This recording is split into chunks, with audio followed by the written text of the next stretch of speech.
Hello everyone, I'm Metis Balaska and welcome to the stream. So,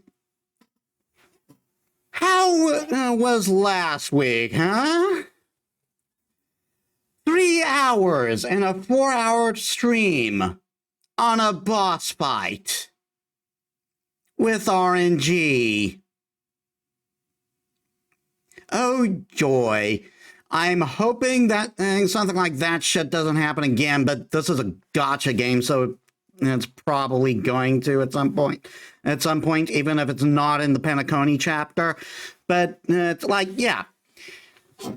It is time for us to head back to Honkai Star Rail, and we are playing as Robin, curiously enough. Robin with a question mark. She's decided to really distinguish herself with that one. So, without here's to hoping the game behaves today. Well, I'm hoping that I don't. The game has been performing pretty solid. I just hope I don't enter another nightmare of a boss fight. And anyway, let us get to the game.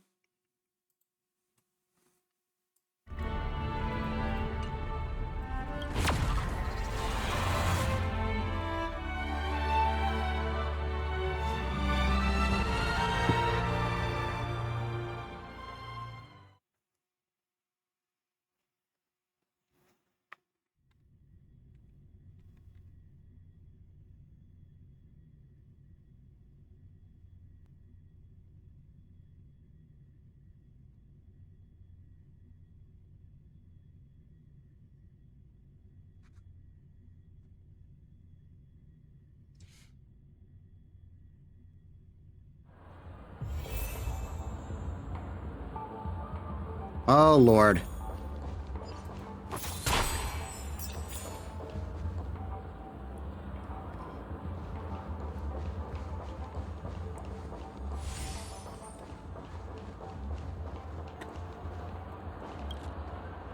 Miss Robin?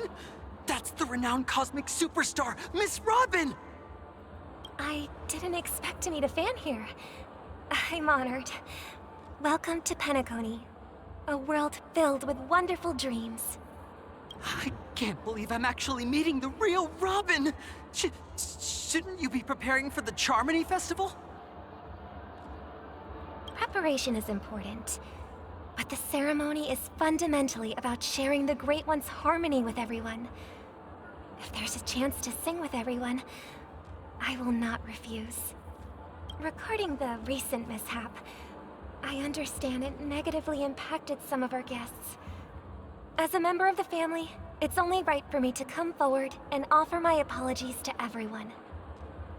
But, are you sure it was actually a mishap? Everyone saw those chips descending like rain and the red light tearing through the sky. Claiming it was merely special effects seems a bit far-fetched. Now, don't worry about it. That's not a real rip in reality you just saw. Plus, I met that generous gentleman. He looked really out of it and kept talking to himself. Is this also part of the performance? Everyone, please do not panic. I believe that the family will give everyone a satisfactory answer in due time. Even if you say so, Miss Robin, it's hard to believe. Some people just never listen, do they? It's never ending. It just goes on and on. I'm getting really tired of this. Yeah, so if you haven't figured it out yet, this isn't really Robin, it's Sparkle who's disguised herself as Robin. Miss Robin? Still, I suppose I should keep on helping everyone. I am the epitome of joy, kindness, and goodness, after all. Huh? What was I just doing? And, who might you be, miss? That's concerning. Here, take this, little guest. This gift has been specially prepared for you by the family. Make sure to take good care of it until the opening of the Charmony Festival. Then, when the show reaches its climax, Press the button together with the others around you. What are you planning? You never know. Something very exciting might happen.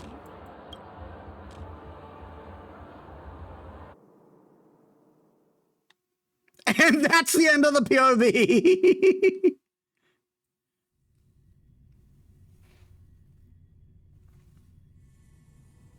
In the meantime, We're back to where it all began. You entered the golden hour from this place. And it is also from here where you will enter the true Penacony. It is a pleasure to journey alongside you once more. But it's time I laid bare the entire truth before you. As you might have heard, I also go by another name. Stellaron Hunter Sam. are you all right? Fine. Sorry, I hope I haven't scared you. I just saw you impaled with a sword with like a blade from a monster's tail. People usually would freak out at a sight like that. I know you have many questions. Do you remember when we encountered death in that strange dreamscape? When I was caught by that meme? In that instant before it killed me? I saw the reflection of another dreamscape in its ghastly pupils. So, following the clues in the script, I came up with some theories about the meme. That's why I instructed Silverwolf to issue invitations, drawing everyone to the Dreams Hotel. I intended to call upon death before you arrived, to solve the riddle using more direct means, and then invite you to join. However, contrary to my wishes, I couldn't defy the script, and I didn't get a chance to explain it to you. It is how you see now. I was impaled by the bladed wings of death. The heavy pressure of concentrated memoria miasma exploded in my mind as if it was actually reality. But after the momentary numbness subsided, I found that my body was absolutely unscathed. I was still alive. And it was just as I thought. I had arrived at a place starkly different from this beautiful dream. Beneath the dreamscape of Penacony lies another, more chaotic, more primal memory zone. Its name? Land of the Exiles. So death doesn't actually kill anyone, and it's kills, apparently. And so, then I returned to the hotel in the dreamscape, hoping to tell you of its existence. Yet I could not reveal my own identity. So, I could only divert your party's attention and lure you away from the battlefield. By fighting us, apparently. And after, all my attempts proved futile. It wasn't until not long ago when a crimson blade of light shattered the high wall of the dream, causing you all to fall far into the abyssal depths of the dreamscape, that I was able to awaken you and your companions one by one. And that's it. That is all that's happened so far.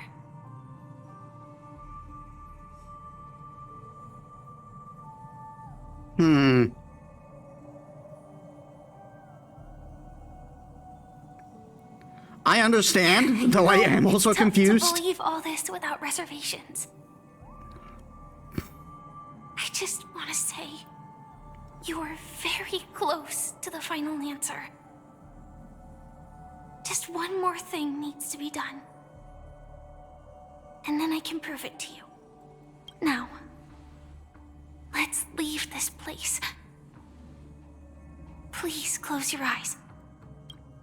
Take a deep breath and visualize the dreamscape's outline in your heart. And And remember, you must not open your eyes at all times. 3, 2, 1. Don't be afraid. The one who has come to greet us has arrived. Is it going to be death? After a piercing screech, a thick and ferocious surge of memoria crashes into your chest, churning and ravaging. Your consciousness becomes like scraps of paper caught in a whirlpool, breaking apart, dissolving, and dispersing within the turbulent, muddy torrent. Innumerable voices resonate through the symphony of memoria like roaring thunder, and among them, one echo stands out with exceptional clarity. You know it comes from the girl beside you, your heart's beating to the same rhythm and silence, and then more silence, until memories stir up ripples in that quiet darkness. I never knew you could do this. Do you have a driver's license? I do. That is surprising. Why? Because this is Japella, the city of sins? No, it's nothing. I'm just thinking that you haven't slept in 20 system hours. Are you sure you're okay? I'm fine. I'll survive. Same goes for you. I'm not so sure about that. Slow down a bit. Infiltration is over. Feel free to activate Sam anytime you like. There's still some time before the next part of the script unfolds. Let me stay a little longer in this body. A silence ensues. Neither of them brought up any topic, seemingly accustomed to the silence. It wasn't until much later that a soft sigh once again broke the quiet in the car. Such a long tunnel. Didn't feel this long when I set off. In half a system hour, it will lead us to Kafka. And then comes the downfall of the Japella Brotherhood. Is that also part of the script? It's in your script too. Sorry. I didn't notice. Their destiny won't change just because of your selective ignorance. I told you before, it's a bad habit. What about you then? Is this the moment you finally find the death you've been looking for? As always, it's a blank slate. It's not on this planet. Why the sudden inquiry? Because I'm currently in a car with a sleep-deprived driver. I just want to get there in one piece. I mean, valid. This car has full self-driving capabilities. I'll just put my hand on the steering wheel. Will that do? Hey, don't take everything so seriously. Elio would always say there's only one type of destiny. The inescapable type. He can see the future, and we, likewise, are aware of our predetermined end. But before that moment arrives, we can still choose what we do. We all have this right, don't we? After today, Japella's name will disappear from cosmic history, and the Everflame Mansion will take its place. In the not-too-distant future, you'll receive an invitation. That's your next stop. Land of the dreams. Penacony. I hope you find whatever you seek there. Be it answers or salvation.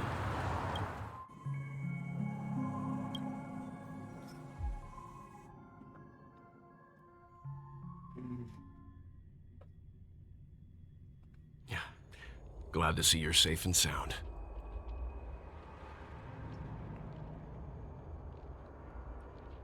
That voice just Close now. your eyes. This is the answer. Isn't unbelievable? The monster that we have always known as Death is actually the guardian of the land of the exiles. It abides by a certain rule, abducting people from their dreams and bringing them here. The question that has been perplexing us, does death really exist in Dreamscape, appears to be a cognitive trap. It was laid by those orchestrating events from the shadows to cover up the truth behind the disappearances and the existence of this fortress known as Dreamflux Reef. Every emergence of that meme is related to the Watchmaker. Since Dreamflux Reef is where it brings its captives, it's likely that many of our long-standing questions will be answered in this place. The atmosphere here is starkly different from the beautiful dream. There are no regulators here like the family. And they all look like they're mildly dazed. But from the whispers of the residents, they've heard a familiar name. Gallagher. It's that man again. Always in the right place at the right time. Though that does save us the trouble of looking for him. Himiko and March have already made a move. Get ready. We're about to set off. The real Dreamscape. The land of the exiles. Before we go, should we speak to everyone first? Lost Diary of a Vagrant.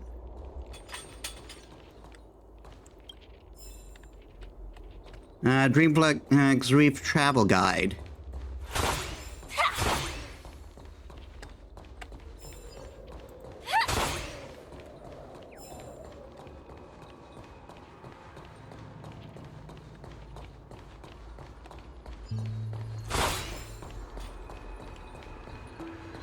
Good thing I looked behind me, huh? 5 Stellar Jades. How many Stellar Jades are we at now? 903. Not quite enough for another wish. Because, like, I really want her. I would like her and Wukong.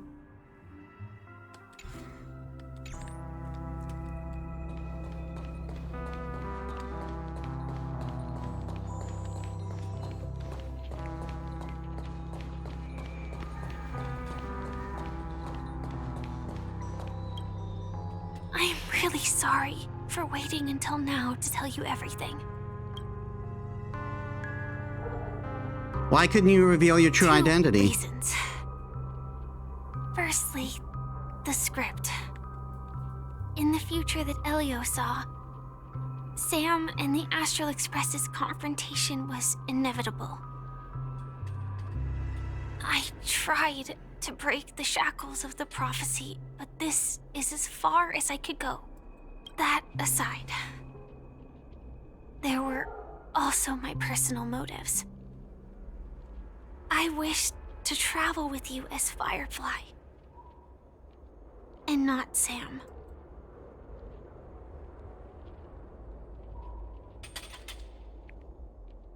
That's all right.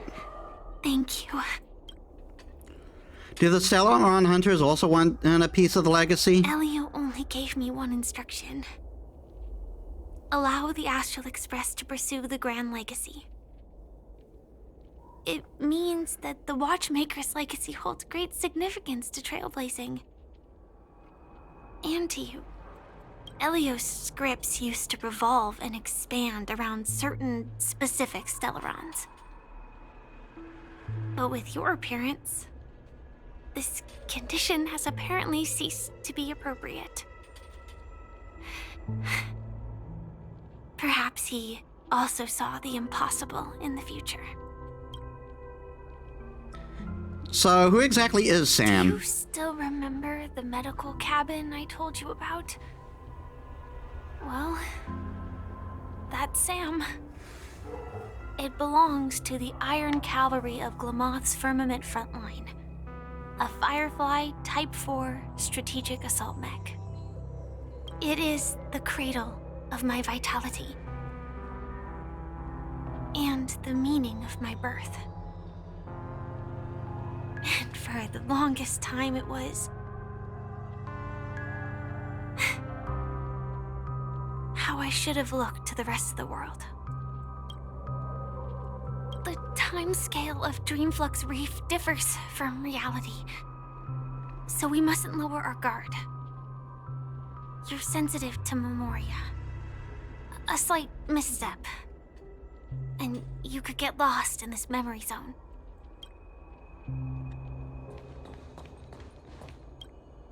Something on your mind? Let's talk about it. Acheron's blade slash. No wonder Miss Acheron is so averse to drawing her blade. It's hard to imagine such terrifying power could reside in an ordinary sheath. If it weren't for the fact that Aventurine's power originated from the preservation, the entire dreamscape would have been affected. Don't feel burdened by this. Even without that Stellaron inside you, Aventurine would still have found other methods to accomplish his goal. Let's just believe in Miss Acheron. And given her prowess, I don't think we've got anything to worry about. What are your thoughts on Gallagher? During your investigation, he shared a vital piece of information. Mikhail, the former watchmaker who collaborated with the family to construct the Penacony we're familiar with today, had a falling out with the family for specific reasons. But this is precisely where the problem lies. You were clearly investigating a murder, so then why, as a security officer, is he changing the subject to talk about his past with the watchmaker? And now, with Firefly mentioning his name again, it's hard not to be suspicious. Regarding Firefly and the crew, Before we found you, she'd already revealed her Stellaron hunter identity and shared a lot of information. Who would have thought that the Molten Knight's true identity was actually a young girl? For her, this is a secret that she cannot allow others to know. That being the case, I think we can believe she's willing to cooperate. But she didn't reveal all her secrets. I just can't shake the feeling that her situation is different from that of the typical dreamer.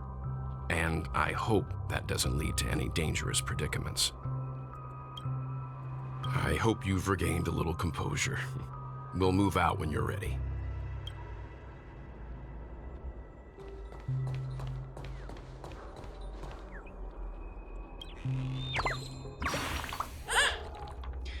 Boo-hoo, why'd you find me?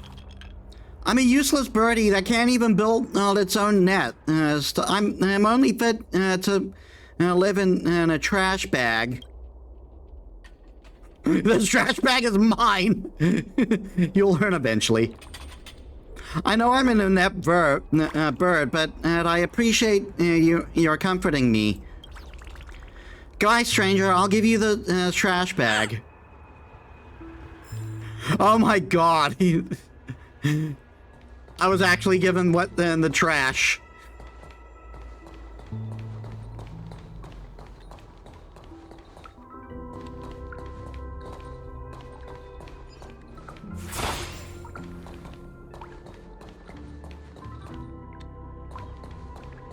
Keep going straight down this alley and it'll lead to an elevator. It'll take us to the center of the land of the exiles. Nothing suspicious.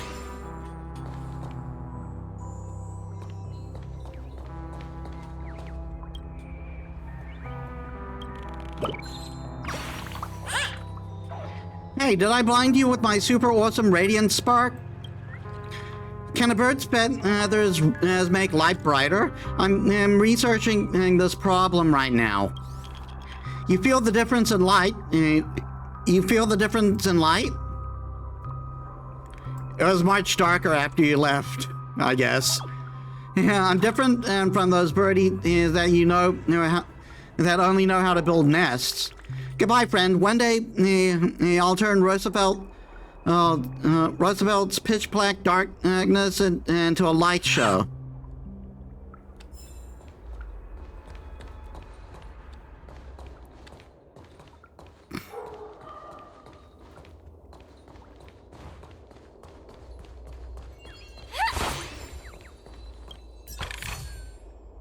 Danger detected. But never let your guard down. I'm just checking. Was it 140 or 160? 160.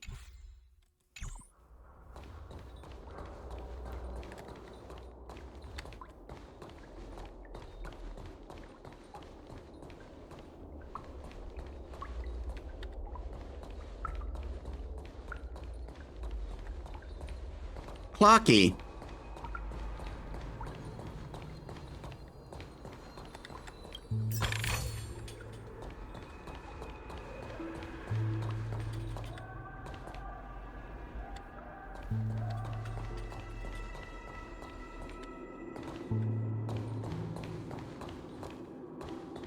What a huge clocky.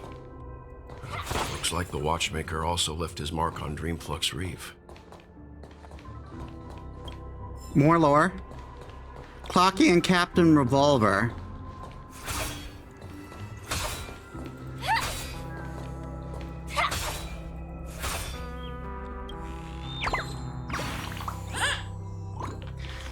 Boo, did that scare you? All the birds were eaten by the gigantic Clocky. Guess why I'm still here? You went invisible? Boo, wrong guess. It's because Clocky doesn't eat bird, as I was just pulling your leg. Your reaction was really fun. Goodbye, I'll come back next time to make you laugh. Oh, right. I forgot there's messages for me.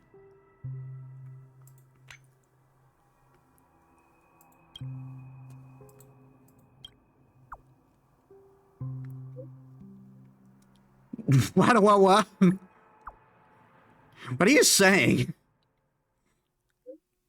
Excuse me, phone's got good stomping by my peg. P-E-A-T.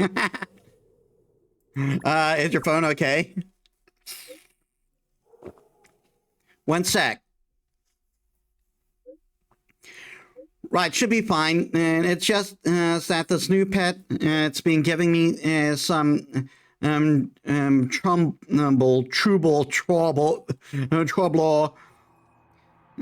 Looks like it's still buggy. Yeah, sure, troublesome. Whatever.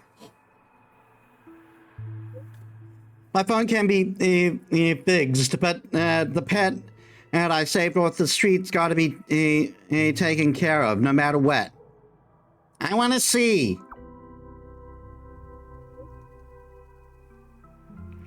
Sure, wait a moment. Phone's camera function is damaged too. Pet is sort of big one, quite active, but simple-minded. Just think of it as a robo-dog. Can't quite recall the exact date. I was out doing patrol around the streets when I stumbled upon it in this dodgy old alley. It was brawling with a few other dogs. I ain't usually one to meddle in these affairs, fights over turf and whatnot.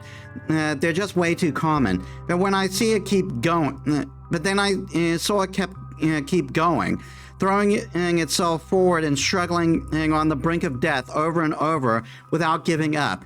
In the end, it won, but it was wounded all over, so I figured, why not? I took it back to the lounge and fixed it up. Sounds like a movie script. If movie studio is interested, this guy might be turning in a mega star real soon. Aside from being a bit of a troublemaker, it's pretty clever about stuff.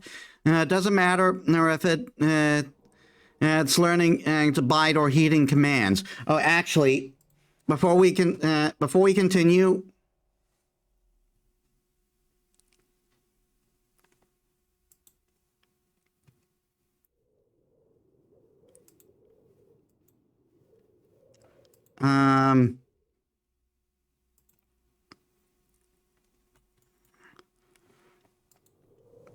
I just need to do something with managing points.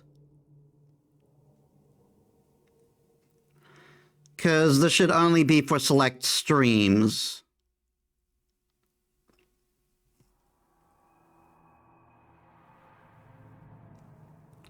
Um...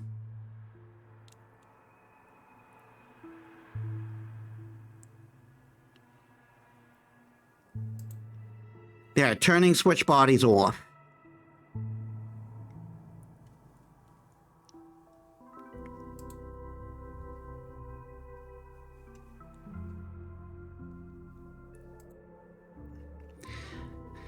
Aside from being a bit of a troublemaker, it's pretty clever about stuff. Doesn't matter if it's learning to bite or heeding commands. Right, I've been trying to come up with a name for this one. I've been calling it Hey You constantly, and sometimes it deliberately ignores me. I can actually suggest Hey You. Pika.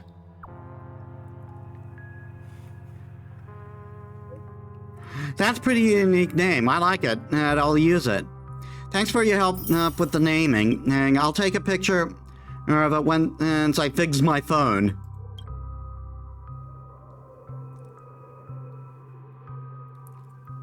I'm leaning into it. What's wrong? Bad news? We're worried about you. Actually, I just saw another patron who gave me who made me a bit sentimental. He is someone whose thoughts are always concerned with reality, but is determined to live out the rest of his life in the dreamscape. There are also many of them. There are so many of them here in Penacony.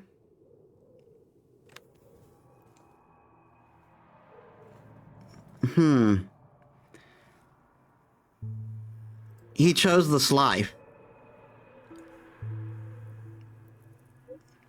Yes, for one who suffers terminal illness, choosing the dreamscape can be a form of rebirth. On the flip side, even though the dreamscape can shield him from sensory aspects of reality and temporarily remove him from physical pain, the longing for his loved ones in the real world and the anxiety of facing a lonely death remain genuine sources of mental anguish. If we pin everything on illness, then the existence of sweet dreams can indeed be a cure. However, if dreams shatter one day, where would these people go when they are already running away from the troubles of their real life? There's always a way.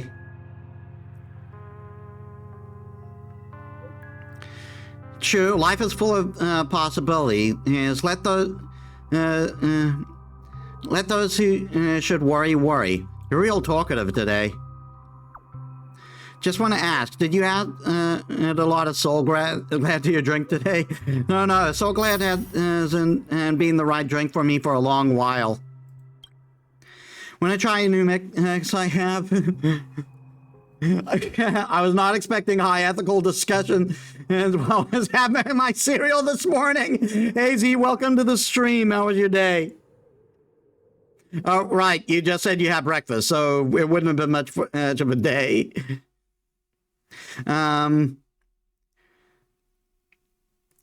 Call it the vaporizer. Will it vaporize me on the spot? Just one sip of the drink and you'll get vaporized on the spot? Nah, I can't pull off something like that. But the taste and texture won't let you down. In Penacony, you can find all kinds of drink mixing ingredients, and sometimes the flavor that comes out of the mix is hard to describe. I don't know how many unique drinks I've tasted before the vaporizer was created. Tell me about these unique flavors. There are way too many examples. Among recent mixes, Feast and Exile and Masked Talent can be considered classics. They left me in the with the deepest impressions. Tell me about Masked Talent. The original point of the mix was to let people find a bit of sour and sweet amidst the cold shaved ice. Like finding candy among glass shards? Kinda, but after it went down, it was like drinking a cup of cold water. Nothing sour at all, boring. Comparatively, the vaporizer is doing something relatively impressive. Using Soul Glad as a foundation and imbued with atmosphere and recollection as supporting ingredients, The incongruity woven from both sweet and bitter when you take one sip. It's like you're tasting life itself. Every time you try to reminisce and grasp onto something, you're only left with fleeting nothingness. This is just like me for real. All right, on my way. See you at the lounge.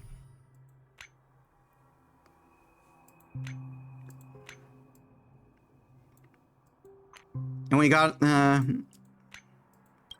quest here. Greetings, are you interested in earning a little extra something? Due to recent incidents in Penacony, the family is short-staffed and are now hiring dream chasers with exceptional skills as temporary security officers. Applicants who have annihilated mean names will be given an preference.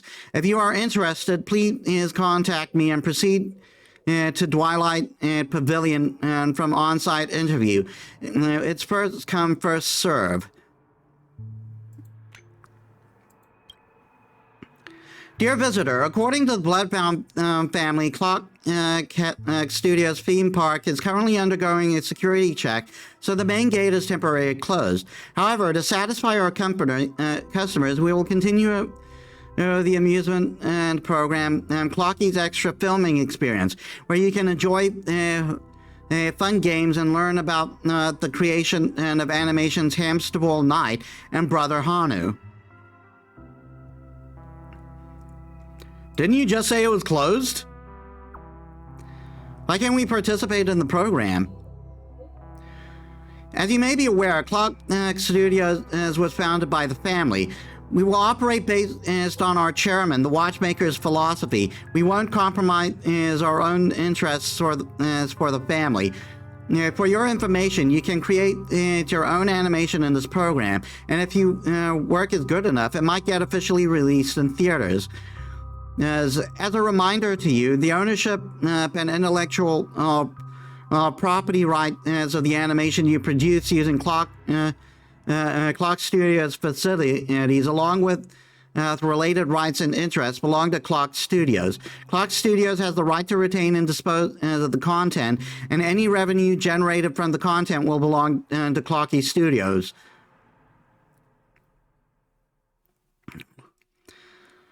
Why do these terms sound so weird? Is it some kind of scam? Yep. Please don't worry. These are merely measures for copyright protection.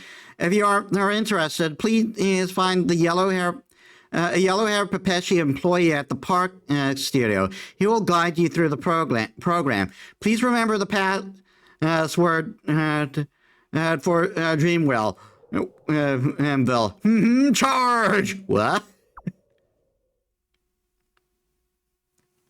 Good Lord.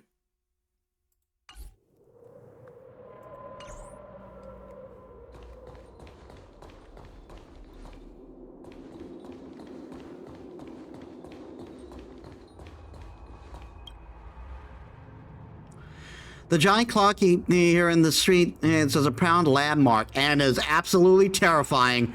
Children from all neighborhoods all look upon it with great envy. The citizens see cleaning and maintaining the statue as a part of their lives. The giant clocky must be this as a part of its life. See this as a part of its life too. Beautiful dreams are always sure to fade under the corrosion of nightmares, but Clocky's smile is eternal. It's like a friggin' Five Nights at Freddy's thing.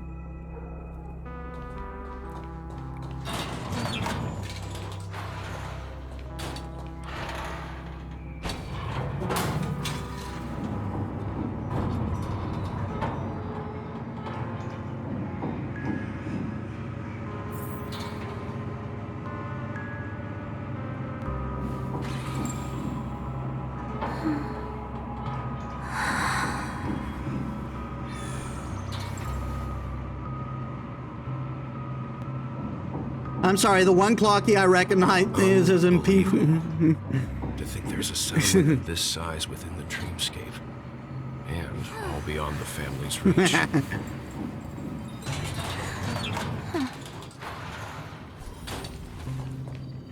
The atmosphere in this fortress is pretty different from that in the beautiful dream. When I first saw it, I was in awe too. What's even more bizarre is that this place is also separated into trade and residential areas. The layout may be simple, but the facilities are very comprehensive. Though both dreamscapes have distinct styles, the architectural designs are quite similar. Works of the same hand, perhaps. Hard not to speculate on the connection. What's even more bizarre is that this place is also separated into trade and residential areas. The layout may be simple, but the facilities are very comprehensive. It seems that there are quite a number of people living here.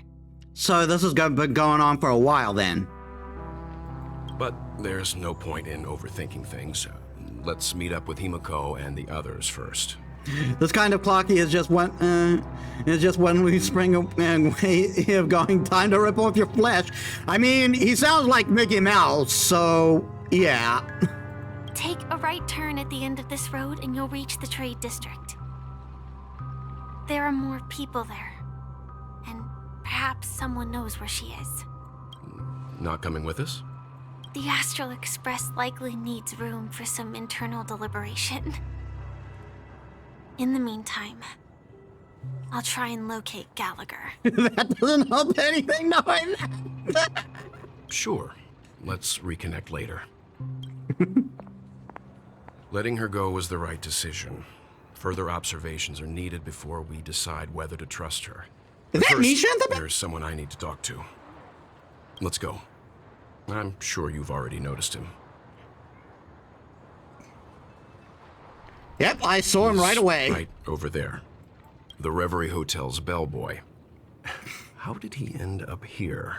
And right after Miss Acheron severed the beautiful dream. We'd better check, just to be sure. Can is perfect for me, and perfectly legal for me to stay in.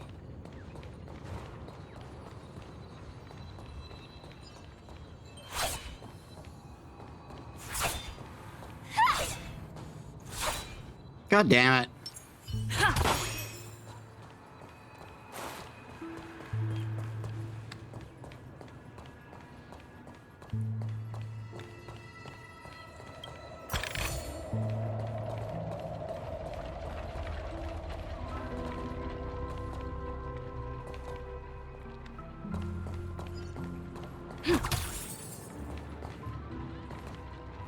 I'm sure we're going to end up exploring more of this map, so I might as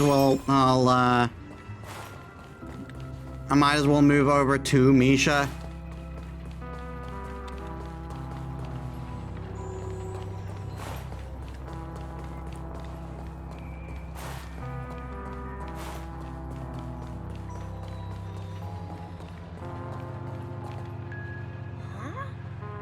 You're the guest from before.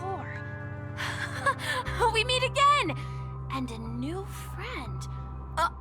Forgot to introduce myself. I'm the hotel's bellboy, Misha. Uh-huh. Why are you with the mind-controlling goblin? Hello, Misha. I'm Welt. We met in a dream. Oh. And who might this be? Tick-tock! Old friend and new friend! Let's high-five! You can see him? Or memory zone meme? Nope. Clocky is a good friend of mine. We all live here. How did you two get here? This dreamscape isn't supposed to be open to the public. I wonder if it has something to do with Sleepy. Oh, dear Lord, that voice. I told you he sounded like Mickey Mouse. So, this is your home? Yep. After my work in the beautiful dream ends, I'll go back home. Commuting used to be more convenient, but ever since travel became cumbersome, Sleepy started ferrying people back and forth between the two dreamscapes. I'm assuming Sleepy is the name, is Death's real name. This Sleepy, can you describe what it looks like? Sleepy is a memory zone meme. Looks fierce and has many eyes. But it's actually really well behaved. Gallagher's been taking care of it. Oh. When we saw Gallagher when we saw Gallagher attack Sunday, yeah, we saw that same splash that Firefly burst into. So that probably means Sunday's here.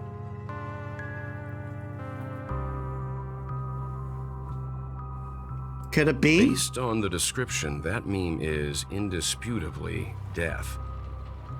A nightmare for the family, but for the people who live here, well, that couldn't be further from the truth. Death? Not in a dream, surely. Sleepy's just a little aggressive, and sometimes messes up by fetching the wrong guess. But it would never hurt anyone. I see. Has it brought back any guests recently, say, in the last day or two? We're currently investigating a missing person case that occurred within the beautiful dream. Sleepy's not harmful. He's just a little aggressive. That's why he stabs everyone to bring him here. I see. Then you'll have to speak with Gallagher. But he's currently busy hosting a visitor from the Oak family and specifically asked not to be disturbed. Mr. Yang, the person you're looking for, is it Miss Robin? Just as I thought. Considering what happened with Miss Firefly, this doesn't come as a surprise. If you're looking for Miss Robin, I can lead the way. She told me that she'd be willing to meet with outside guests. If it's not too much trouble. Also, we're looking for our missing companions. A woman with red hair accompanied by a girl with pink hair. Have you seen them? Oh, I haven't. But please, rest assured.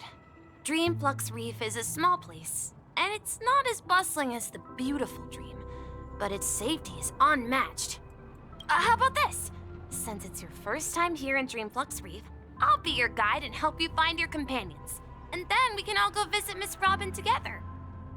She's gone to Mrs. Grace's to visit the children. She won't be leaving anytime soon, so there should be enough time. All right then, we'll follow your plan. Well, we now know the answer to both murder cases that have caused such commotion in Penacony. As for the intentions of the mastermind behind it all, we're still none the wiser. In other words, it's not really a murder so much as it's an abduction, and when not done in malice?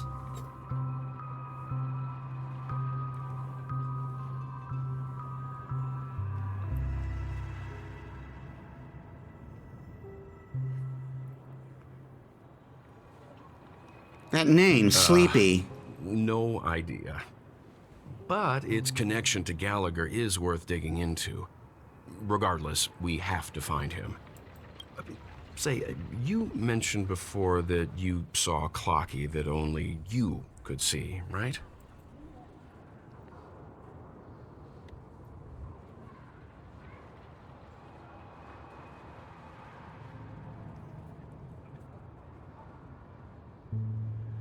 He was with Misha at that time. Shake off this strange feeling. Am I really still so young at heart? Yeah, I think the young at heart thing is like just a narrative. Because this guy doesn't strike me as young at heart, I'm not gonna lie. I got a feeling that it's whatever force is bearing the name of the watchmaker chooses who sees Clocky and who doesn't. Forget it. It's not important. We'd better just follow Misha.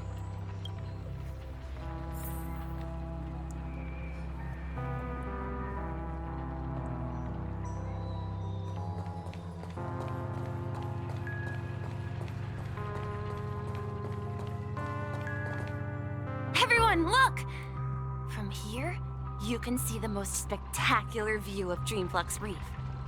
You mean that big void out in the distance there? A black hole? No. An accretion disk formed from consolidated memoria? Was Dreamflux Reef built on such unstable memoria? Oh, so Mr. Yang is also versed in Memoria dynamics. I was just trying to figure out how to explain this huge hole to everyone. I bet you guys have a lot in common with Miss Kami.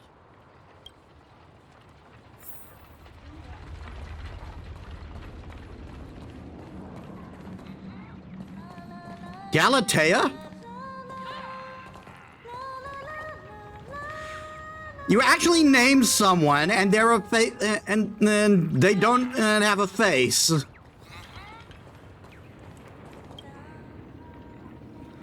Hot steam from under the manhole cover as bursts up from under the manhole cover bursts upward as like lightning, as if it is chasing something, before dissipating straight up into the heavens.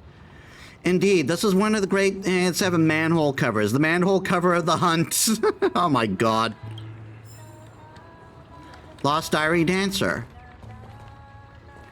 Ah, I see you.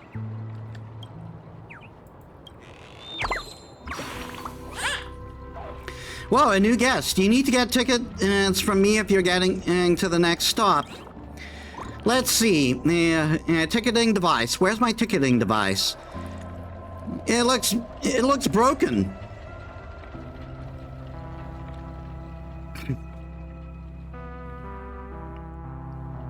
You can pretend not to see anything. Wouldn't it be pointless for me to sell tickets here then? But on second thought, wasting a birdie's youth on this place isn't worth it.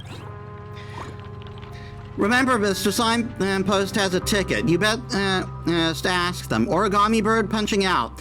Time to skip back to the great tree and take a nap. I'm just a wallflower. Look! There she is! Looks good. My calculations are finally done. In another 10 system hours, the above dream will swallow the dream below. My hypothesis was correct.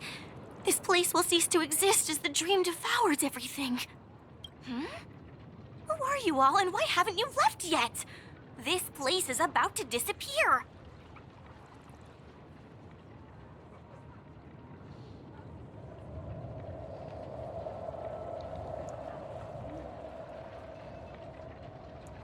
What are you doing out here? Amy, a dreamscape surveyor specializing in Memoria dynamics. And this is my life's work that I'm researching.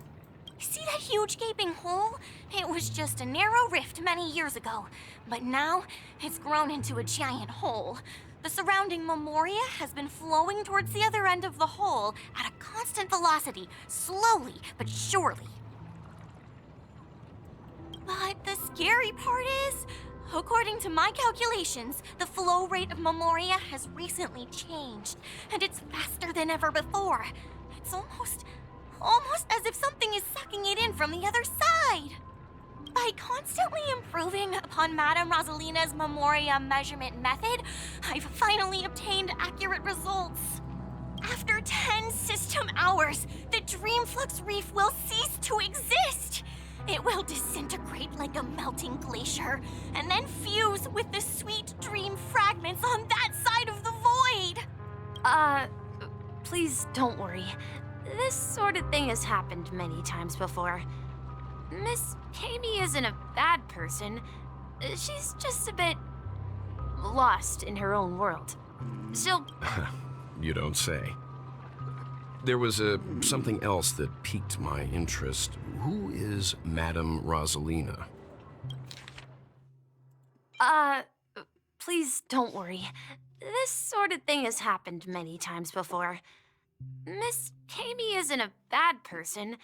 She's just a bit lost in her own world. She'll probably realize she's wrong soon enough. But what if she isn't? Oh, do you know her too? Or are you also a fan of Memoria Dynamics? We're very interested in Madame Rosalina's achievements. Could you tell us a little more about them? Why, of course! She's an excellent scholar of Memoria Dynamics, and the first person to apply Memoria rate measurement methodology on interstellar travelers. Regrettably, due to the presence of the Garden of Recollection, ordinary people don't pay much attention to the nature of Memoria. She departed this world without much fame, leaving only a few thin journals behind. Is it going to turn out that Rosalina is it going to turn out that Rosalina is actually Black Swan? Hey, Maestro. Welcome to the stream. How was your day? And I am Metis Balaska. I am a cyborg goddess VTuber, and I focus on story-based games. I came to Penacony to learn more about my idol, and went to great lengths to seek out Dreamflux Reef, all because this is her final resting place. Prodigies always meet their demise prematurely. If only Madame Rosalina had more time, she would have discovered a way to reverse the flow of Memoria. Nope, I'm feeling this is like a Chekhov's gun of some kind. I felt it. The source is in the golden hour. There is a certain anomalous presence stirring the currents of the memory zone. I must uncover more concrete proof. I must convince everyone. Does the name Madame Rosalina sound familiar to you? Oh, one of the That's Nameless. right. It seems like she did a great deal of research and calculations in Dreamflux Reef before abruptly passing away. Miss Katie regularly mentions her. I hear Madame Rosalina passed away during the prison war. She could see the Penacony of today. Its people building homes in the memory zone. I bet she'd be really happy. Perhaps.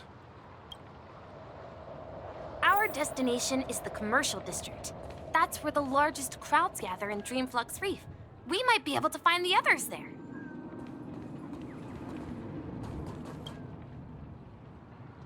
A black hole-esque structure spawning from the loss of Memoria is ravenously feasting on an already destitute world.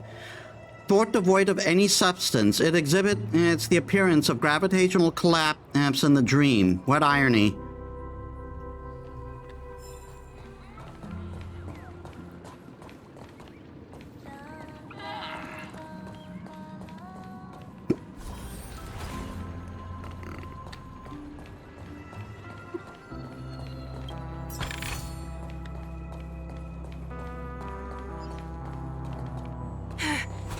Let me go! Please, come to your senses. I'm begging you.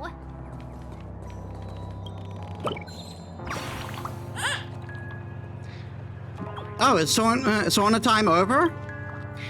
Even feathers will be loosened up by the hot steam. But I feel my body going woozy. Can paper even soak in saunas? Origami birds aren't made of actual paper. Why would we get wet? Or would we? I'm going to look for Dr. Blues right now for answers.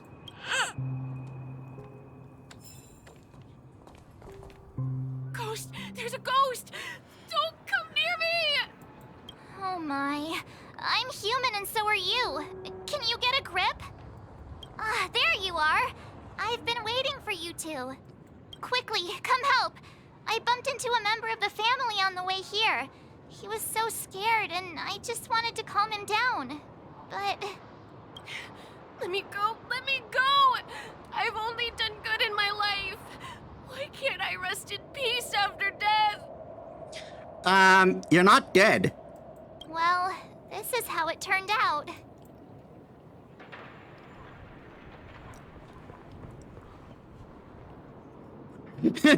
Now you shall pay respect to March 7th, Ghost of Dreamflex Reef. No, we're not going to do that to the poor guy. Ha ha, you're a regular comedian. He thinks he's dead. Although, when I first fell in, I also thought the same. Dear guest, this is not the afterlife. This is Dreamflux Reef. That's right. Did you hear that? Repeat after me. Dream Flux Reef. You're talking to someone invisible. If I'm not dead, what am I?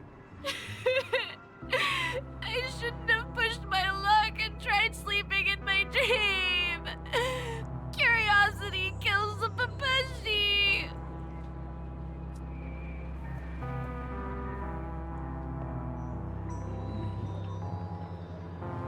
Invisible who? Stop asking! You'll alert the monsters! All the dead are right here. All of them! You're not talking about the Memory Zone meme, are you? Don't say that name! It's all your fault. They're coming! Wow, monsters were actually coming. Oh, hey, new monster.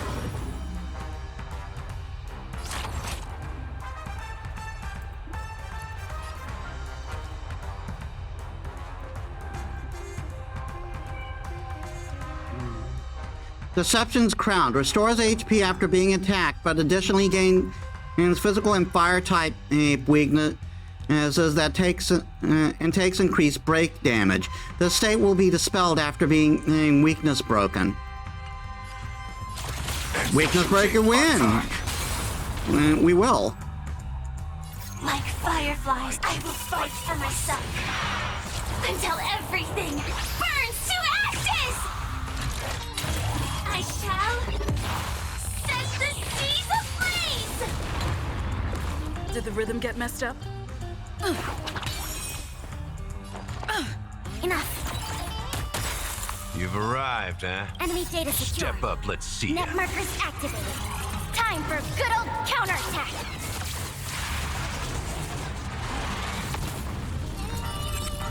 Let's kick things off with you!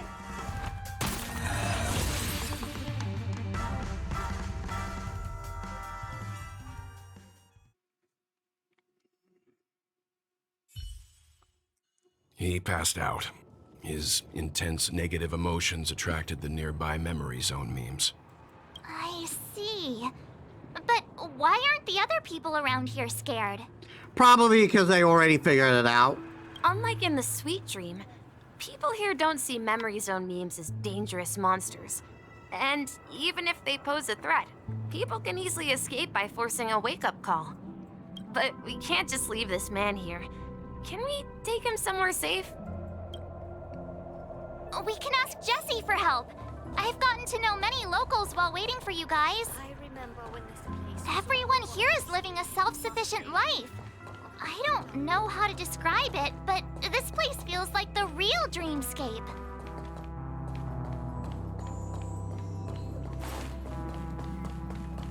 So this is the so-called freedom of organic life forms.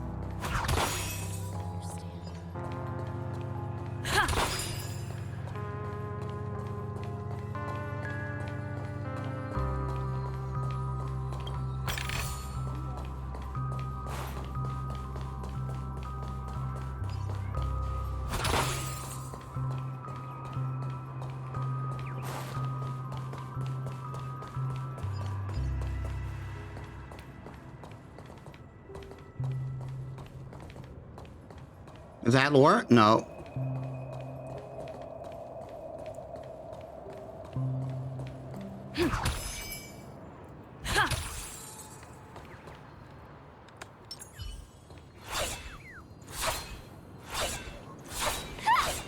How am I supposed to get that?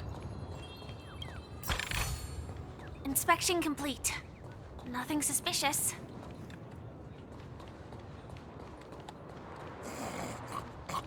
No, at this rate, the family will be done for. Done for! Oh, there was a prompt saying yank? Oh, there is a bird on it. Nice catch. How did you see me through my impeccable disguise? Yeah, I totally did that. I didn't certainly need the help of chat. No siree. I think he bought it. I even got a balloon and with a wig to beat the other birdies. Because my eyes see all. This is the most similar shade they had. Goodbye, I'm going to return and see if find the last bird he found.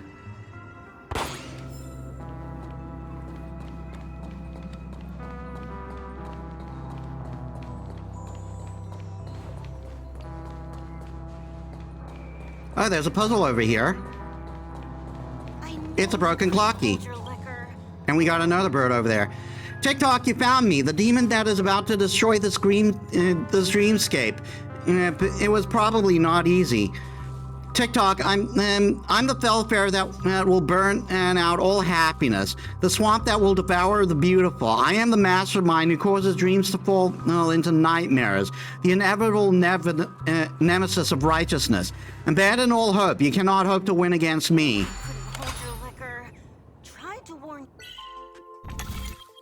Oh boy, this is a complicated one.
That was a more complex one.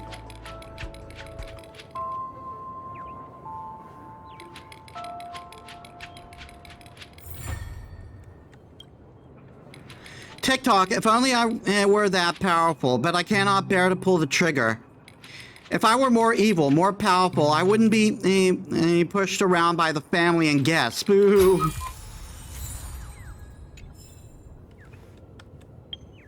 Okay, how are we looking on?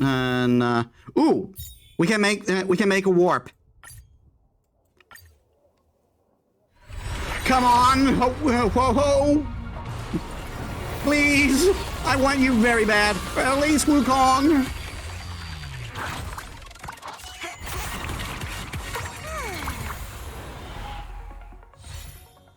Find fruit. Adversarial.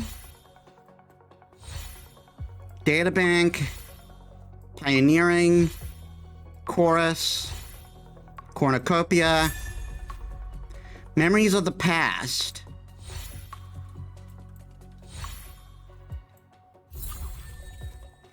No character, but QCE over here. Harmony, I'm guessing this is a good one for Bronya. Increases wearer's break effect. by 28%. Oh, that might actually be good for a Harmony user who does breaks.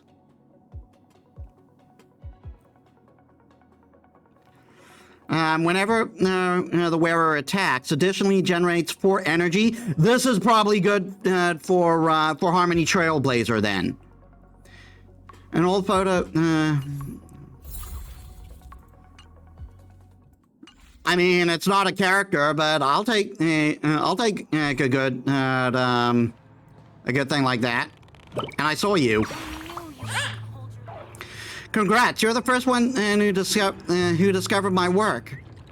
Personally, I personally went ahead and added 3 strands of hair to the cat. Beautiful, isn't it? It was unnecessary. How so? I'm most pleased with this design. I was going to do every cat in Dreamville initially. You must not understand my artistic flair. I'm going back to the opinion to get the opinion of the other birdies.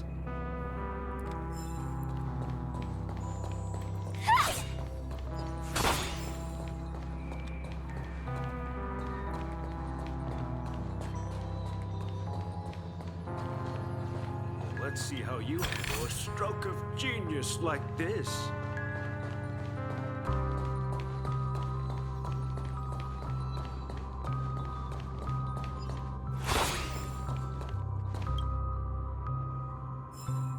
Lore?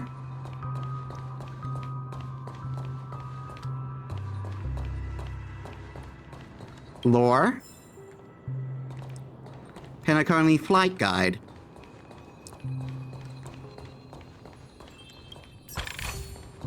No danger detected. But never let your guard down. Oh, you're on, Jesse. Are you a newbie? I haven't seen you around the Dreamflex before. You, what's your name? Where'd you come from? Why are you here? Don't try anything funny. My bandit Daggerhead has seen enough of liars, and they've all got what was coming to them.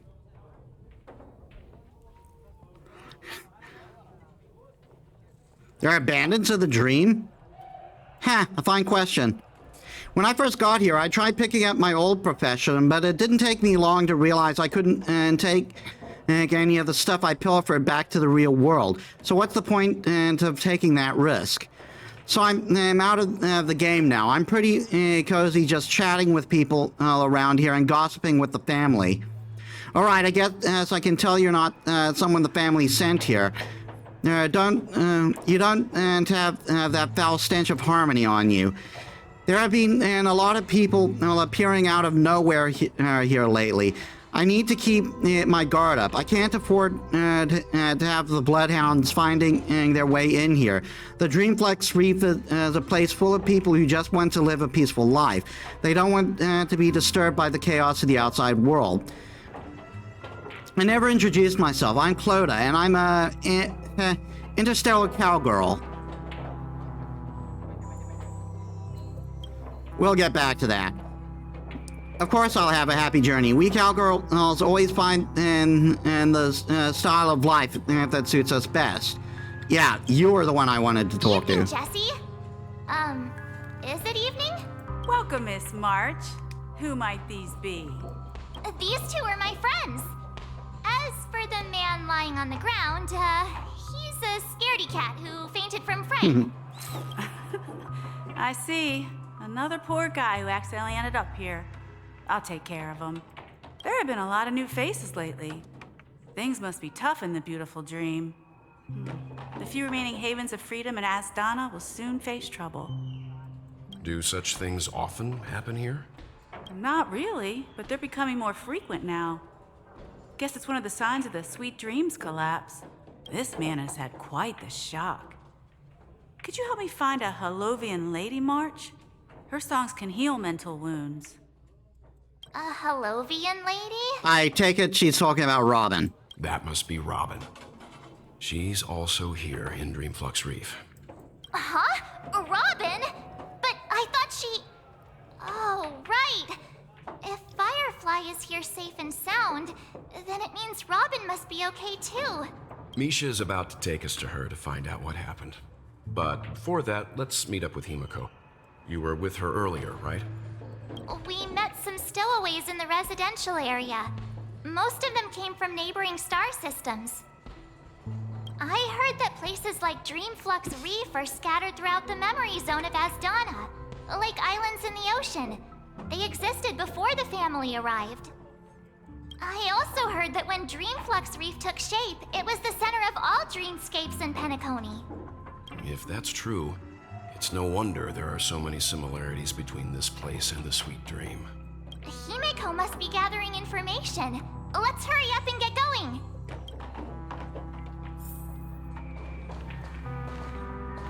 Let's see how you handle a stroke of genius like... I knew you couldn't hold your liquor. No! At this rate, the family will be done for! Done for! This is where we split up. She can't be too far away. Yeah, she is right there, in fact. So that's how it is. I never imagined we'd gather the remaining details here.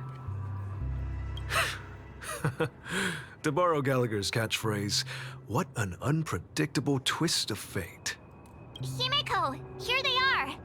Ah, perfect timing. Now that everyone's here, I'd like to introduce everyone to Micah, who's partly in charge of the Land of the Exiles. Micah, these are my companions. It's a pleasure to meet the Nameless. You know us? I've been keeping an eye on you since the day you arrived in Penacony. We would have met under more appropriate circumstances if Dreamflux Reef hadn't been isolated from the 12 dreamscapes. Please, allow me to formally introduce myself. I'm Micah, the Gravekeeper of Dreamflux Reef. Gravekeeper? Life in Dreamflux Reef is pretty liberating.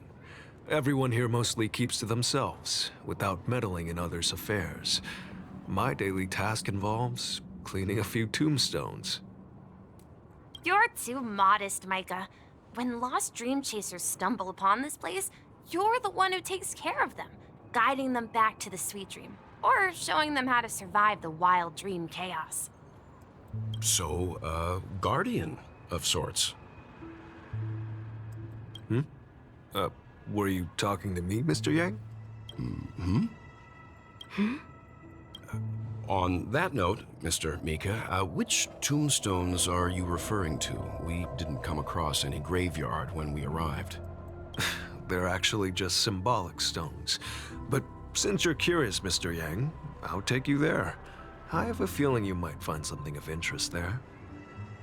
But before that, you have an important guest joining you. An important guest? Who could it be? This way, please. The roads here in Dreamflux Reef are a bit run down, so watch your step. Is it gonna be Sunday since we saw When this place was all... since we saw since we saw Gallagher stab him, kinda.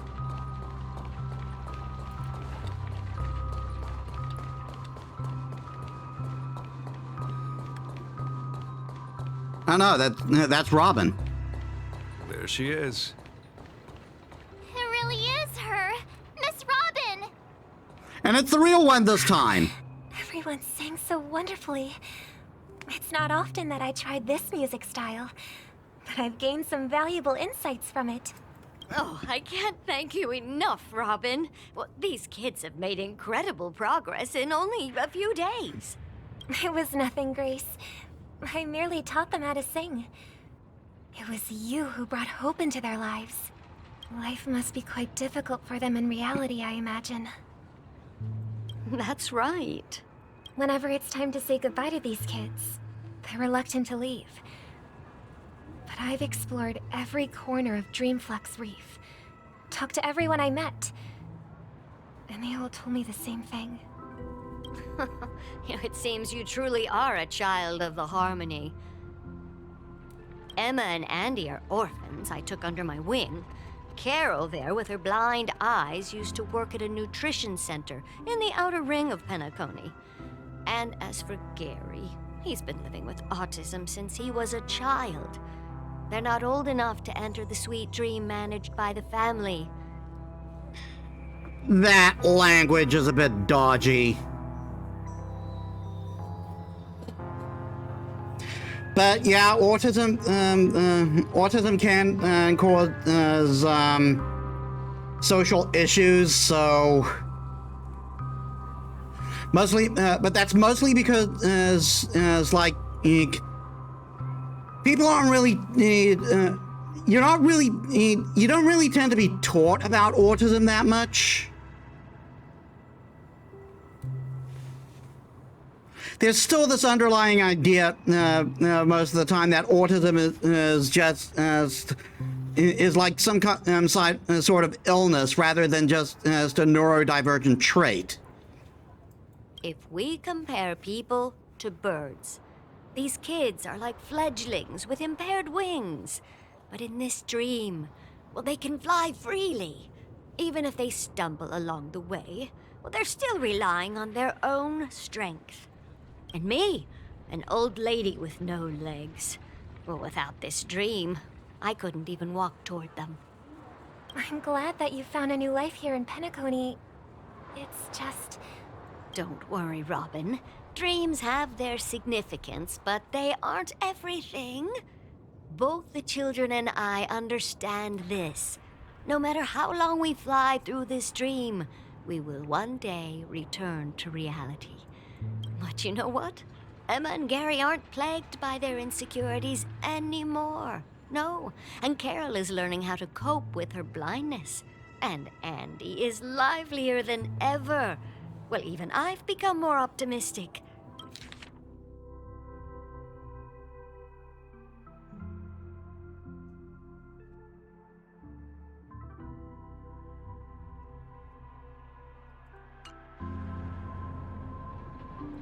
You see, in dreams, we learn how to live. Once we return to reality, we learn how to survive. And should our feathers be damaged, then we share our wings with one another. There's no need to covet an illusory sky in dreams, because we have the right and the ability to fly towards a broader horizon. It's a relief to see you safe and sound, Miss Robin. It's nice to see you all again, Astral Express crew. I heard my disappearance caused quite the commotion out there. I'm really sorry about that. Since you're here, can we assume that you're fully aware of the situation in Penacony? Ever since I returned to Penacony, my voice started to change, until it gradually faded away. At first, I thought it was a temporary ailment. Perhaps due to having been away too long. I thought maybe it just takes some time for my body to acclimate to the high concentration of Memoria and Asdana. But now it seems the root of the problem goes way beyond me. There are elements around me that don't align with the harmony. Losing my voice is just one of the signs of the Sweet Dreams collapse. The Sweet Dreams collapse? That memo keeper mentioned the same thing. So it's real. While I was away from Penacony, the boundaries of the 12 dreamscapes kept expanding outward. But whenever I mentioned the anomalies in the dream, all the family heads refused to talk about it. Only my brother was willing to respond. Later, I discovered the secret letters from the IPC ambassador, which further convinced me that there are hidden secrets beneath the surface of Penacony. So, following the clues in the Oak family's dossiers, I found my way here. The land of the exiles, concealed by the family under the guise of death. A dream within a dream, where Penacony's past is buried. Hearing you speak, it sounds as if your voice has made somewhat of a recovery. I hate to admit it, but the harmony in this place resonates more broadly than within the Sweet Dream. It's regrettable, but the family has experienced betrayal. The traitor, or traitors, abandoned their original principles and, using the name of harmony, exploited people's weaknesses to turn Penacony into the planet of festivities, trapping everyone in the illusion of the sweet dream. This is not the strong defending the weak, but rather the strong exploiting the weak. A world without equality won't ever be favored by the harmony. And naturally, those voices blessed by them have lost the ability to sing. Could there be another force influencing the family's shift in philosophy, Miss Robin? Considering what happened with Acheron, it's difficult to conceive of another entity within the realm of the harmony capable of influencing everyone. Unless a power surpassing that of an emanator is involved. I'd heard about what happened to the Cienjo Alliance. But as far as I'm aware, the family hasn't faced any such external interventions. Who knows? Perhaps I've just been away too long and missed something. Regardless, I cannot accept my home is moving towards the very opposite of what the harmony represents, while still claiming to uphold it. I must uncover the reason why Mikhail cut ties with the family, and who exactly it was who betrayed us all. Do you remember our arrangement, Mr. Micah?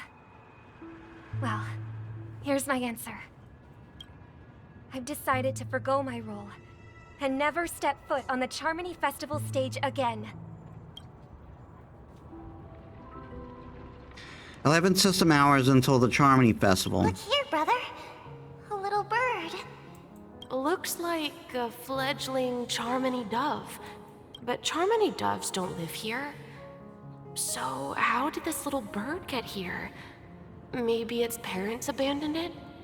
It looks weak and frail.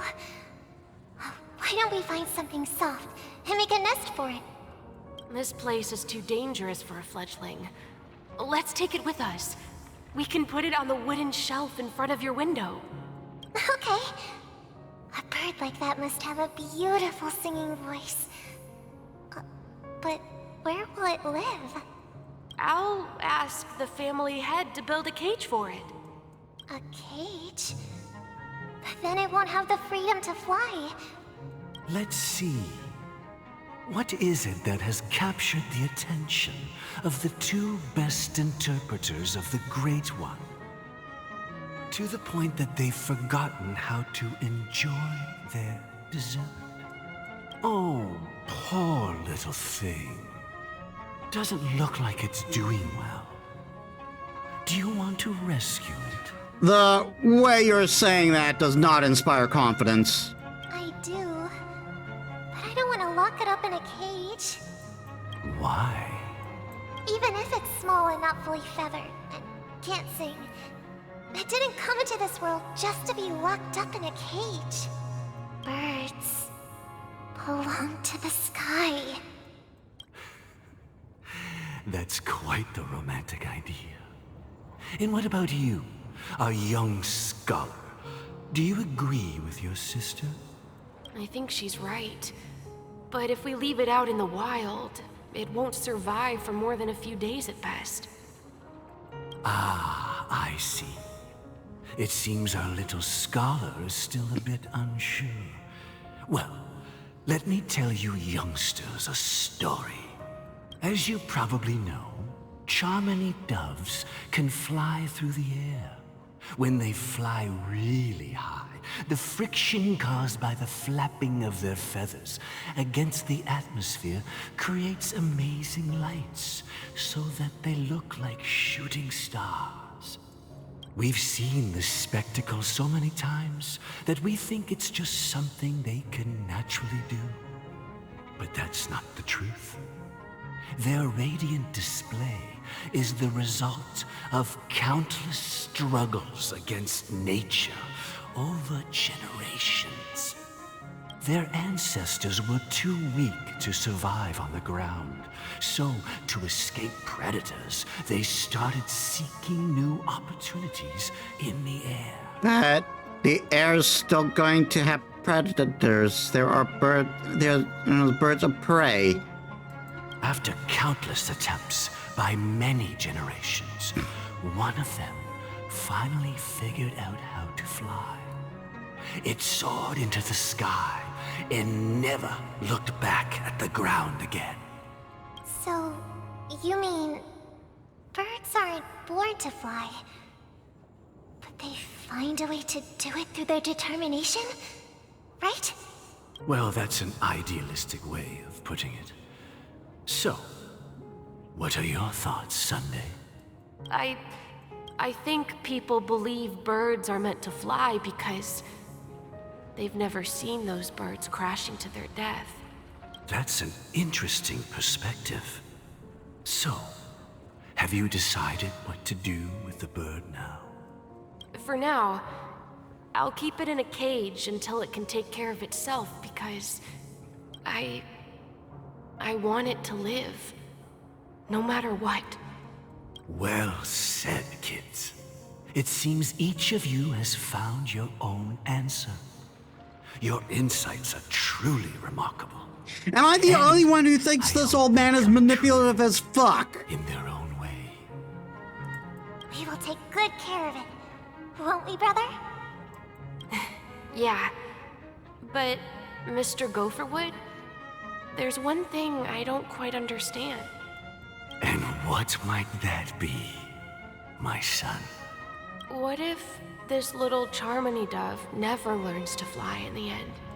I mean, if there are fledglings in this world that can never fly throughout their lives, should we let them go back to the sky, only to see them crash to the ground and die?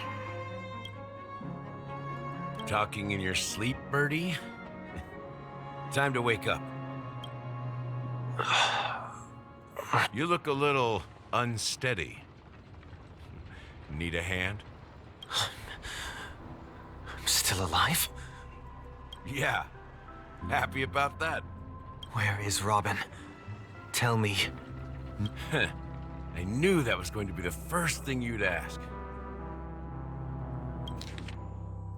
Where is Robin? Tell me. Now. Don't worry, your sister is here, safe and sound. She's probably walking around the streets now. If I were you, I'd be more worried about myself. After all, right in front of you is the guy who just stabbed you in the chest with a dagger. If you wanted to kill me, you wouldn't give me the chance to speak. Just tell me your demands, lackey of the Watchmaker. So, you figured out who I am, huh? No wonder you had the guts to go against the Dream Master and the Four Families. Looks like I made the right choice. Choice? You are aware of my plan and see through my fictionology. Time is running out, so let's drop the charades. I'm suggesting we cooperate. Cooperate? What makes you think I'd cooperate with you? The fact that the famous Robin has chosen my side. Plus, some clues about a traitor and a bright future for Penacony. Any of that catch your interest? I find it hard to believe a man who's full of deception. Fine. You don't have to trust me. What you should trust is the sense of justice inside of you. Show me Robin first. All right, as you wish. Here she is. Huh? What? What's your trick this time? Just kidding.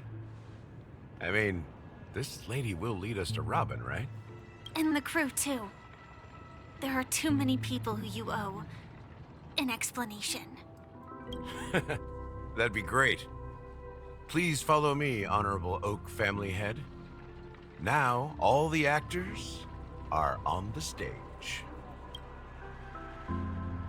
Moments later.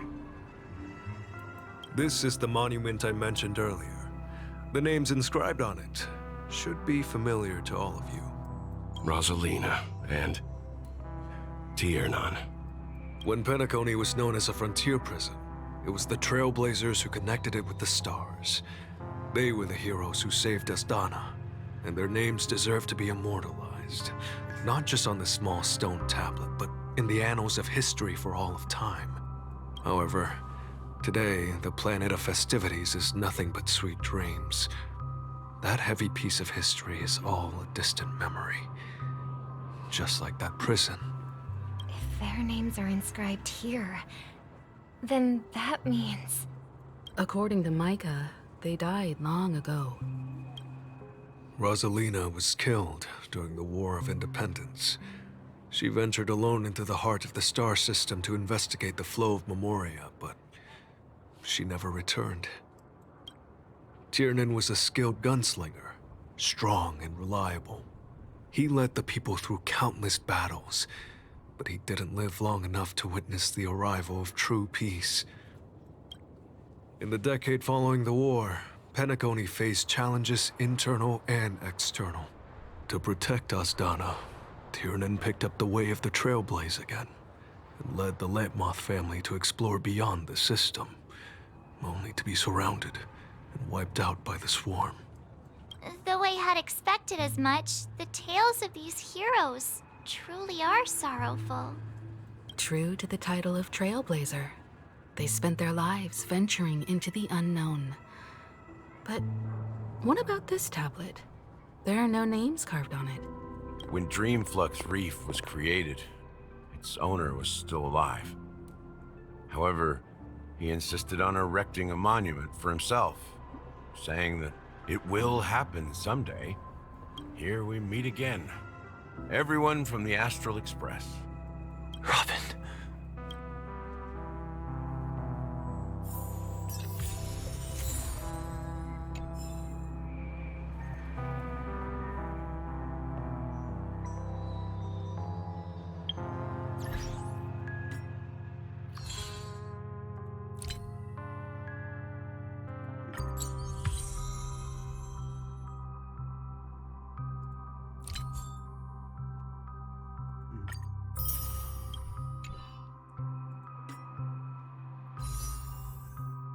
Thanks for the redeems, Denalia.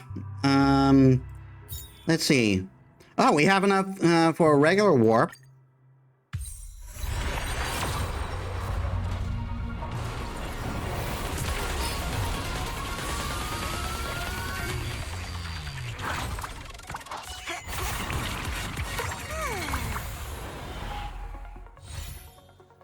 Hidden Shadow. Ooh, Hanya! Harmony. Darting Arrow. Cornucopia. Pioneering. Arrows. Databank. And another Lynx. Adversarial. Meditation.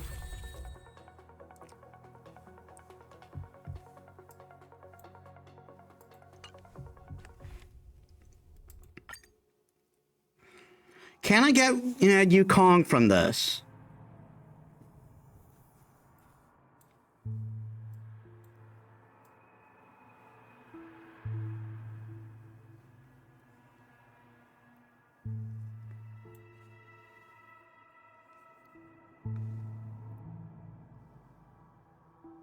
I can get Teng Yung and Wukong, so they're not lost causes. But Ho-Ho, I would have to wait for another banner.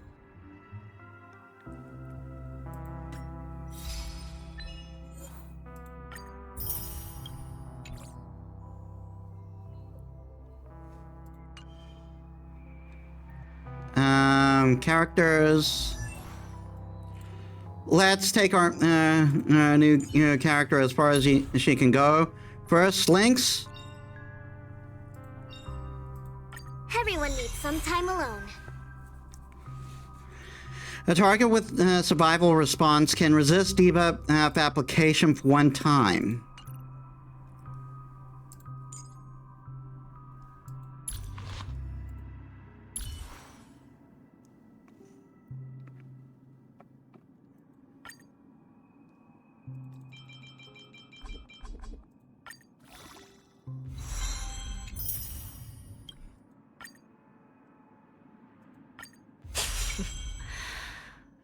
While devotion to public tasks is a must, this fatigue is somewhat overwhelming.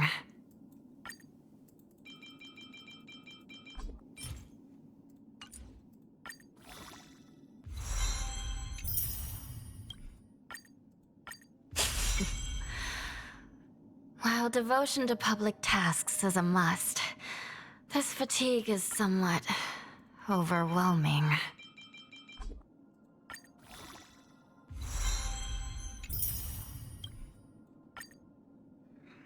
Oh, I'm missing these. And where do I get these?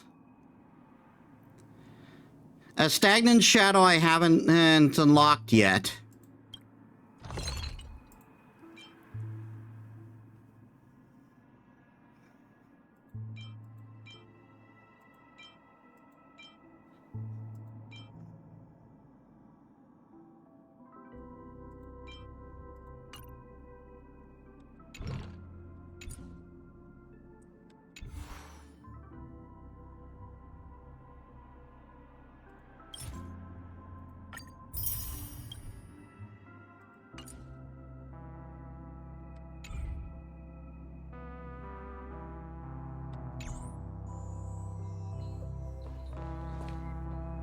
I'm actually going to take a bio break quickly. Give me a sec, guys. All right, I'm back.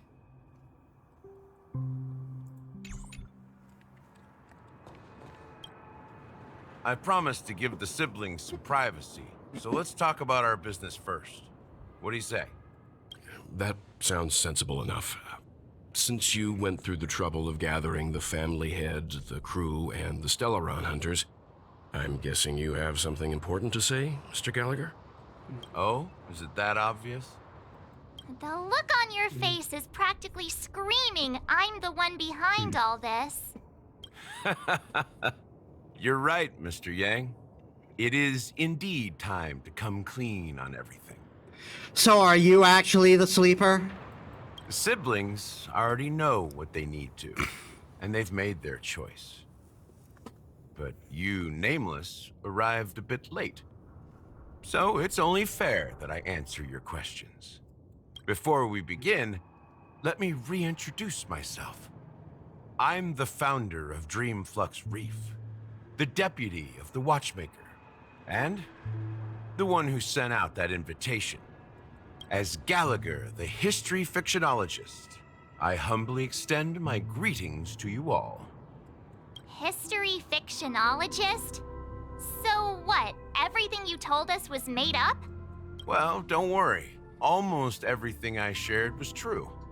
Well, except for the part about the family accepting me back. I double-checked with Micah, and everything he said about the family, the Watchmaker, and Mikhail is true. Thank you for your understanding. Now let's get down to business. I'm sure you're all wondering why I went through the trouble of setting up this battle for the legacy, inviting different factions, and stirring up a ruckus all over Penacony. Well, it all boils down to something very familiar to all of you. The Stellaron. The Stellaron?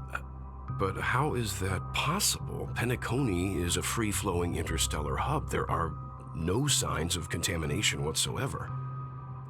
You're totally correct. So, care to take a guess at what that means?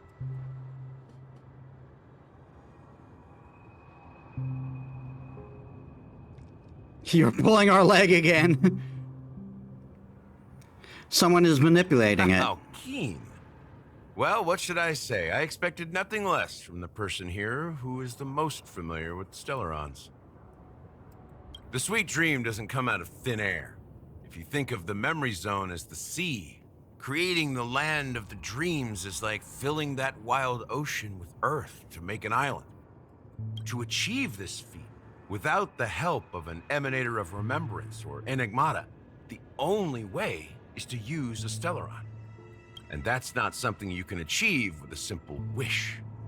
It requires vast quantities of knowledge, time, and manpower. I'm sure you get what I'm hinting at. In Azdana, the planet of festivities itself is a Stellaron disaster. The planet of festivities itself is a Stellaron disaster? It all started a long time ago, back when the Watchmaker and his crew liberated the frontier prison. They faced countless challenges as they began building Penacony from the ground up. That's when the idea of using the Stellaron came into play. The Stellaron first entered the Azdana system during the war. The Nameless warned everyone against the folly of attempting to tamper with such a power, and most heeded their words. But there are always people in the shadows with ulterior motives. The turning point came after Tiernan's death. With 2 of the Nameless gone, the Watchmaker had to go to the front lines. It was at that moment his rivals saw an opportunity. By the time a representative from the Montour Systems family arrived at the Watchmaker's call, the Stellaron had already been activated and was seeping into the primordial synesthesia dreamscape. Yeah, indeed they would. And I suppose the family happened to possess the knowledge to seal the Stellaron? Not just that. They knew far more about the Stellaron than the average person. They helped Mikhail swiftly quell the civil unrest and played a part in building Penacony under the disguise of the Harmony. Those 3 eras were known as the Age of Dreaming. The Watchmaker, who had been left in the dark, sent out invitations across the universe, spreading the hype around the land of the dreams. Then, how did they turn against each other? Remember the island in the ocean metaphor? The truth is, the Stellaron was never truly sealed. It existed in a different form within the dreamscape. Think about this. What would it cost to create and maintain such a lavish dreamland? It's people's lives. The opulent dream is built upon the decay of spirits, with a toxic elixir called pleasure flowing through the dreamscape. It tempts people to indulge in the dreamscape, and gradually their minds succumb, becoming nourishment for the sweet dream. Confusion, laziness, and cowardice, weaknesses that plague humanity, were magnified and nourished by the family. Penacony became a new kind of prison, even more impenetrable than the previous one. Sadly, we realized this far too late. By then, the family had a firm grip on Penacony, swiftly quelling any opposition that arose. At my wit's end, I had to use the power of the Enigmata, and sought refuge in this chaotic memory zone. Over the years, I fabricated a meme within this dream for our use. Dormancy. That's its real name. We exploited a loophole. You see, regular people can't fall asleep again while they are inside the dreamscape. So this is the true meaning of the impossible.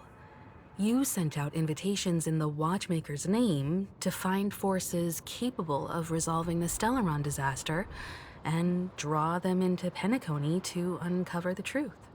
It's not just that. Above all, I wanted to see what happens when the major factions engage in a struggle for the legacy.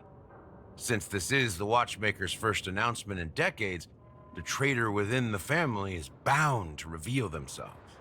So, the legacy is just a facade.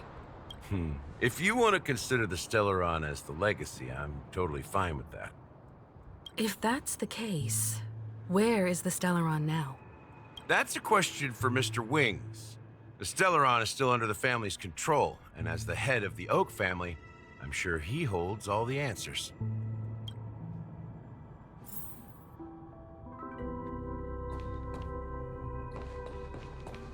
Hey, Sunday, where's the Stellaron?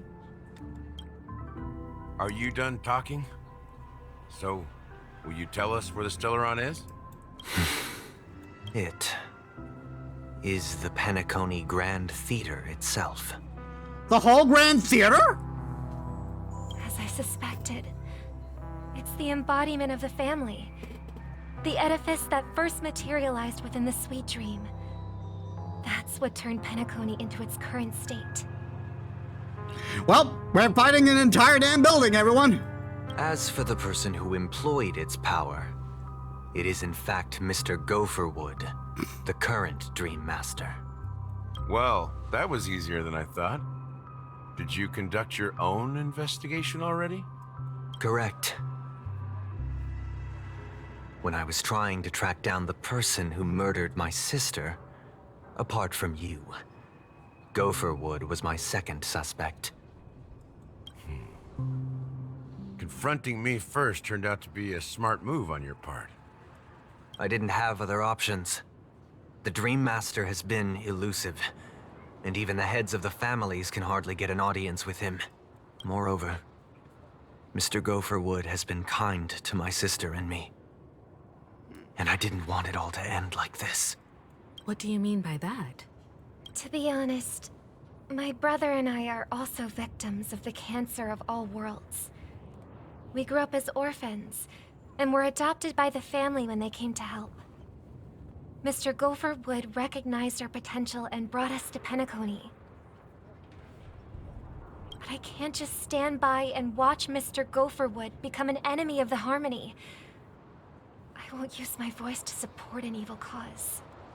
I won't step on that stage and sing, no matter who the traitor is, or what orders they give me. I won't let the Charmony Festival become an event that destroys Harmony itself, or the paradise in our dreams. Indeed. For the paradise in our dreams. As the head of the Oak family, I'm responsible for ensuring Penacony's promising future. Robin and I will head into the sweet dream and confront the Dream Master. And if it turns out that the family has truly strayed from the Harmony, I'll fight alongside you. We'll put the Charmony Festival on hold and make sure Mr. Gopherwood pays for his blood debt. The enemies you are about to face aren't like this old dog here, who can barely even bark. Since our interests are aligned, why don't we team up? Maybe, just maybe, we'll have a shot at success. We have always been following in the footsteps of our nameless predecessors, and there's no reason to stop now. Yeah, we Nameless won't back down from a challenge. Isn't that right, Miss Trailblazer?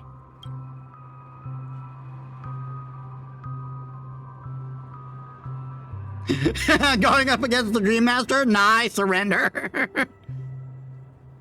Heroes never back down. It's time for the crew to save the world once more. Rest assured, sitting on the sidelines isn't in our nature. Mr. Sunday, Miss Robin, I'm willing to accompany you on behalf of the Astral Express. Having a third party present should help with negotiations, and could make all the difference if things get ugly. Thank you, Mr. Yang. Thank you all very much. The Charmony Festival is about to start, and time is against us. We must hasten. Everyone, let's gather over here. We still need to make some preparations. Before that,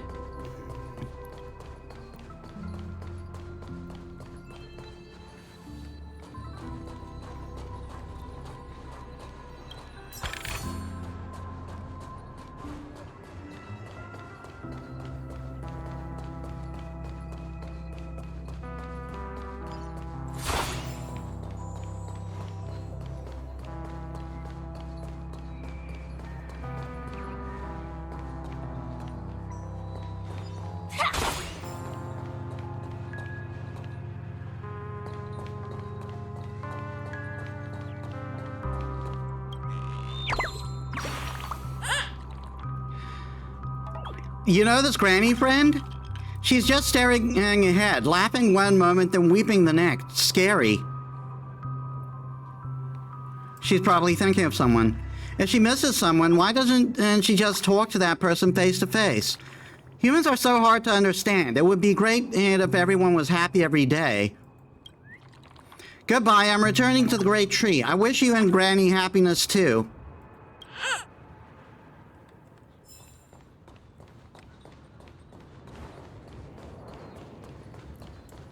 Right, let's go. I may have been quick to step up to the plate, but confronting the Dream Master could be a very dangerous affair. Huh?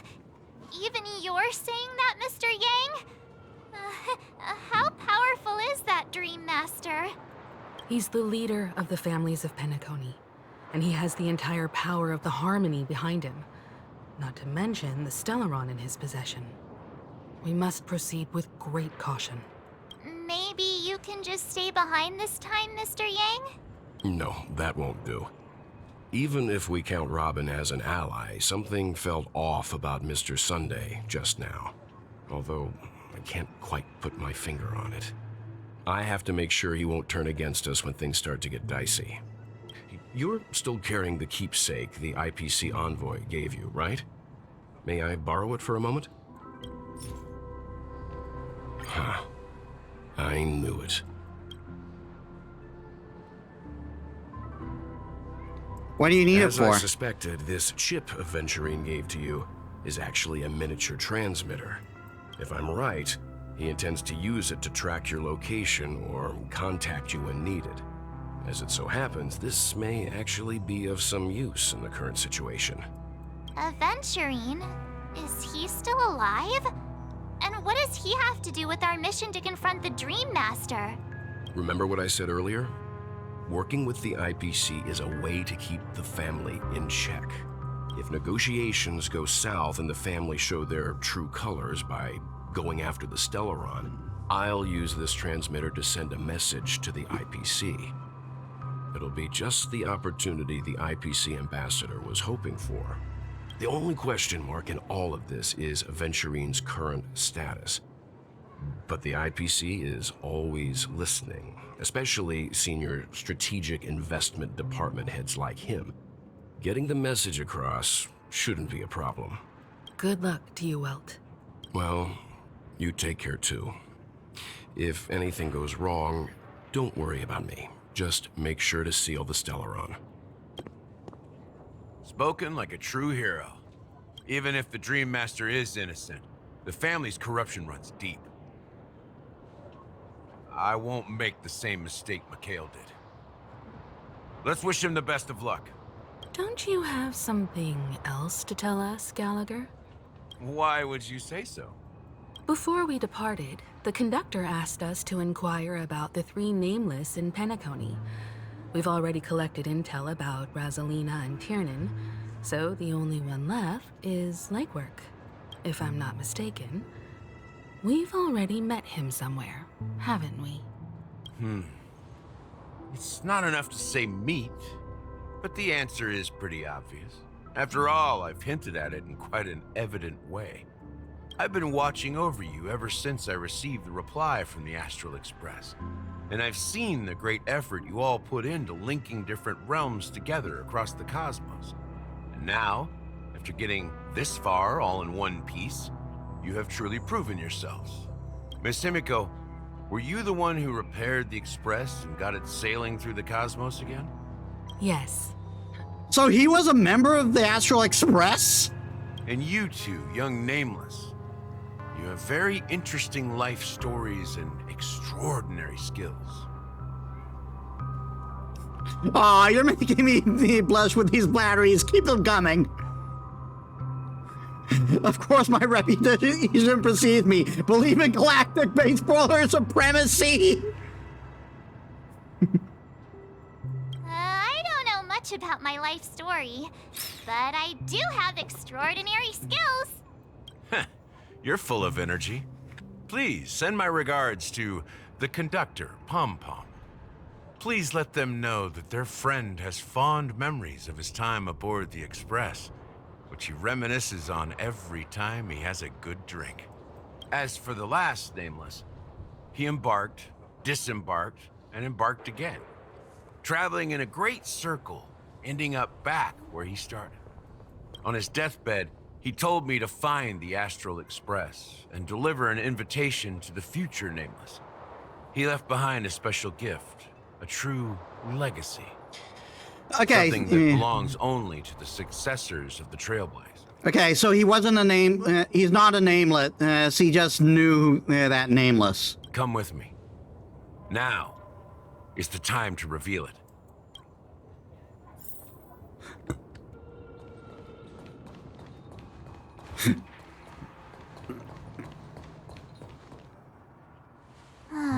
Back here again. Sometimes I feel like you're still alive, old friend. Like you've still got so much to say and do. I've kept my promise, brought the future Trailblazers you've waited so long for. I don't know why you were so obsessed with that train. but I remember your last words.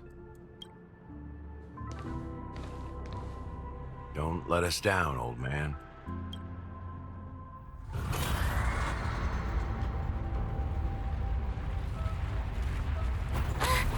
What's happening?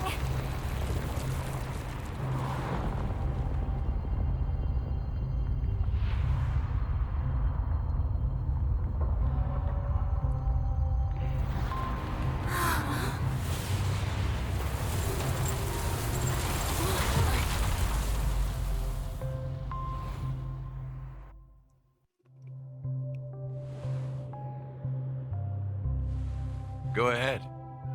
His resting place lies in the garden up ahead. The first and last nameless of Penacony. Mikhail Char Legward, the Watchmaker.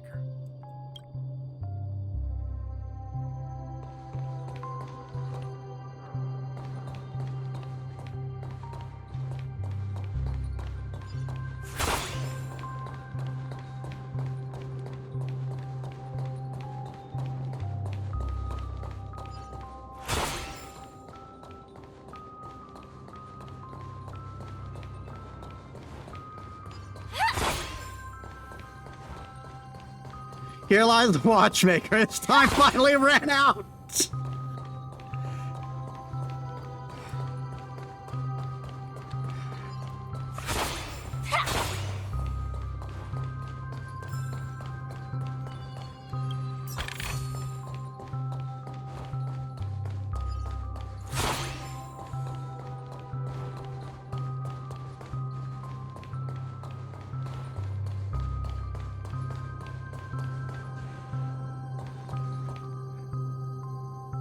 There's a save. There's a save point over there. No danger detected.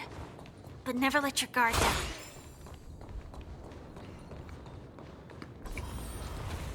Oh yeah, West of Loathing has all kinds of stupid grave jokes like that.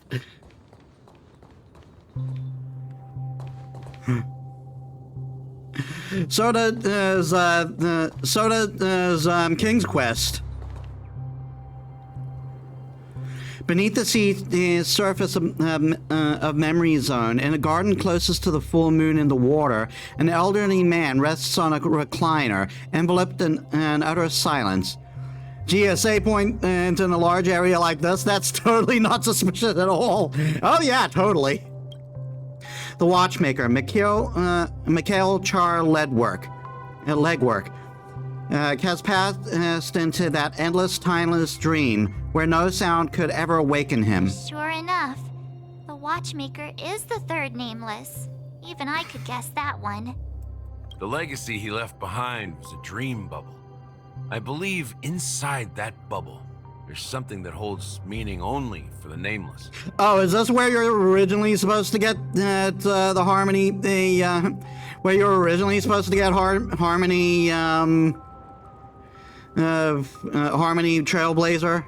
After all, when I checked its contents, I found nothing inside. Maybe some Trailblaze runes? Even more enigmatic than me. Well, let's have a look. As the words cease, Himiko nods ever so slightly in your direction. You take a deep breath, steady your mind, and return your gaze towards the Watchmaker. Touch the dream bubble. You press your hand against the dream bubble, and a thick, viscous memoria converges under strain, and then stretches towards outward from your fingertips, as if weaving a delicate web. It gently cradles your palm. A chill travels from your fingertips, carrying with it a myriad of vibrant and intertwined memories, as experience would suggest. But this time, you see nothing at all.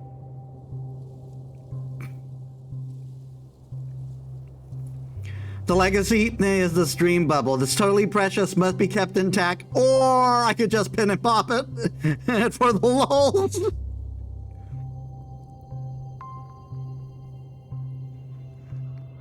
Try to focus.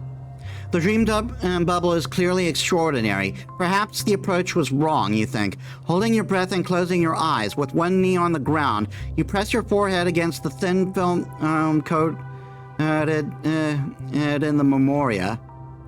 Yet before you there remains an abyss of darkness, no crimson sun and descending upon the snow-capped mountains, no gentle laughter, no twinkling stars, no echoes of the swords clashing, and most of all, no traces of trailblaze.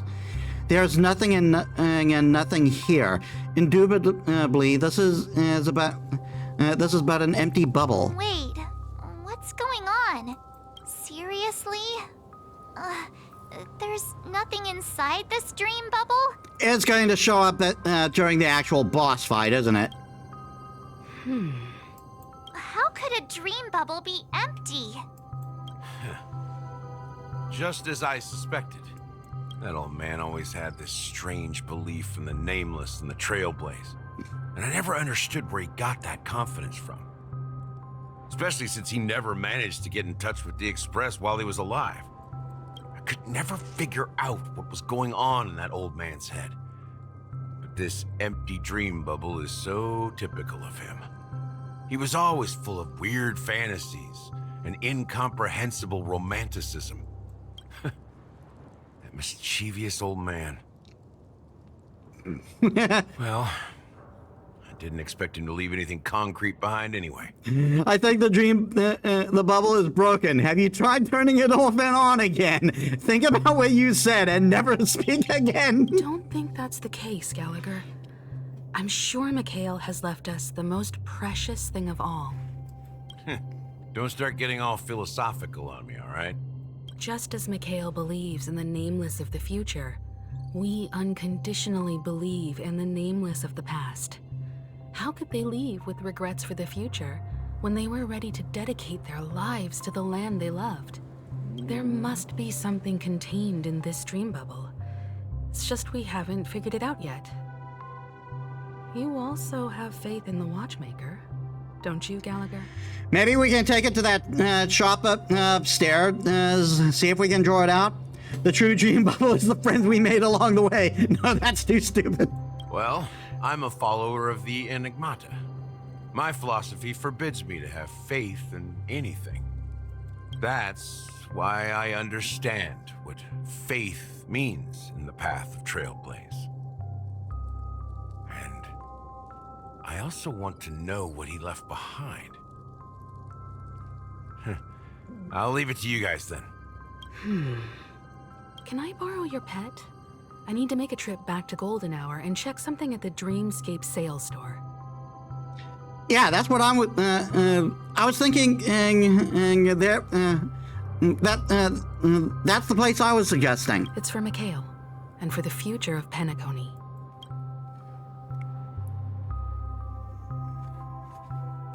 Oh, we're going to Boot Hill's POV.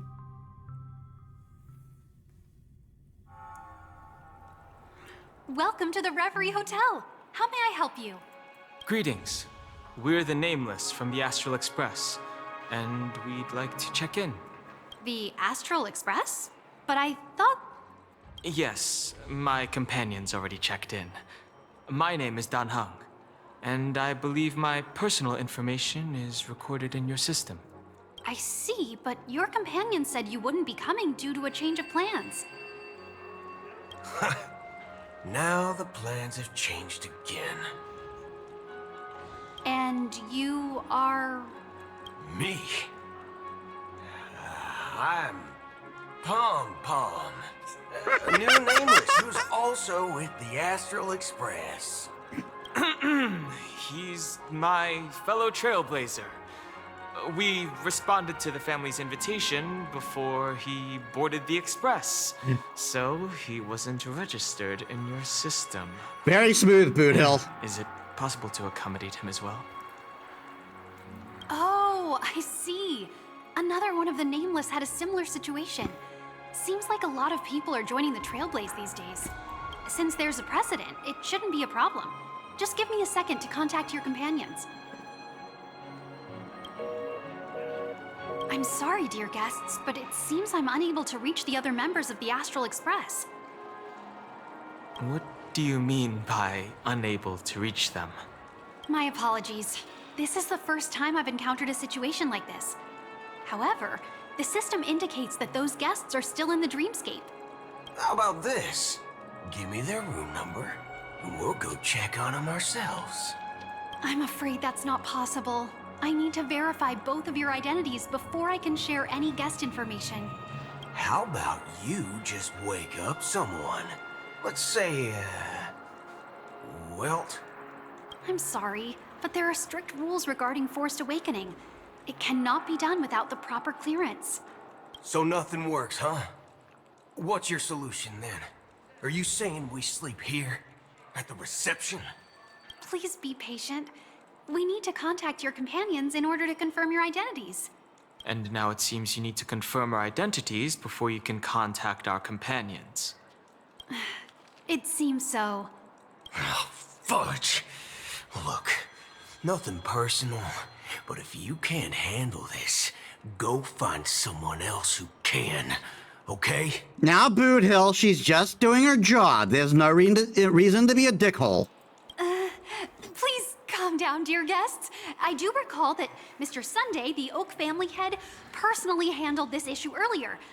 Oh, please wait a moment while I contact him. I don't think she's trying to give us a hard time. She really just doesn't know what to do. I have a bad feeling about this. You tried to contact them on the Express earlier, but they didn't respond. Something doesn't seem right. I need to leave for a moment. You can stay here with the receptionist. Are you sure? He's kind of a bit of a dick to her. Sure thing. Just don't keep me waiting forever. Don Home seems pretty worried about his companions. I should give him some space. Stressing out about it won't help anything.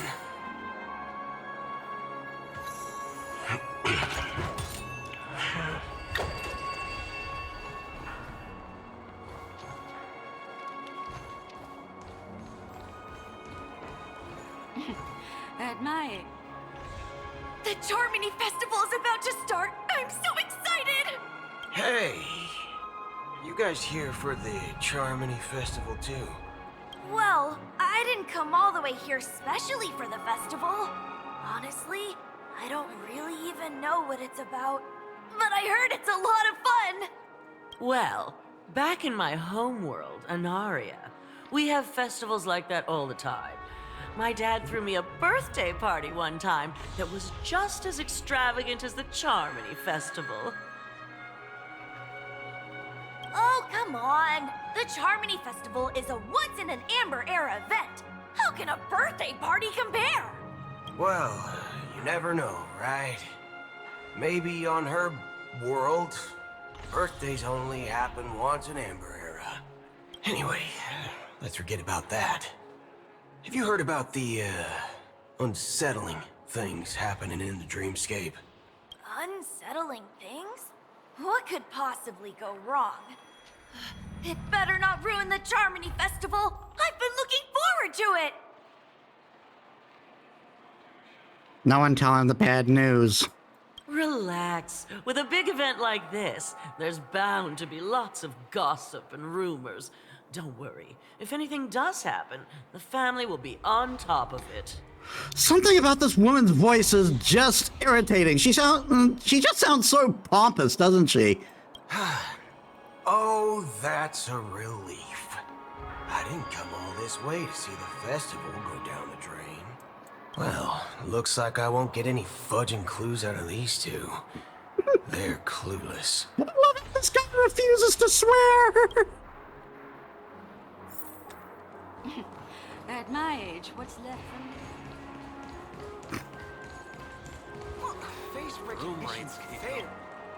Greetings. I'm Cody of the Bloodhound family, head of security for the hotel. How may I assist you? Hello. So, there's something I wanted to ask about.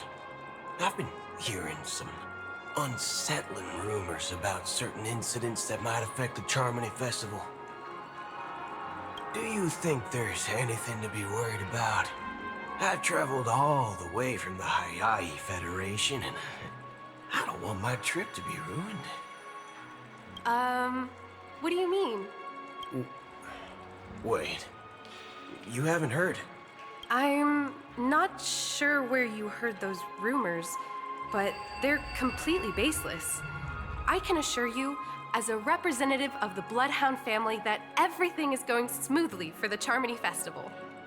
At present, all of the families are focused on making sure the festival starts on time. Even the Dream Master himself has arrived. So don't worry, your trip won't be in vain. Ah,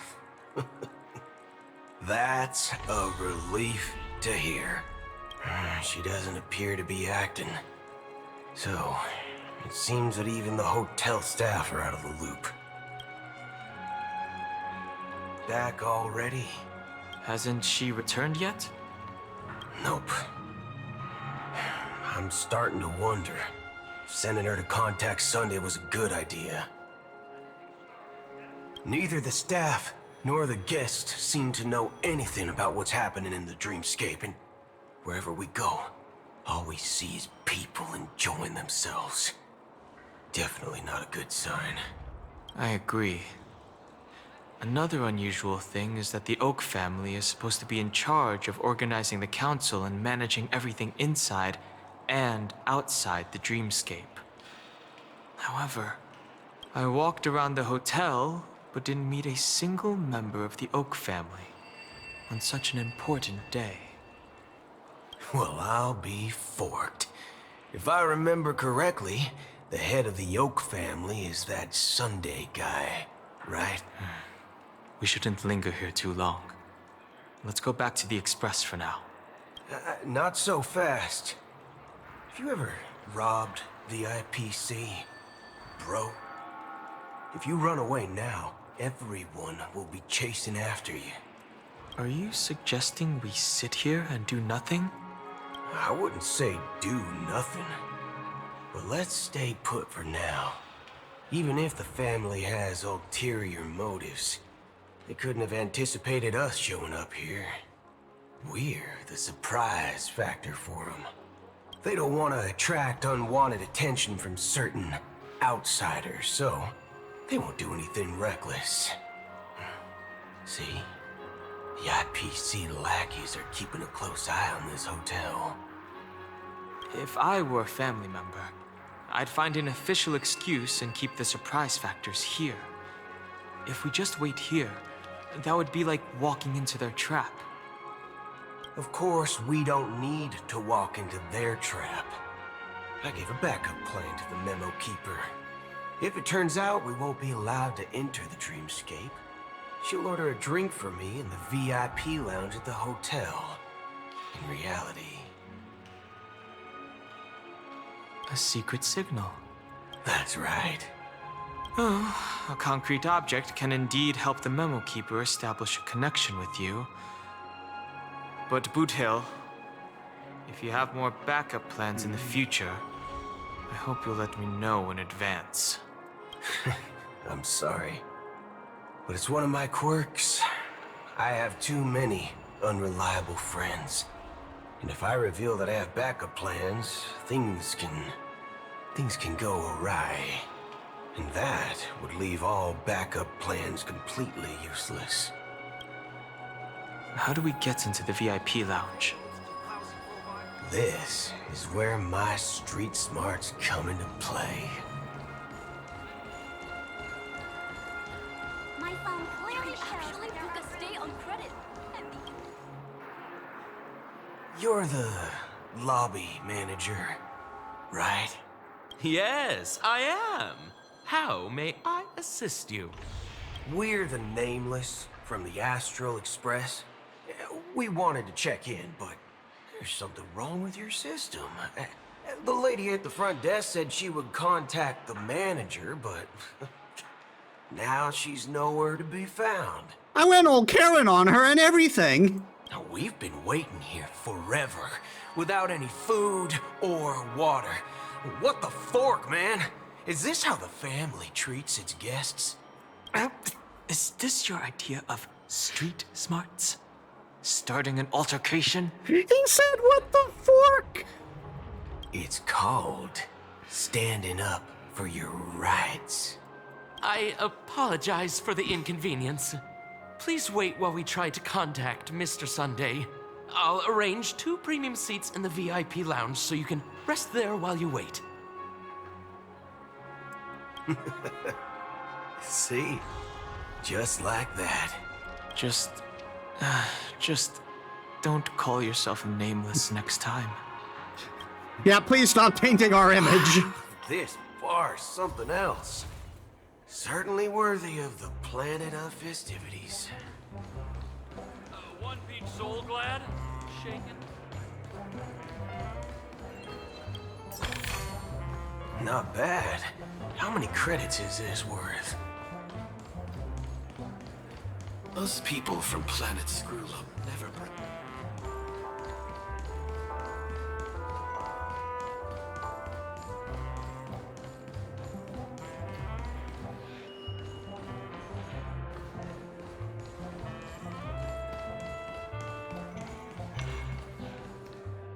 One Peach... Good evening, gentlemen.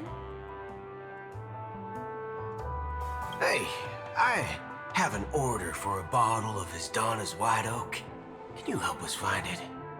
Hasdana's White Oak? I think there might be a misunderstanding. We don't serve that here. Oh, no way. Are you sure you're not mistaken? If someone had reserved such a beverage, I would definitely remember it. It sells for hundreds of thousands of credits per bottle, after all. I couldn't afford to cover for such an item if it were broken or lost. That's strange. Well, could it be that the memo keeper couldn't afford it? What should we do now? Oh, no need to rush. Let's grab some drinks first. Maybe I arrived too early and he hasn't come yet. Now, let's see what kind of juice malts you all have here. Well, give me a glass of Heenum Valley, 40 years. I'll have it neat. No ice. Wow, that's the most expensive one on the list.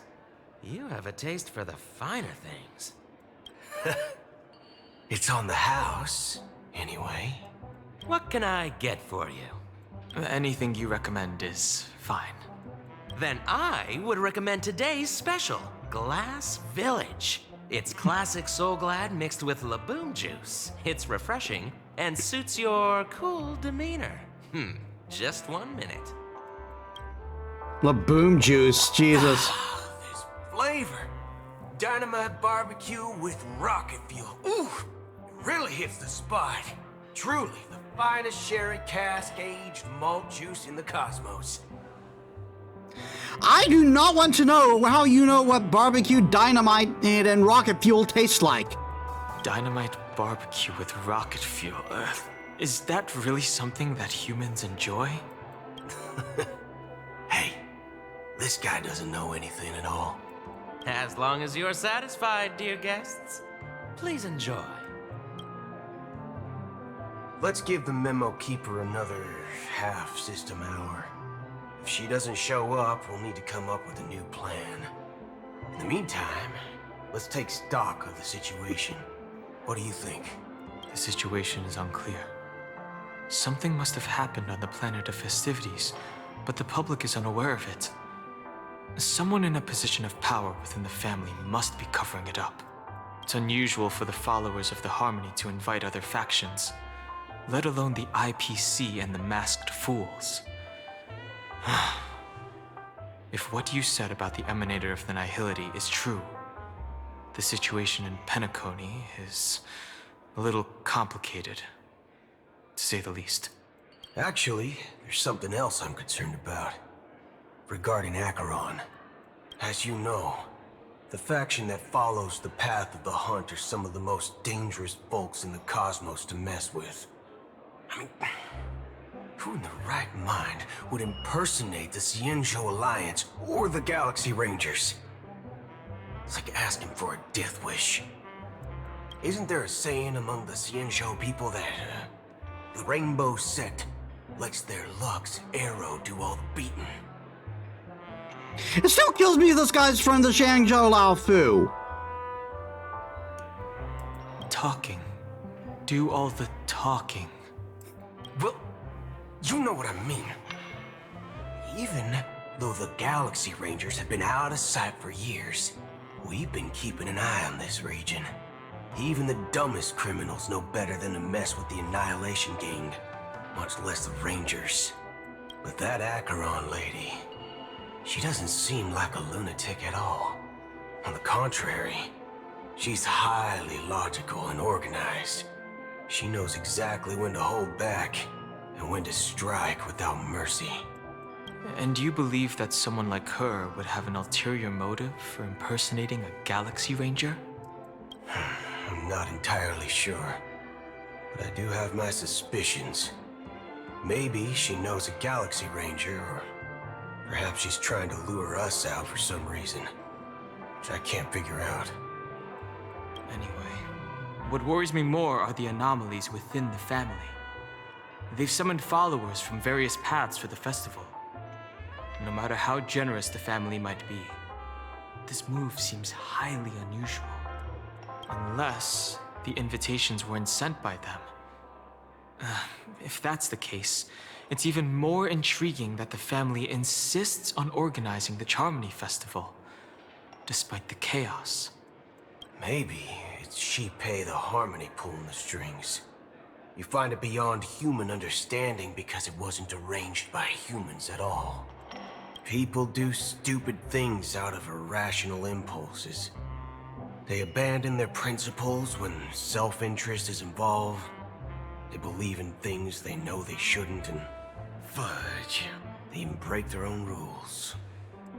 But Eons don't. They stick to their determined path and never turn back, even if they reach a dead end. You think Shipei's will is behind all this? It may not necessarily be Shipei. There's definitely some higher entity involved. I know it may sound pessimistic, but if human free will were reliable, why would we even need Galaxy Rangers? It's much simpler when you boil it down to the eons and paths. Like how Lon always follows the path of the hunt, or how the Express stays true to the Trailblaze despite Akavili's disappearance. But in my opinion, Akavili's fall holds significance for the Nameless. Oh, so you're saying the Nameless now have to take responsibility for their own choices because their absolutely right leader is gone? Exactly.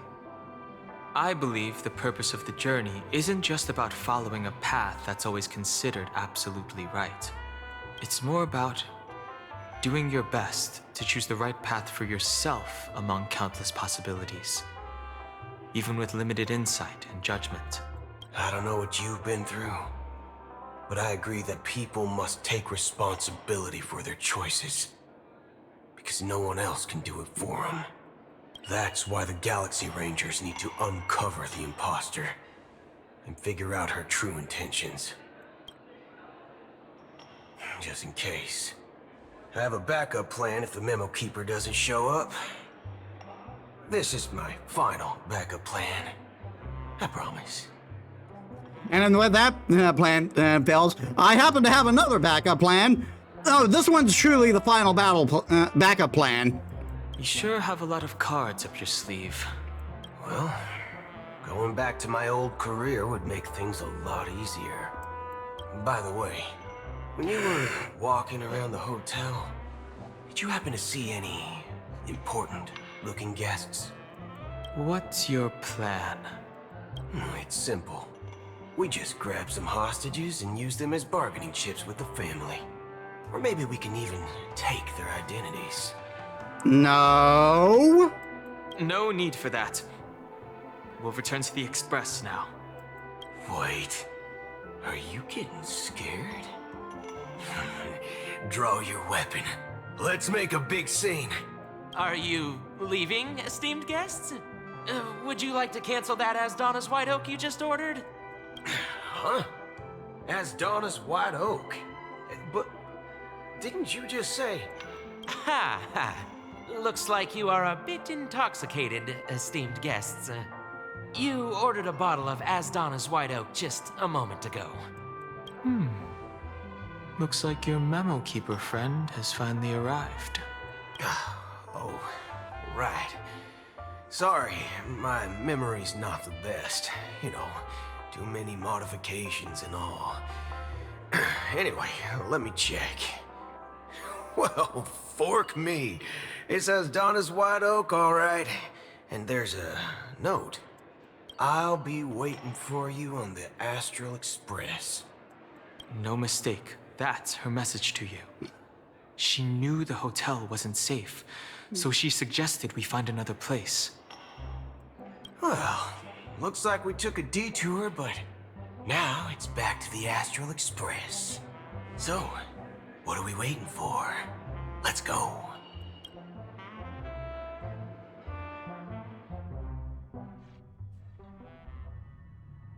You're back? 2 guests just boarded saying they were looking for Boot Hill, so I told them to wait in the parlor car. 2 guests? Oh, just in time. 2 guests? She's one of them. Look, we welcome all passengers on the Astral Express, but sneaking in like that? You have no regard for etiquette. My apologies, conductor. It was an oversight on my part. I assumed you were already acquainted with the garden. Given the chaotic situation in Penacony, the Nameless are the only ones we can truly trust right now. You are the memo keeper. Pleased to meet you, Dan Hung.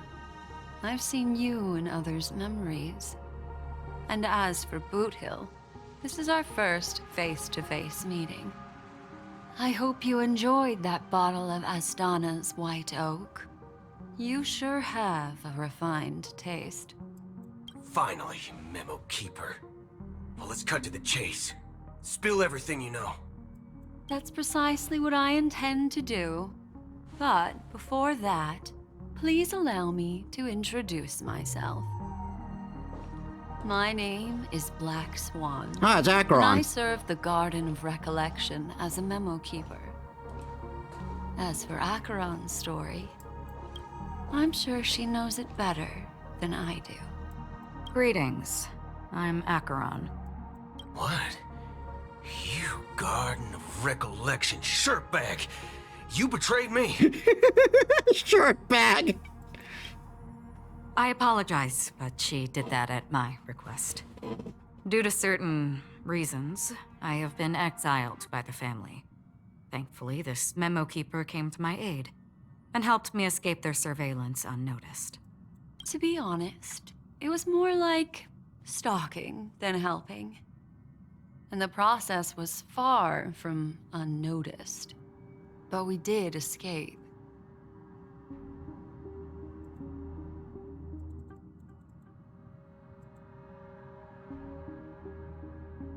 I know! I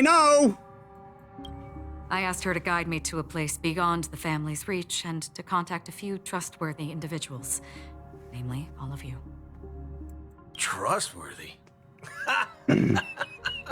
Son of a nice lady. You think I'm dumb or something?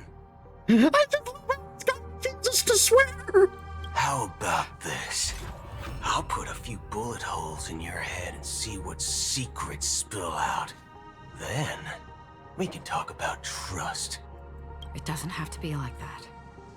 I'm willing to answer all your questions, but not right now. If my cover hadn't been blown, we might have had more time, but at the moment, we don't have any other options. No other options? What do you mean? This is the only way I can ensure everyone's safety. I kindly request an immediate warp jump out of the Astana star system. This passenger is requesting... As far as I can tell, she's not a threat and seems to be telling the truth. I've briefly traveled with your companions and know their whereabouts, Don Hung. Please rest assured, your nameless companions are safe, but they need our help. As for Boot Hill, you may have guessed, I've been waiting for you. Galaxy Rangers are known for their elusive nature and limited contact with each other, so this was the only way I could reach out to you. Only by doing this can I find a true Galaxy Ranger and fulfill a long-standing promise. To return his relics to their rightful owner. Someone once told me that every rainfall is like a gift from the heavens, a sign of their mercy upon the world. Raindrops are said to be the tears of the gods, shed in response to the sorrows of the world. Their constant pouring is a reminder that the gods haven't abandoned us yet. So, how long has this rain been going on for? I used to believe, just like you, that it would eventually stop. Years and decades passed. And in the end, such hope faded away before the rain did. Looks like the god you mentioned doesn't exist after all. As he spoke, the old man's gaze remained fixed on the distance. Amidst the fine drizzle of the black rain, countless showery hands emerged from the sea, shrouded in an ethereal mist, reaching out towards the sky one by one. Well,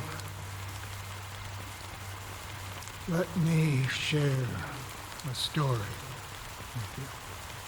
Mortals who walk the paths are like sailors on a vast ocean, leaving behind a trail that creates countless ripples of possibilities.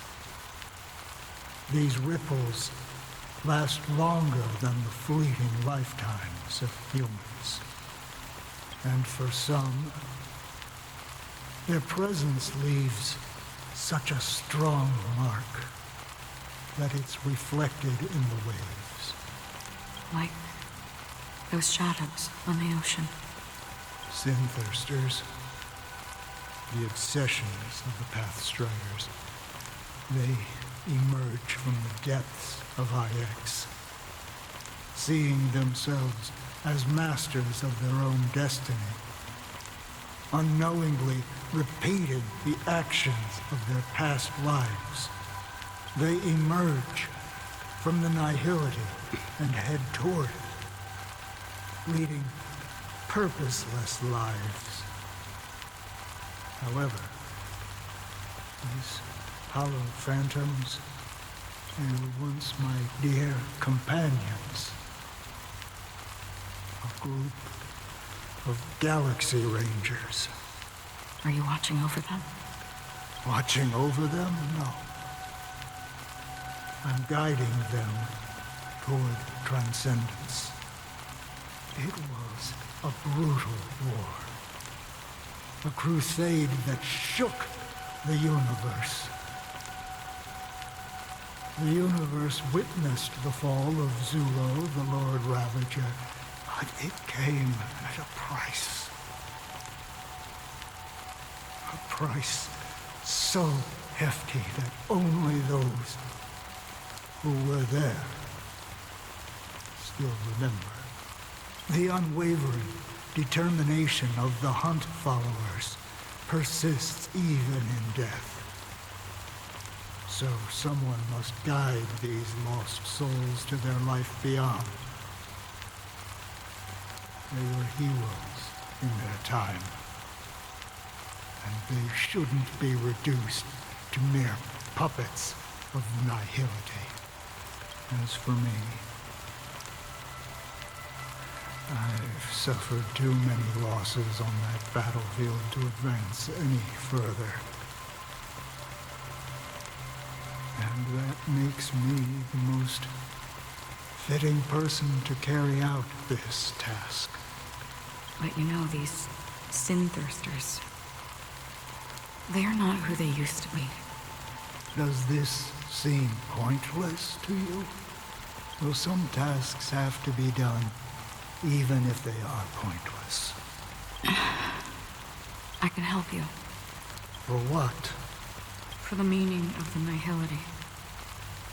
That's what I've been seeking. I see. After all, this realm is off limits to ordinary souls, right? Thank you, stranger.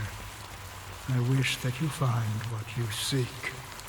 Before we part ways, I have one more question. It is true that their actions and even their entire lives may seem pointless from our perspective. But if, and it's just an if this is what the departed ones expected, should we try to change it? A good question. And a profound one. I don't know the answer. What I do know is that one day I too will pass away.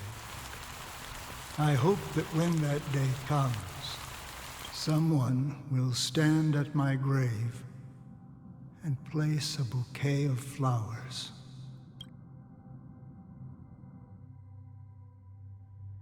Oh, and we're at the real Robin's POV now.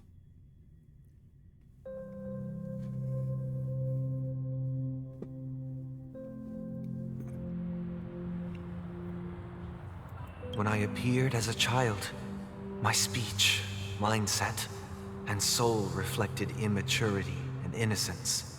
As I grew into adulthood, I left behind my childlike side.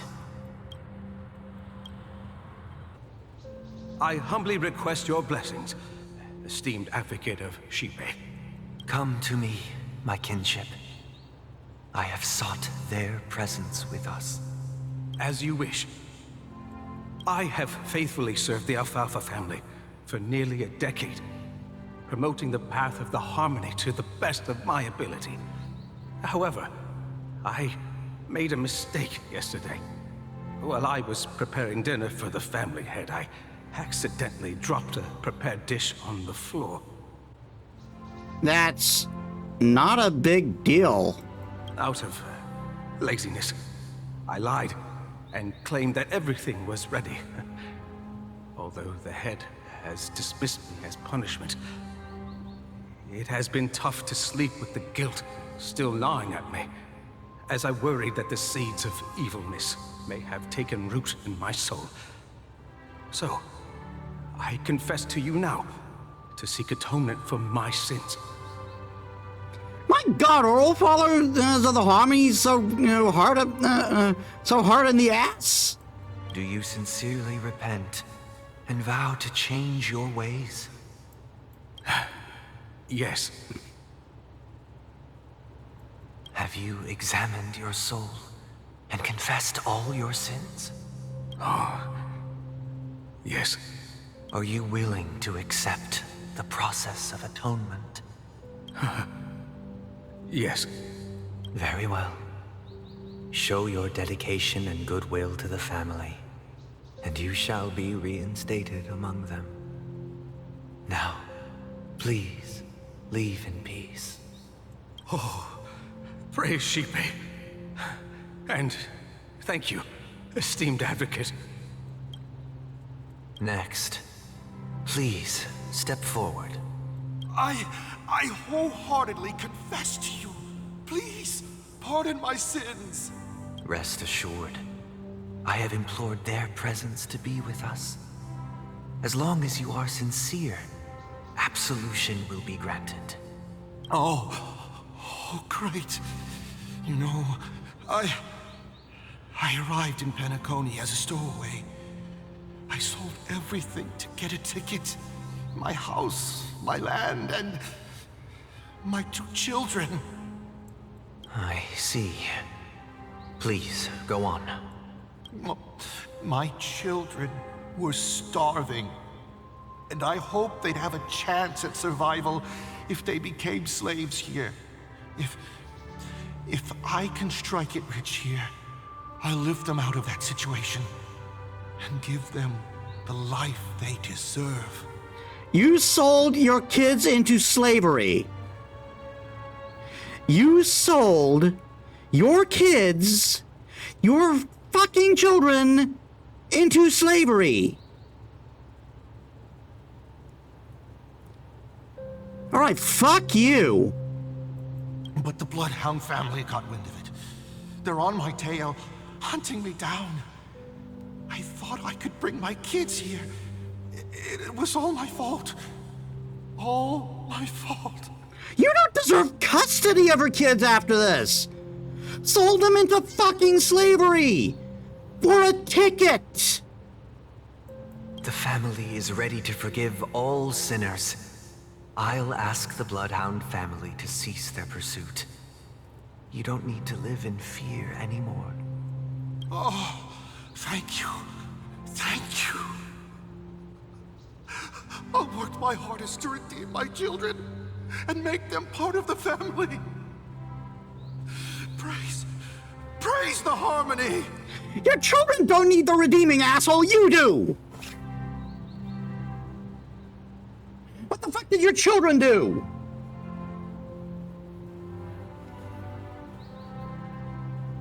Oh my god, the more that comes to light about the harmony, the more I hate it. Next, please step forward. Hey, long time no see, Mr. Sunday. The most esteemed individual in Penacony, and the next leader of the Oak family, right? I have sought their presence with us. Let us proceed. Sure, let's just get this over with. I have sinned, please forgive me. I wasted half a pizza at breakfast, and a bottle of Soul Glad. That's it, nothing more. Can we wrap this up? I've got a Robo-Ball game to catch, you know? Do you seek to atone for your sins through good deeds? My sins? Starting to sound like a saint, huh? Well, let me tell you something. Neither the family nor you have the right to judge me. You think nobody knows what your precious family has done? About the watchmaker? Huh? Don't kid yourself, Featherbrain. Those dream chasers might be fooled by your act, but don't fool yourself. All right, guys, I'm going to take a food break. Give me a sec. I'll be back in a bit, and I'll extend stream for however long I'm gone. All right, I'm back, and goodbye to you.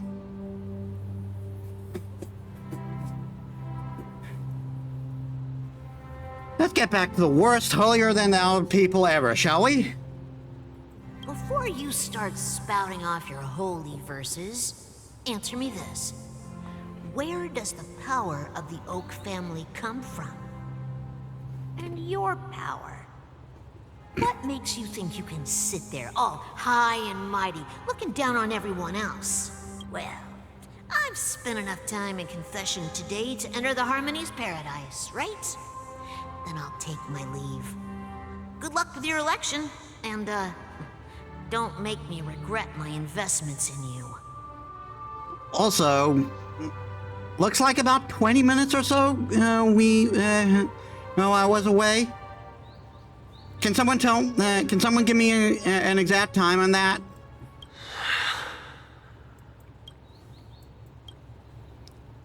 Oh, revered triple-faced soul, hear my doubts. Who can judge the strong when their power hides their crimes? Who can vouch for the weak when they will pay any price to survive? Who can comfort the purest souls when even they get led astray? If the strong defending the weak is truly the foundation of paradise, then who is responsible for the suffering and anguish in this wretched world?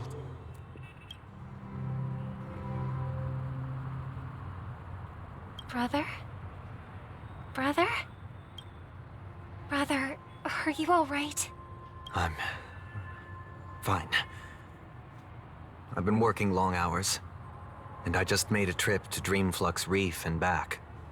So, I'm a bit out of sorts. But it'll all be over before we know it. You've been working non-stop on the Charmony Festival, Mr. Sunday, and no one could have predicted this incident. Even if the Stellaron does pose a grave threat, I still feel sorry for all the trouble we've caused you. No need to worry about troubling anyone. The Charmony Festival was meant to spread joy and harmony across the cosmos.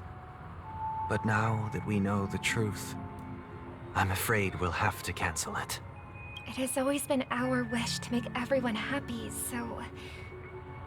we'll do our best to explain everything to the Dream Master. I'm sure he'll understand. Even if the negotiation does not go smoothly, I'll refuse to go on stage.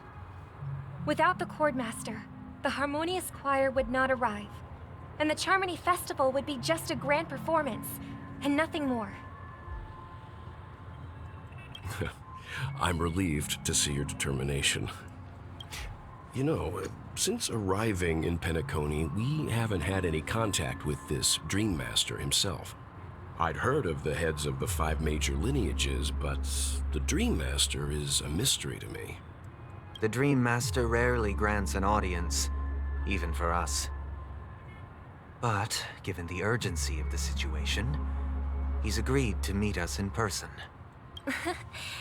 Perhaps you'll be the first guest to meet the Dream Master in years, Mr. Yang.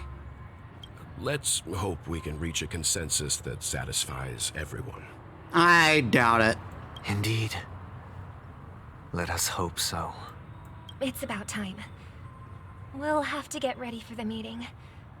I apologize for any inconvenience caused by the urgency. Don't worry. I'll be waiting here. Oh, dear. It's Mr. Sunday! Hey, come over here! Looks like someone needs help. Let's go check it out. Oh, Mr. Sunday.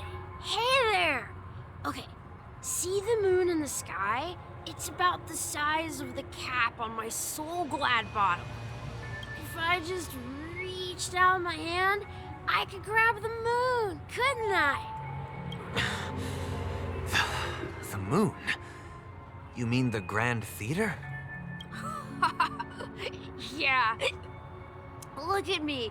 I've been away from home for too long. I must be missing that moon. But it's no big deal. The Grand Theater here looks much better than the moon back home. It's just magnificent. They told me not to sell everything I had just to come to Penacony. How short-sighted. Selling everything you had? Why would you go to such lengths? Why? Can't you see? Life back home is miserable. It's not really living at all. It's better to be here at Penacony. No pain, no worries about tomorrow, just sweet dreams. You can do whatever you want. That's what I call living. Yeah, now this is the life. Is this truly living? Huh? What did you say, young lady? I didn't quite catch that. Oh, it's nothing, sir. You see, the traffic on Glock's Avenue can be dangerous. How about I ask a Bloodhound family member to escort you to Ideen Park over there, so you can continue enjoying your sweet dream?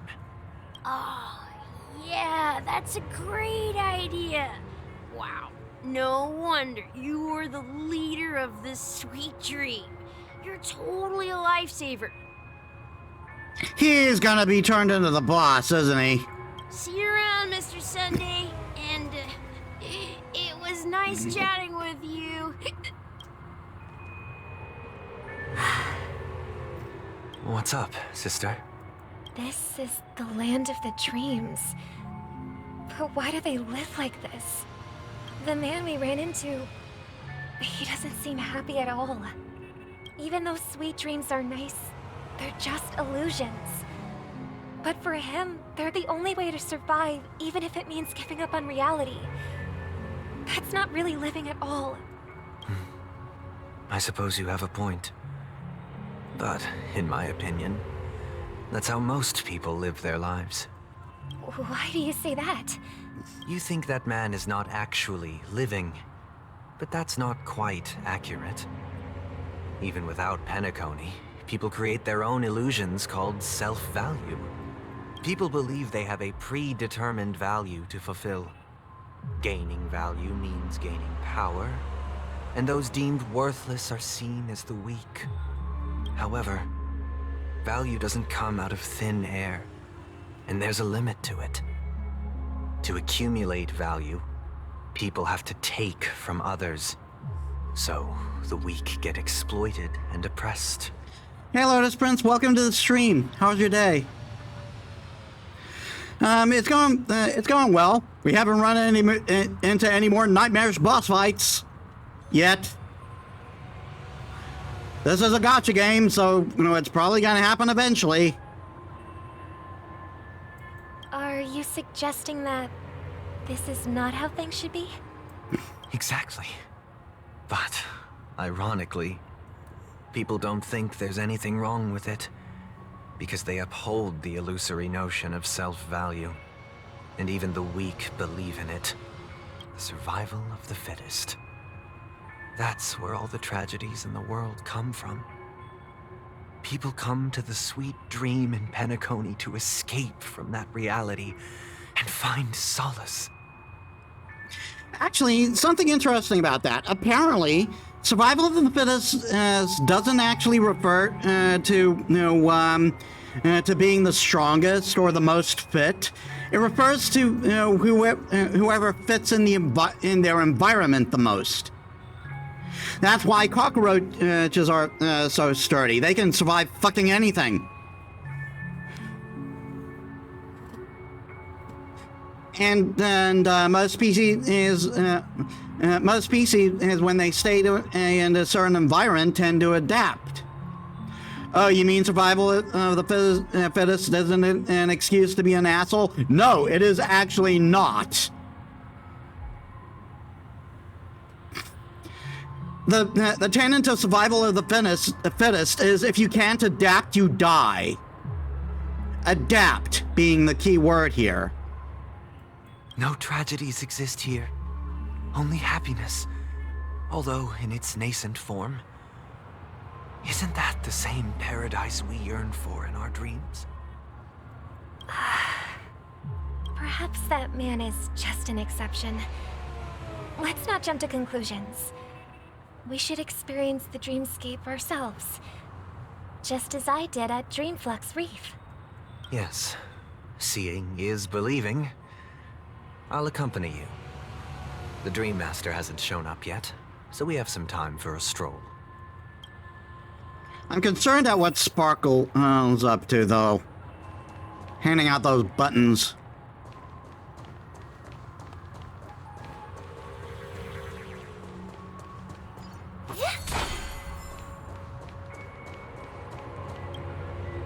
Glad to meet you again, Robin. How are the preparations for the Charmony Festival coming along? We're all so excited about it. It's going smoothly. Thanks for making the trip to join the festival. You're too kind, Robin. It's a pleasure to have guests from all over the universe celebrating day and night. I can't stand being lonely or bored, so this jubilant dreamscape is perfect for me. But if this went on forever, would it get boring too? Nah, not at all. Who would get tired of having so much fun? Every day, you get to wear fancy clothes, explore all sorts of dream bubbles, indulge in delicious food without gaining weight, and you never get old or sick. As long as you can afford a room, this place is the ultimate paradise. But if you continue to do the same thing, time after time after time after time, it's eventually going to lose its luster. But you know that only a few things can be brought back from the dreamscape to reality, right? That's exactly why I don't plan on bringing anything back. Just enjoying the dream itself is good enough for me. I mean, I'm not one of those long-living species. I only have around 60 or 70 years in this lifetime, and there's so much to worry about. Being happy here is pure bliss. There was a Twilight Zone episode like that, huh? I've never seen Twilight Zone. I just know its influence. A guy dies and goes to heaven. He's in a casino where he never stops winning. Yeah, eventually that would lose all meaning. Only in this sweet dream can I truly feel like I'm in control of my life and fate. Who would want to go back to reality after experiencing this bliss? I see. I genuinely wish you all the happiness in the world. And I wish you a fantastic performance, Robin! I'm off to the Blue Hour for the ball. See you later.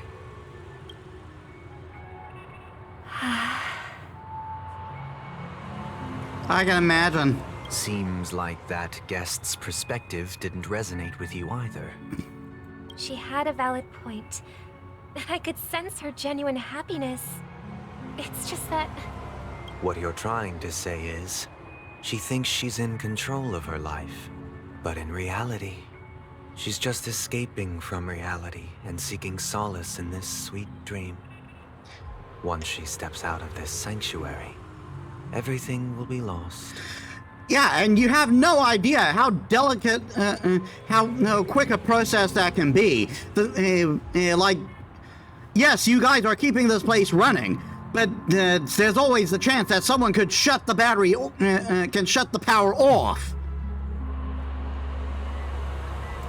Well, she did make mention of being able to afford a room, didn't she? Yes, what happens when she can no longer afford a room? However, the paradise in our dreams, it doesn't have to end. All dreams end when you wake up, dude. And it is such a simple process to wake up. No. And the paradise we yearn for shouldn't be just a fleeting dream either. And then it turns out he is in the plane with on a plane with a gremlin destroying the ring, and he's actually Hitler, and Nito Brahm is a fly monster. Oh God.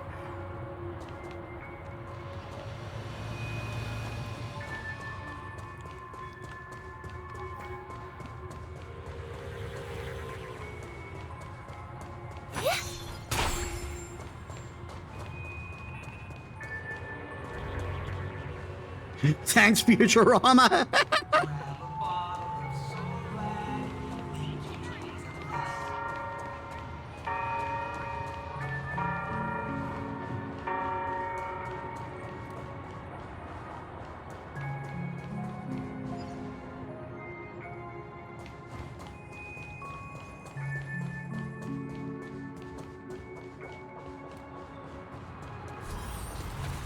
I thought I activated that.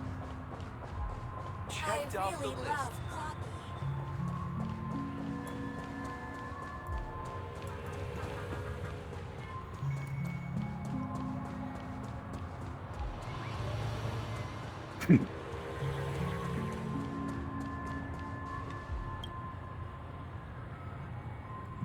scenery in this dreamscape is truly breathtaking, isn't it?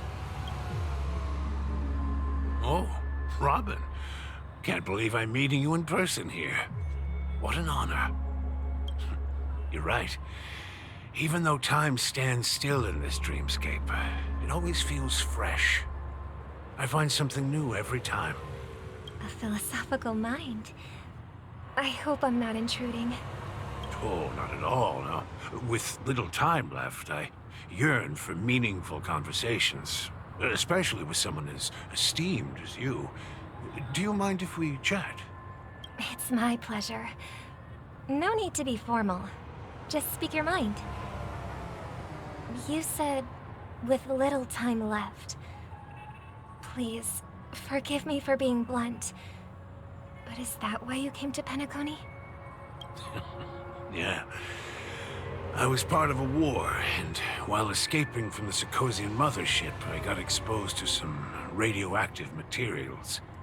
And then, all my comrades died, and my hometown was wiped out by neutron bombardments. I couldn't bear to live with everything I knew gone. That's when I heard about a possible solution here, so I came. So, survivor's guilt. How heart-wrenching. I hope the family has been able to help you. They have, and I'm truly grateful for that. They provided me with a comfortable room, the most advanced life support devices in the cosmos, and a stellar team of caregivers. My physical body is now in the dream pool, sustained by life support. The me you see here is whole, rational, and no different from any other person.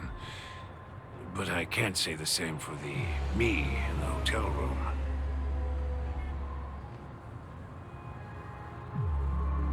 Are there no therapists in this world? My true appearance? Huh. I hope you never have to witness it, Robin. So, you'll be living forever in this dreamscape. I'm just saying, like, they could have access to therapists in this place. For people trying to escape their problems, they could, you could give the option for them to go to help. I mean, if just being here there has some improvement to his mental health, then maybe that can help with the therapy process. Really, are there no therapists in this place? Just being able to live at all is good enough for me. Whether it's in this dreamscape or not, well, I don't really have much say in the matter. My world has been torn apart, and my life could end any second. So, even if this whole place is an illusion, it's still my paradise. And I'll treasure every moment I spend here. How I envy those everlasting things. That old man's story. It's so tragic. Fortunately, this sweet dream gives him joyful memories to hold on to for the rest of his life. Yeah, but that's not addressing his problem. He's just running away from the problem. As soon as this place comes crashing down, which it can very easily, he's going to lose his shit. That's precisely why this sweet dream in Penacony exists. No. This is an escape. This is just a way to, ignore your problems. This does not address the problems. This does not give you any sort of help whatsoever. You can't you can't find a way to improve your situation once you're in here. It is a stagnant dead zone. It is just a place of escape.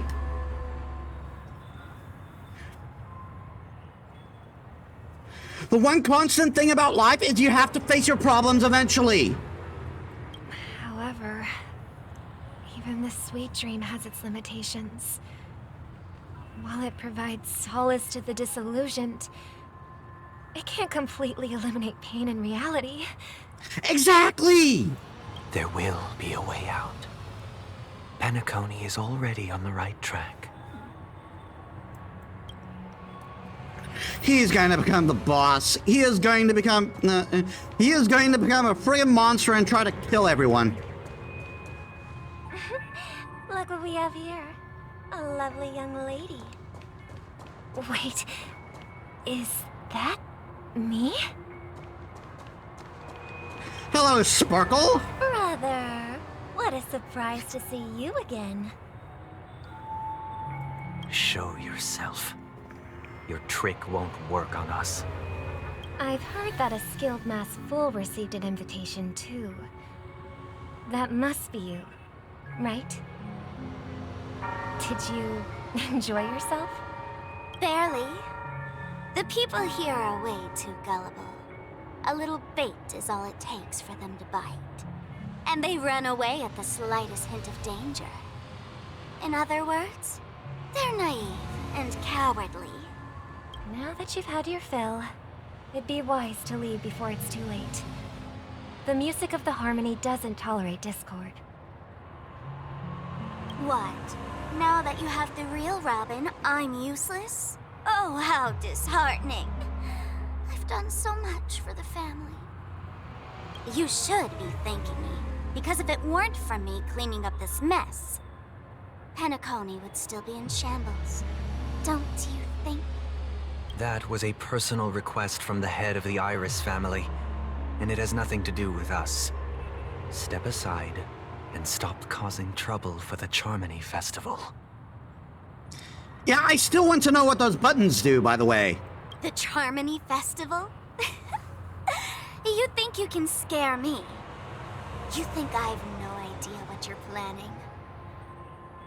I don't care what you're thinking, Chicken Wing Boy. But I'm pretty sure our lovely Robin won't be appearing on stage. After all, you're well aware of what a sorry state this dreamscape is in under the banner of Harmony. Penacony, the land of the dreams. Is this truly the paradise you desire? Stop it. What's the rush, Chicken Wing Boy? Did I get to you? Our paradise is none of your concern, masked fool. Leave now, or the family won't tolerate you anymore. All right. I'll go. But Robin, I suggest you seriously consider this. Do you really believe those living in dreams can escape pain and find true happiness? Well, I've done my part, and now I'm simply waiting for the fireworks to begin. Here, the last 2 gifts for both of you. And don't lose them. If by some unfortunate chance the Charmony Festival starts against all odds, remember to use them during the show. And it'll be thrilling. Bang! I heard a raven cawing in the distance. It seems the Dream Master will arrive soon.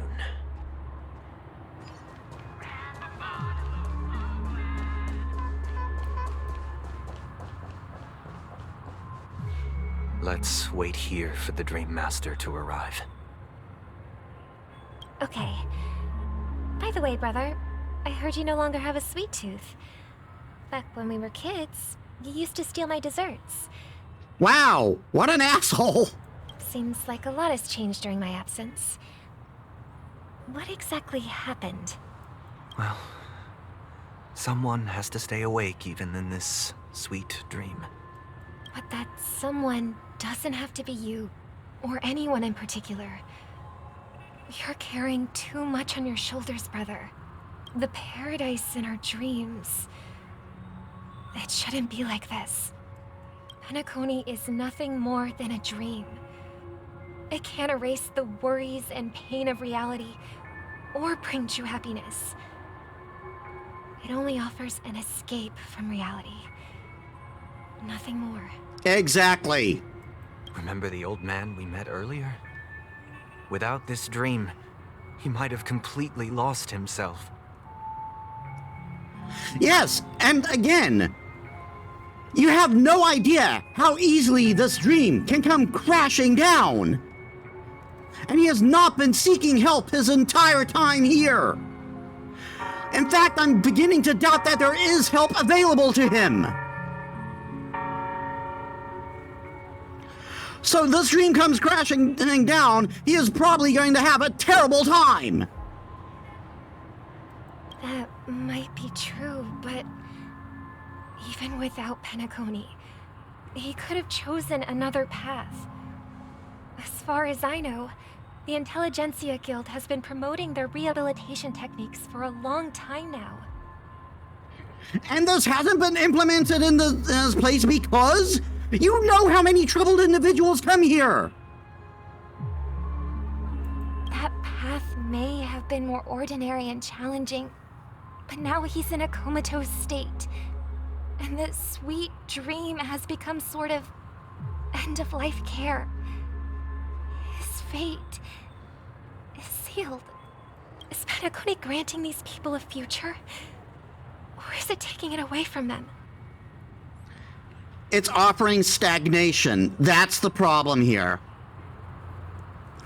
The people here are refusing to move on with their problems because all this place offers is an escape, nothing more. An escape you have to apparently pay an arm and a leg for. Well, don't forget this. Not everyone really has a future. That doesn't moot the point, asshole! The future for humanity is like the sky for birds.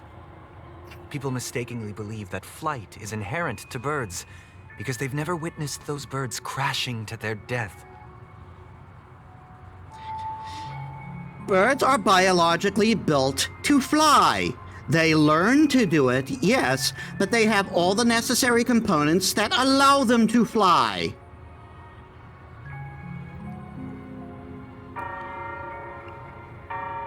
Do you remember how we took in that little Charmony dove when we were young? Yeah, we took care of it. Provided food and water, groomed its feathers. And later, when I decided to leave Penacony, I opened the cage and set it free. Well, I didn't mention what happened to it in my letters because I didn't want to upset you. Shortly after you left, it crashed to its death right in front of your window. I had surmised as much. I knew you wouldn't have avoided mentioning the bird for no reason. Despite that unfortunate outcome, I still believe it was the right decision. Birds aren't meant to spend their lives in cages. They belong in the sky, even if they can't fly. But here's the thing. If there are birds in this world that can never fly, can we really assert that they belong in the sky? Your logic is mistaken on several counts. There are several birds who cannot fly, but they do other things that allow them to survive. Ostriches, for example, are good at running and have strong kicks. Penguins, for example, are flightless as birds, but they can swim and dive for food. Am I the only one who was reminded of the Red Dwarf episode Better Than Life? I have never seen Red Dwarf. I've heard it's really good, though.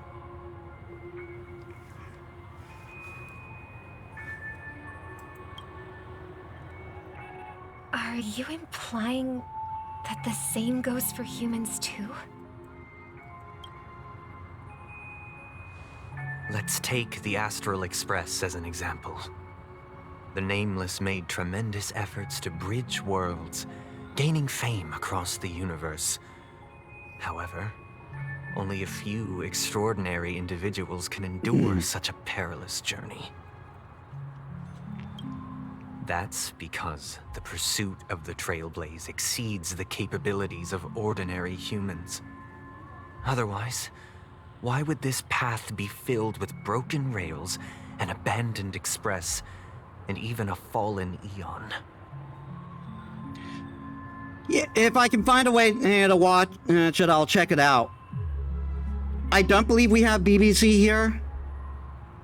Or at least I can't really access the BBC in any way I know. That's just sophistry. If that were true, then only the powerful would have the right to determine the future.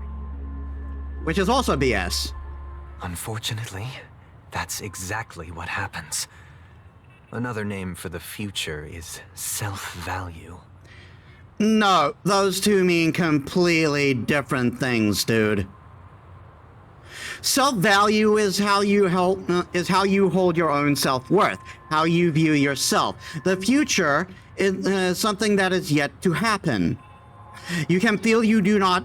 You can have so little self-worth that you feel you don't have a future, but they are not one and the same.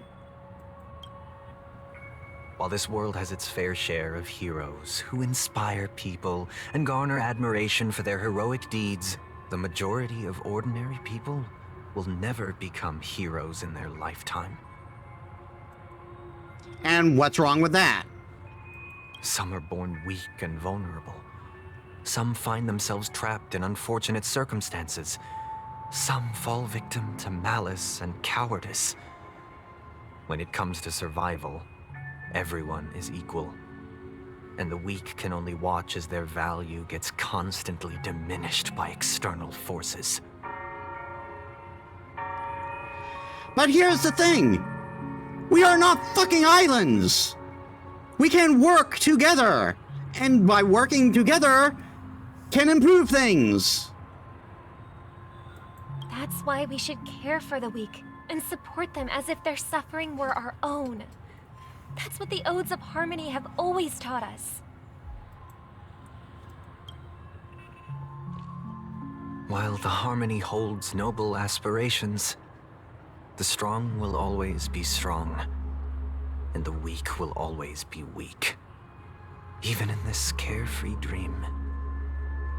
Human nature contains greatness, but it also harbors inherent weaknesses that can't be eradicated. Would you like a toilet to flush down all that shit you're pulling out of your ass? The strong can become weak, at least categorically. You can easily become less.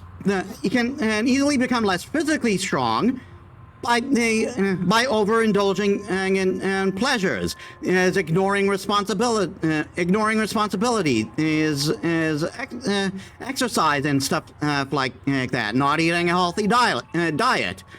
The weak can also become strong through various means. If you're talking about a social system, yes, that social system may want to keep it that way, but there is only so much shit people can take. And in the end, the greater numbers will survive. In the end, if people can't even secure their own survival, they won't care about the illusory future of equality. As long as the law of survival of the fittest prevails, there will always be fledglings crashing to their death. And this brings me back to my statement from before. Survival of the fittest has nothing to do with strength, and survival of the fittest is about ability to adapt. And you are not giving anything to adapt here. As soon as this world comes crashing down, because it is reliant on a powerful system. And if something happens to that system, it is going to become a self-fulfilling prophecy, because they have not been able to be given a road to adapt. This place is stagnation. But if people don't live for the future, do they merely exist for survival? If even you, my brother, don't believe that the Harmony will save the weak, then which eon can make our dreams come true? People often forget that when the first bird took flight, the entire world envisioned a future where no more fledglings would ever crash to their death. Are you reading, sister? What are you reading? Mr. Gopherwood gave me a picture book. It's about the story of the harmonic strings. I could become a chord master, I'd like to summon Dominicus, the harmonious choir. I want to sing with everyone and spread our wishes so that all can feel happiness and joy. Ladies and gentlemen, Chekhov's gun has been shown. I see. Then I would summon the harmonious choir too. Don't you have a wish of your own, brother? Of course I do. It's just that it includes your wish and everyone else's. I long for a true paradise where everyone can find peace. Then, let's build a stage there and invite everyone to our performance so that both our wishes come true through the power of the harmonious choir. It's a deal then. Yeah, it's a deal. But how can I become a chord master? Maybe you will have to become a star first.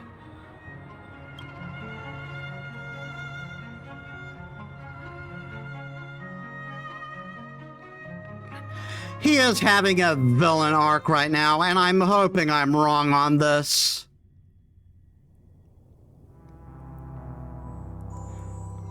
You're back sooner than I thought. Any results? Yes. And now, it's up to us to forge ahead. Since his last will has now been conveyed, my final mission is complete. But pardon me if I sound curt. It's good to have determination. The path Mikhail left for you is not an easy one to tread.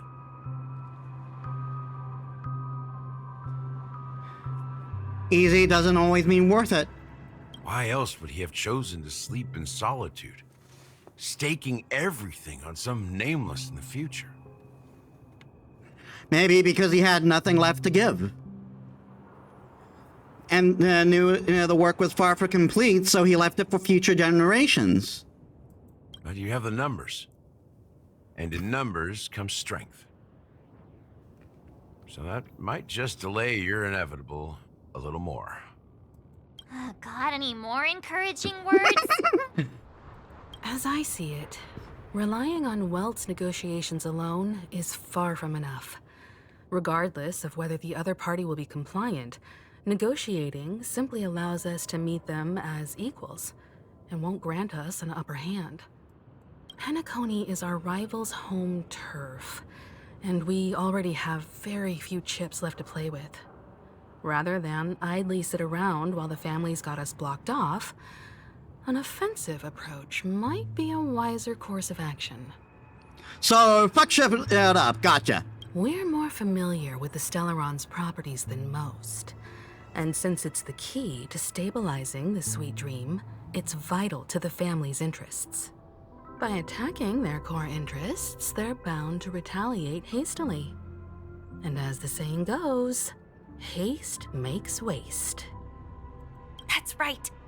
As long as we pose a threat to the Stellaron, either with words or otherwise, we have a chance at gaining the upper hand. But the problem is, on the eve of the Charmony Festival opening, how exactly are we going to get close to the theater? Family security will be airtight, and if we brute force it, even if we succeed, it's too risky. So, no one's gonna say anything? Then I'll raise my hand. I know the answer to this question.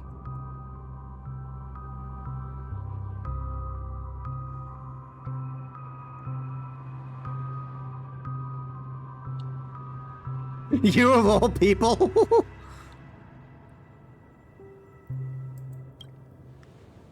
Why are you speaking like the General of the Law Fu?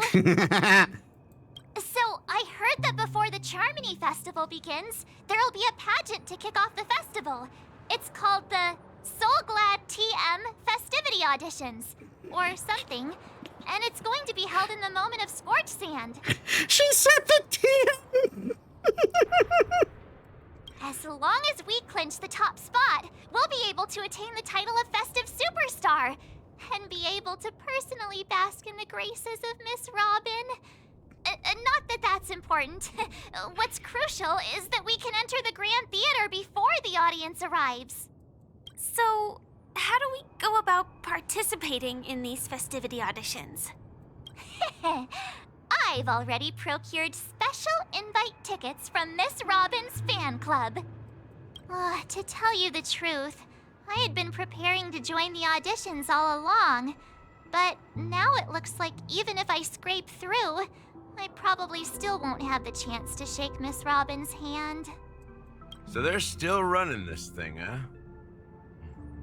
It was originally just a publicity stunt, set up by Mikhail to drum up attention. But it looks like it might be worth a shot. We'll follow Marge's plan. Mr. Gallagher, will you be joining us? I'm afraid I won't have the time. As a virtual character, I've already completed my final mission. Whether Penacony can awaken from this dream is all down to you. Should we ever cross paths again? I'd love for you to visit the Express. All right.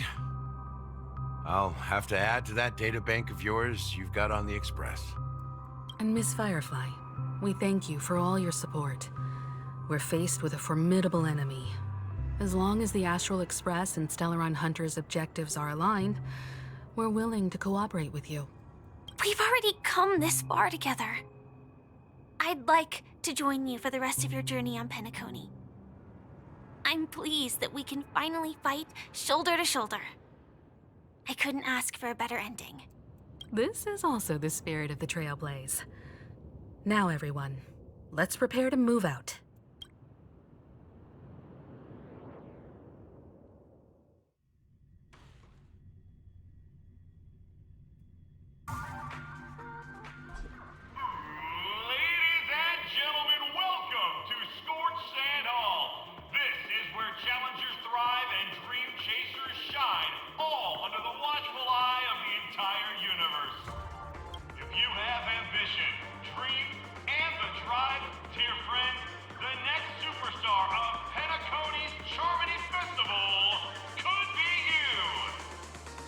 Why are the TVs crotch thrusting at me? Oh, wow, they've really outdone themselves. Oh, I'm starting to get excited. Behold, here come 4 friends with spirits high and full of steel. Are you aspiring to be the superstars of the festival? Is he talking about us? Yes, you. There's no doubt about it. I see you have all the potential of a superstar in you. Excuse me, you 4. What are you hoping to get out of all this? I was going to say save the world, but I would be happy if the TVs will stop thrusting at me. As the last group of contestants, how confident are you in overcoming all of the challenges? Oh, fuck it. Get everything up with a bat. Would you be open to a brief exclusive interview with us? It'll be quick. No such thing as a quick interview. Your journey is long and fraught with peril, yet under a sky blanketed by banners, you vie for the crown. The sword and rose! Protect the beauty! The magnificent and majestic! You're drunk. Sober up. A knight's head is hard as steel. Brother Lance's focus is stubborn as a heel. We don't all have to be winners, but if we don't have fun, we'd all be sinners. He got a poet and he don't know it. People are pouring in. Kinda feels like all sorts of baddies are showing up. Let's get in there quickly and enter the competition. Ladies and gentlemen, please, make way. Make way. Why do I feel... why do I suddenly feel like we're being thrown into the Hunger Games? Gee, I wonder why. Coming towards us now is one of Penacony's top 10 wealthiest tycoons and the soul-glad business empire's founder, Mr. Ideen. Allow me to introduce myself. I'm the director of Soulglad's factory, Ideen Lena.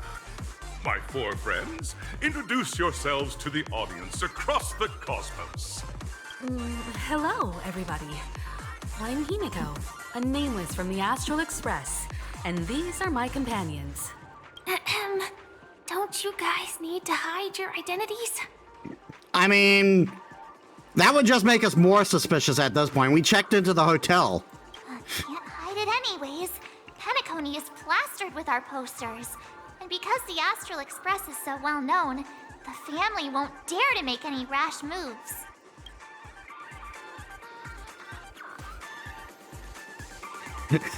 I'm the galactic baseballer. Say cheese.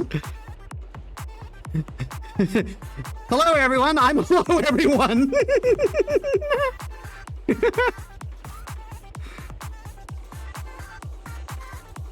Is it really a good idea to have a talent show at this pivotal moment of our story?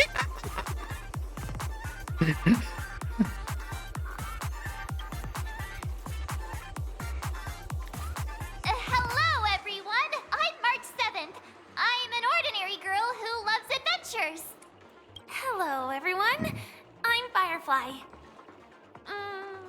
I am also an ordinary girl who enjoys adventures. Ignore the mech suit. I repeat, ignore the mech suit. So it's a bunch of nameless guests. This final face-off is bound to be spectacular. Time is precious. My four friends, come with me. Grab a bottle of Soul Glad and make your dreams a blast. Typical Goldie wanted you to quit breaking the fourth wall sentencing. Fourth wall breaking has been alive before Deadpool picked it up, and it will be alive long after he's gone.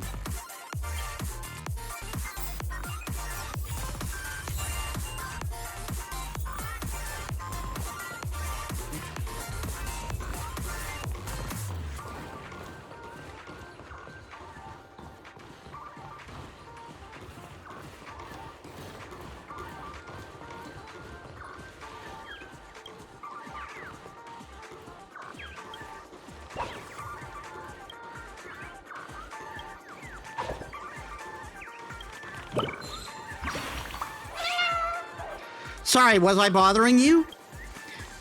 It's really noisy here, so even if you hide in here to sing, no other birdies can hear you. But it's really too loud. I can't hear myself singing. It's okay. You can hear it? I'm so embarrassed. Don't look at me. I just want to find a hole to hide in.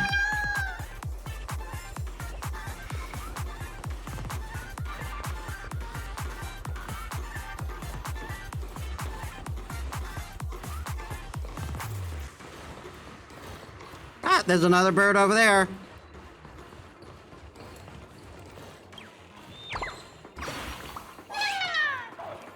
Friend, do you have a contender that you support too? Look at our girl. Her hardship and efforts are recognized by everyone. Each time I recall her arduous hardships, only to falter just before finishing the line after all she's been through, my tears flow like Soul Glad. Goodbye. I promise the companion the next competition will definitely be her. Please stop thrusting at me. Inspection complete. Nothing suspicious.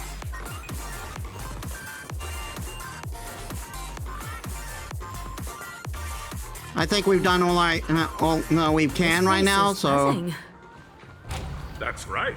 This venue is a miniature representation of that time known as the era filled with boundless possibilities.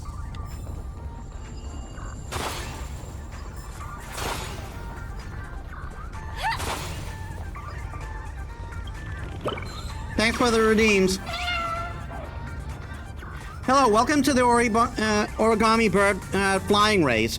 Yes, you may attain the best results. Let's take a look at your wings. Oh, you must be here to spectate the races. But even if you're not participating, you mustn't slack off on your training, or you'll be pushed around by Boss Stone. Oh, there's another birdie that needs some guidance over here. See you later, my wingless friend.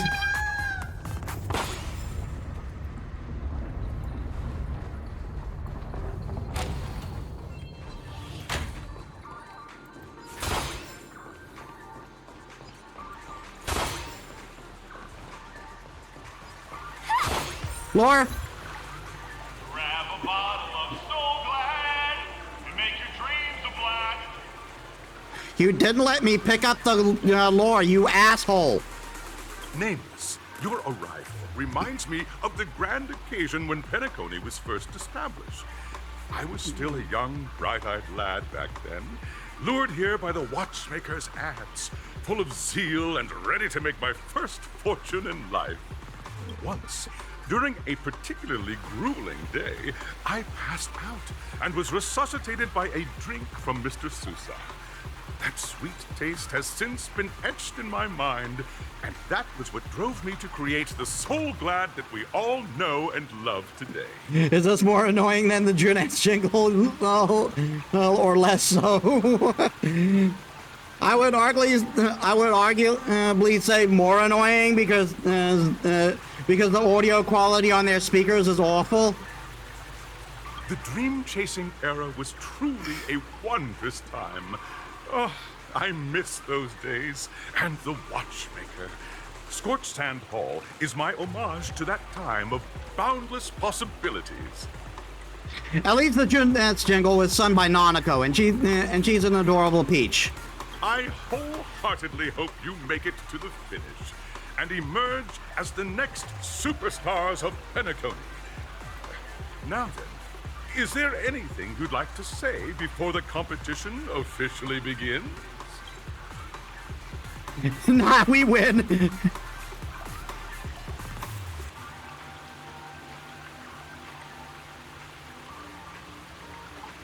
Rest assured, we'll lose.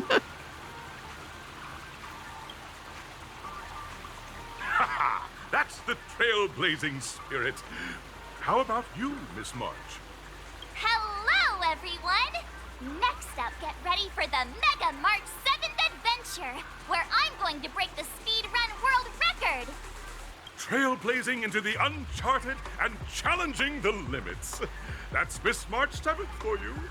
How about Miss Firefly? I hope that by the end of this journey, everyone will have achieved the outcome that they hope for. Anyone who says anything bad about Nanako-chan will face the full fury of Inaba coming down upon them in like a raging storm. Ah, a wonderful wish! Miss Himiko, what are you expecting from your team? Safety first, everyone. Simple words, but full of warmth. Waiting for you are 3 stages, each connected to that era. The first 2 stages offer 2 distinct paths to choose from, with unique challenges on each route. And in the last stage, you will face off against a champion who has defended the title to this very day. A beloved contender whose noble virtues are unrivaled. Those are the rules. Simple. Everyone clear?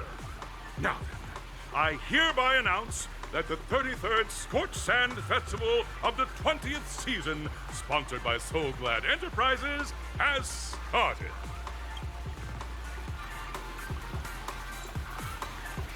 Everyone, as the Charmony Festival is drawing closer, we must reach the end as quickly as possible. Factoring in efficiency and safety, splitting up into 2 groups is the best choice. March and I haven't known Miss Firefly for too long and aren't overly familiar with her. It'd probably be better if the 2 of you paired up. Fine by me. Let's do it. All right. I don't have a problem with that.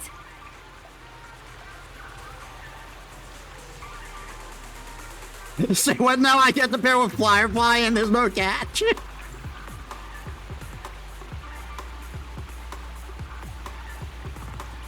Hold up, has any of you even bothered to ask me for my consent to this? We'll split into the assigned groups then. Let's not waste time.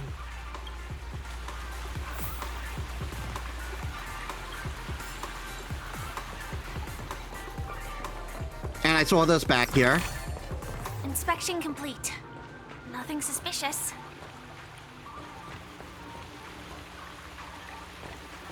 Because remember, consent, kids, consent, and it's not only sexy, it's mandatory. Yes, it is.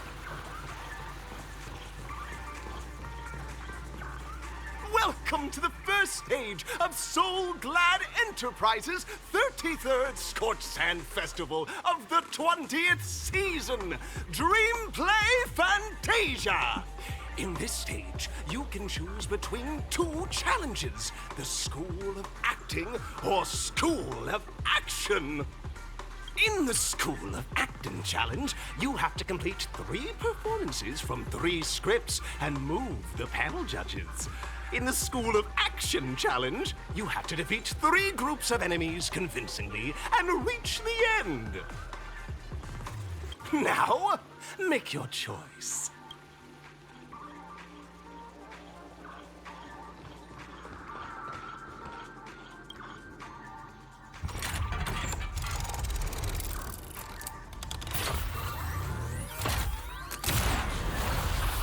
Whee!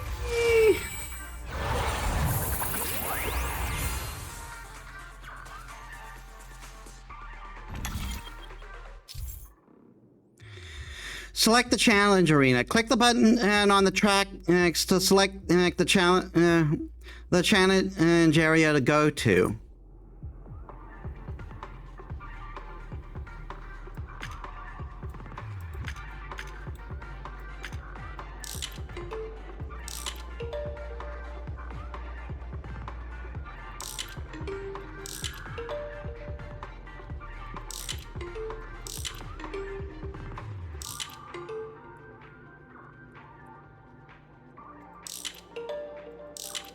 I have no idea what this means.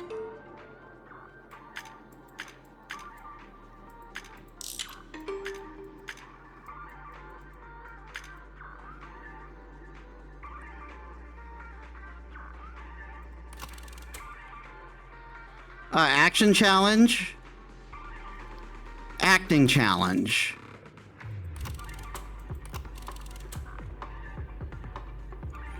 Let's go action. The champion's crown awaits you on the stage. Welcome to the Arena of Action Stars. Please make your way to the stage and vanquish those malevolent scoundrels with your dazzling fighting techniques. The title of Penacony's next big action star awaits you. Competitors, allow me to introduce the rules of this challenge to you. There are a total of 3 stages up ahead, each with their own challenges. The enemies you will contend against are antagonists from the film Once Upon a Time in Dreams. Defeat them swiftly and decisively to set a new record. It's worth mentioning that the fastest time for this stage was achieved by a contestant with fiery red hair. Astoundingly, he overcame all enemies across the 3 stages in only 5 minutes. Time is of the essence. Let's make this quick. Am I actually timed on this? God, I hope not.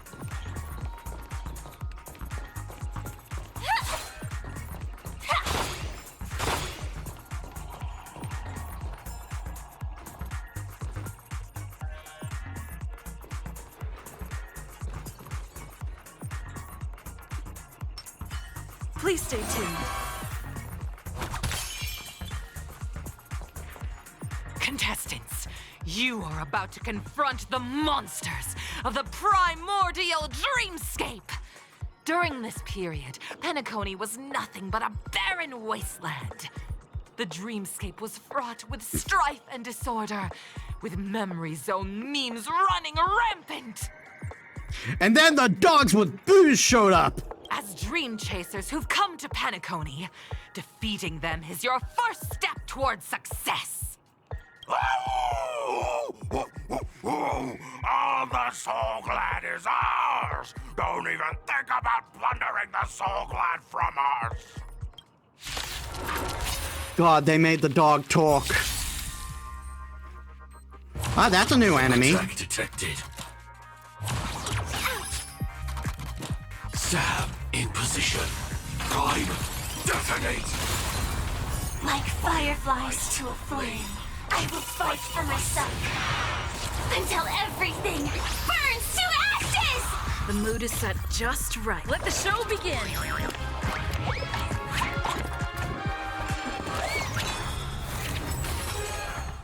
Nice like a good brew, my friends. I feel bad for the dog. Gets really one of those Flintstone and it's a living moments. Yeah, really. I shall set the seas ablaze! I don't know, I fought this enemy before. It's my turn. Commencing support. Enough. So.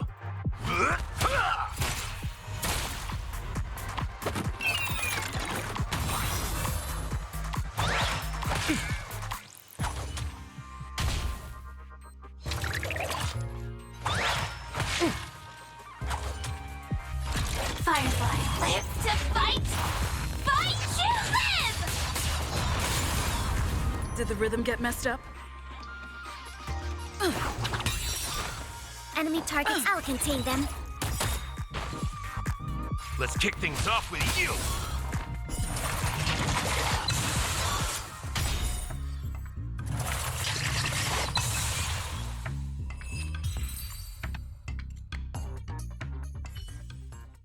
Soul Clan! My Soul Clan! Pretty simple. I just hope these tests don't take too long.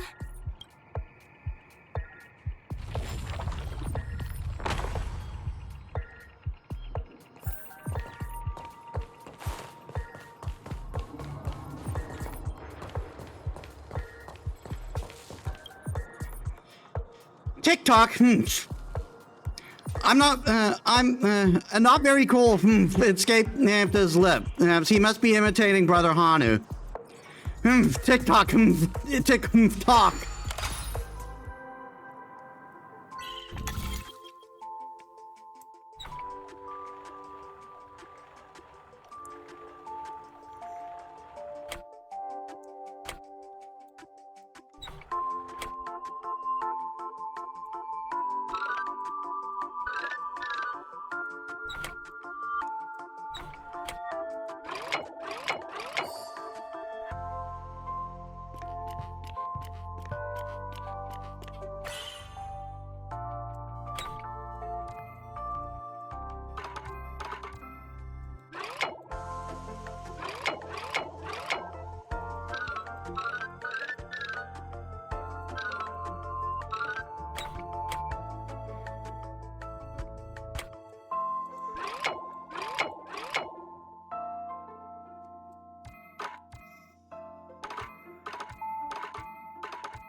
TikTok, why do we have to play Clocky and not Brother Hanu? Our destinies have been decided since birth. An absolute tragedy. I wonder if it's the same for humans. Looks good.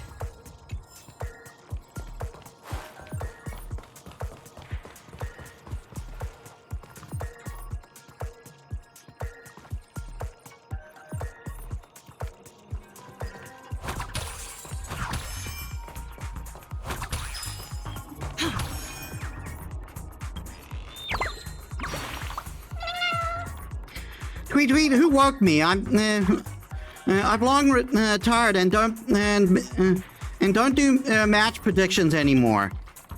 But with my years of experience in spectator seats, the winner of this match is bound to be that sweet gorilla. With it, sinewy muscle of steel, the shoulder and shoulders jam-packed full of soul glad. He has no weaknesses at all. Fire, physical, imaginary. What in the world are you spouting about? I don't understand. Goodbye. The mere thought of the next challenger being pummeled to fine dust, I don't even want to be around for that.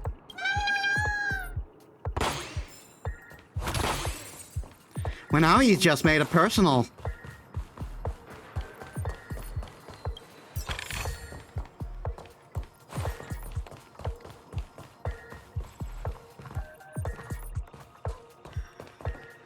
Congratulations on becoming the first group of Dream Chasers!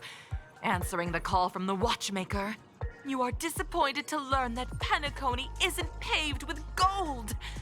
Resigned to your current plight, you start from the hierarchical dredges, biding your time for a chance at success. Just as you're about to give up, a downpour sparks a business idea. You enter the umbrella business! But just as things are looking up, you encounter a competitor. Defeat them and emerge victorious from this trade war. Why is our opponent so glad? Because this is Soul Glad Enterprises' 33rd festivity auditions of the 20th season! Isn't this just product placement? To safeguard the integrity of Soul Glad, I will soar high into the sky and become its shiniest star. Whoosh! Capitalism, everybody!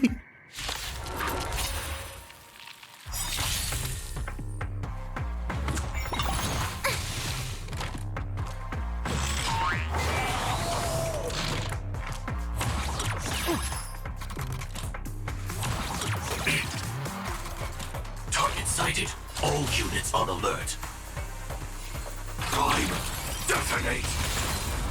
Like fireflies to a flame, I will fight for myself until everything burns to ashes! Nice like a good brew. Full-bodied and... My friends, indulge yourself. Enemy data secured. Net markers activated. Time for To use the good line counter- stands from Baseball's merchandising, where the real money from the movie is made. Yeah, pretty much. I shall set the seas ablaze! Stay in step. It's my turn. Enemy targets detected. I'll contain them.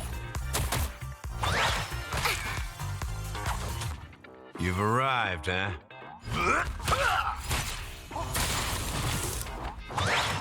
I like that confidence.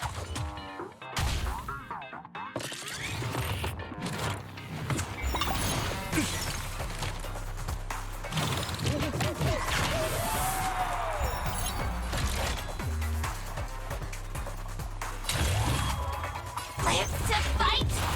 Fight to live!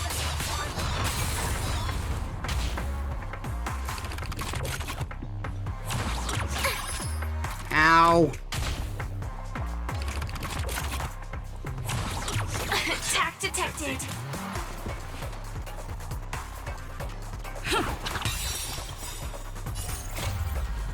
Let the show begin.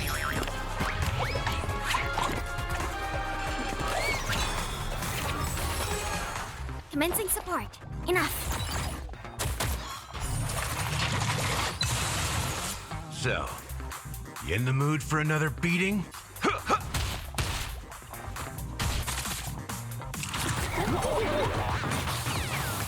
Recalibrating. Oh, come on! Firefly, type 4. And I shall set the seas ablaze!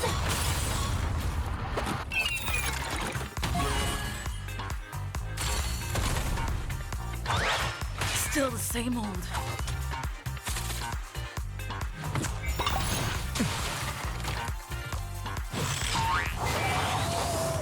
Oh my god.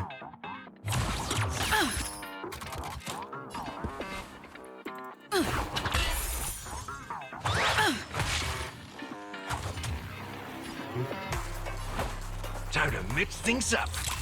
Great teamwork. Nice like a good brew. My friends, indulge yourself.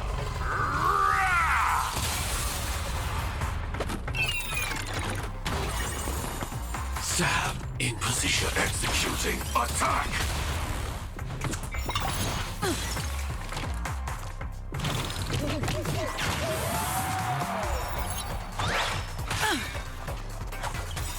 The mood is set just right. Let the show begin. What the damage these enemies are doing?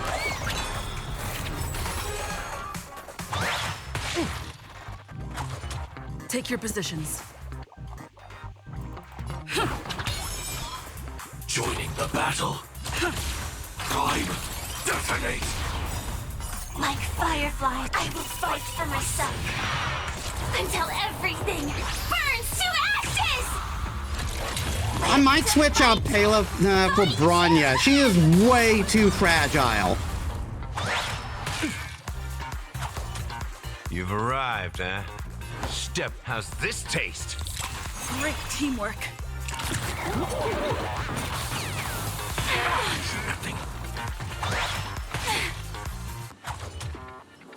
This is more than a battle. I shall set the seas ablaze! Did the rhythm get messed up? It's my turn. Attack detected. None of you attack. None of you attack Gallagher, please.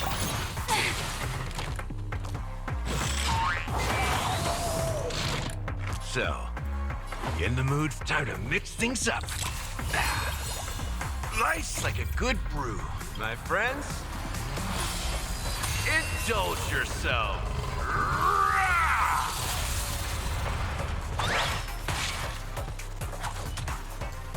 Firefly, live to fight!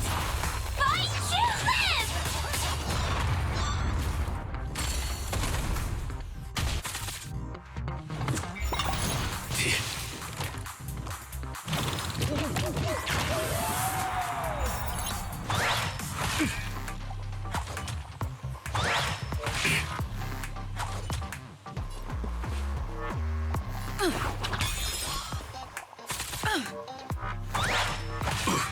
Oh, come on. How's this taste?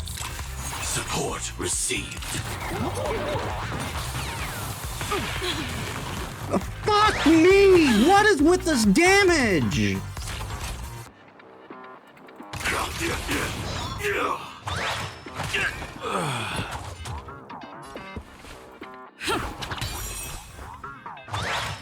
Attack detected.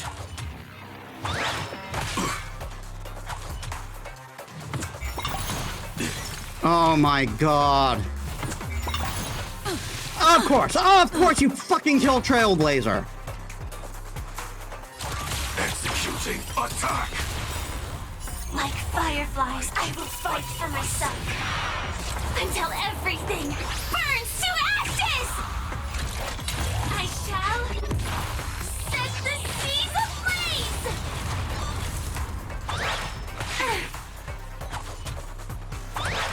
Attack detected. I'm switching out for fucking Bronya. I appreciate the help of the Astral...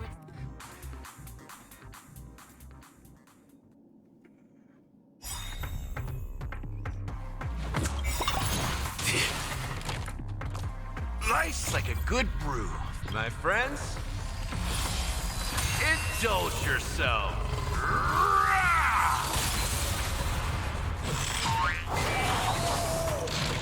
Target sighted. All units prime. Detonate. Like firefly, I will fight for myself until everything burns to ashes! Live to fight! Fight to live! Stay in step. It's my turn. You've arrived, huh? There's always always a weakness. Evildoer. Attack detected.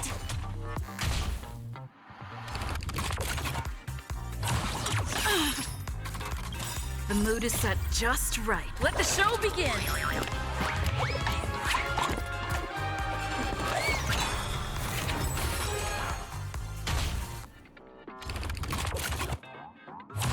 I was hoping to get through all battles today, but but at this rate, I'm going to have to I'm going to have to get to the third one next week.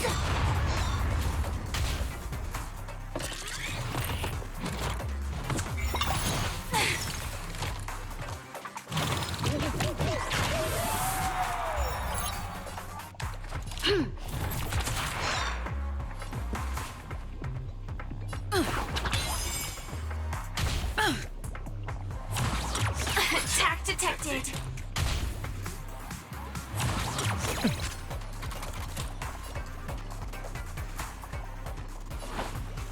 Time to mix things up.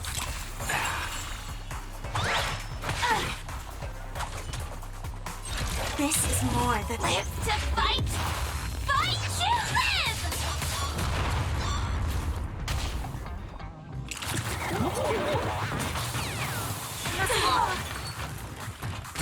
Even Bronya almost died there. You'll pay for this, evildoer. We've entered the storm. To guard and defend. Crush them!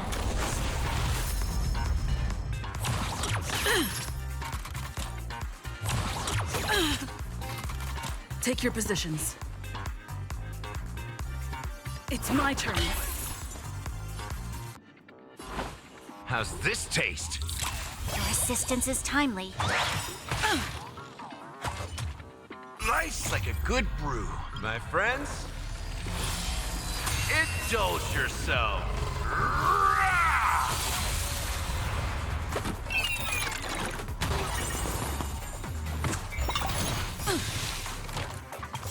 The mood is set just right. Let the show begin! Is it too late to try another challenge? Quit taking and quit talking and fight for the glory of Soul Glad? Executing attack!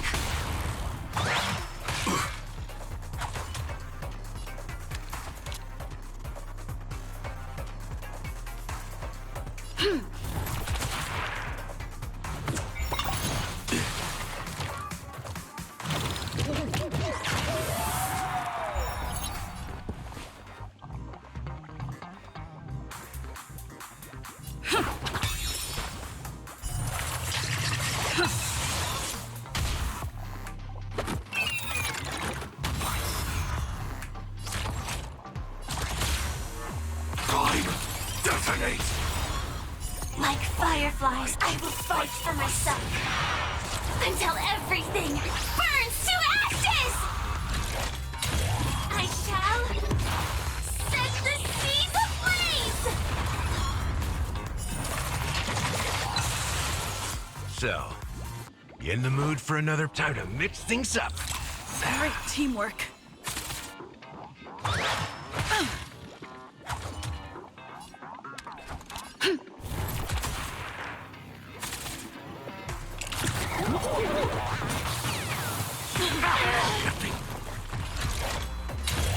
Live to fight, fight to live. Stay in step. It's my turn.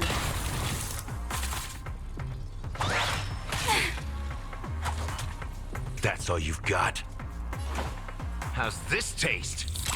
Great teamwork. Life's like a good brew, my friends. Indulge yourself.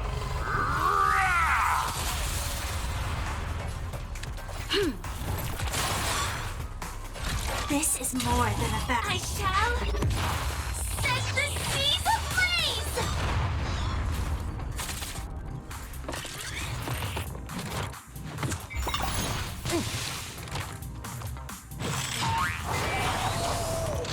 Ah, he keeps summoning dogs.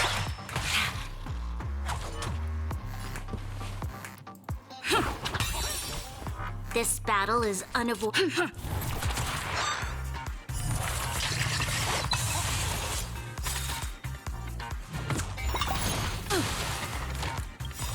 We've entered the storm. To guard and defend. Crush them!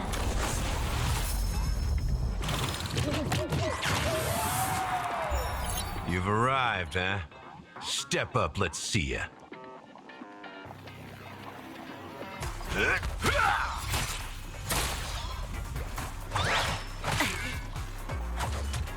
Sam in position. Executing attack.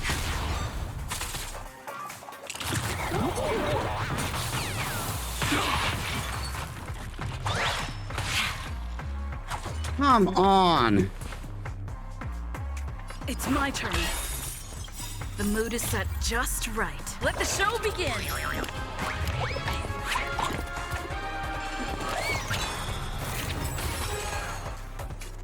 Evildoer. Prime, detonate. Like fireflies, I will fight for myself. Until everything burns to ashes! Time to mix things up. Assistance is timely. Firefly, time live to fight! Fight to live!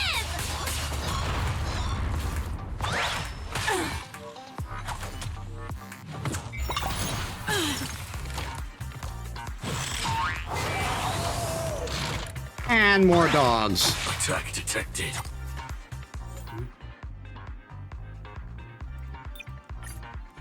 Fuck me.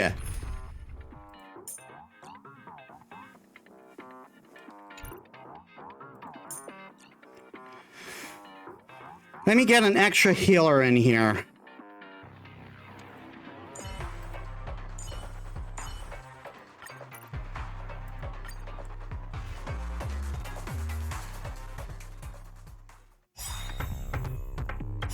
Life's like a good brew, my friends. Indulge yourself.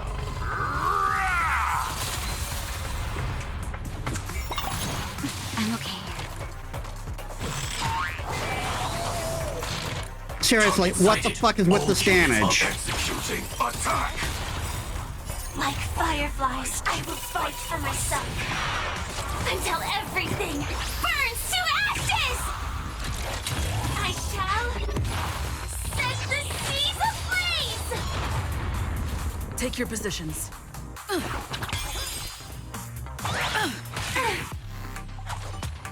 So, you in the mood for another? That'll take nap time.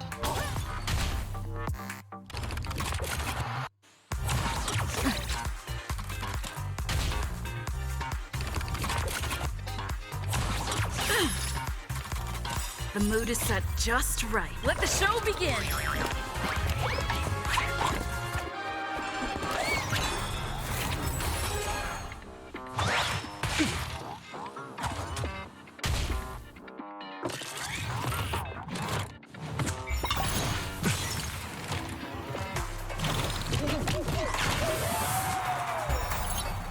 Firefly, type 4, in position. Live to fight!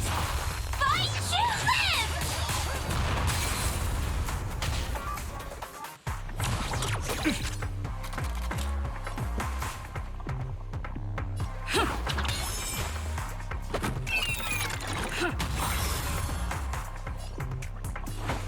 How's this taste? Time for a shot. You're in bad shape.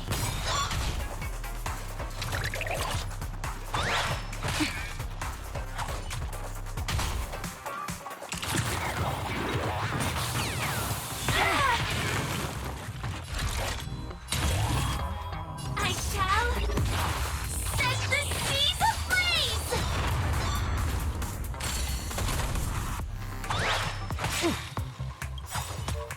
Life's like a good brew, my friends.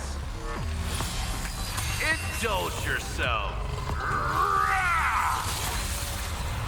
Stay in step. Let's improvise.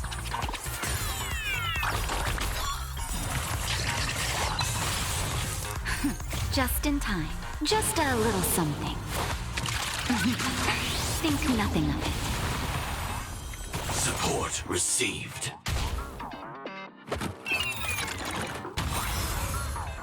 That's all you've got? It ain't over yet!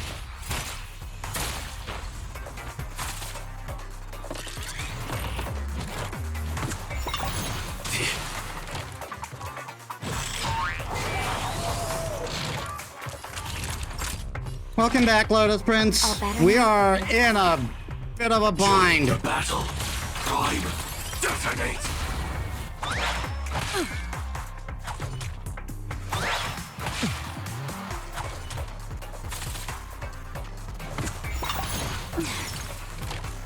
God, all that damage. Take your positions. It's my turn.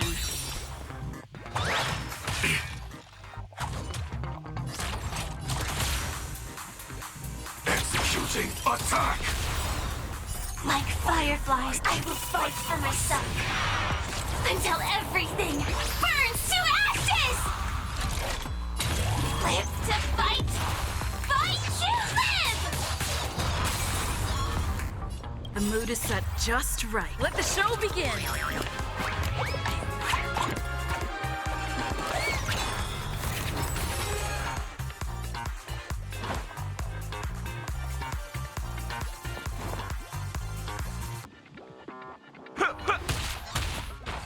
Naughty children, don't listen.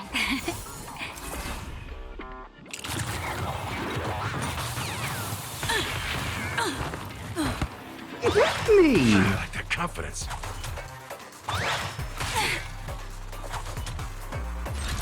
Every single one of those rockets went for that. Went for Trailblazer, and she died. Fuck this game, man. You've arrived, huh? Step up, let's see ya.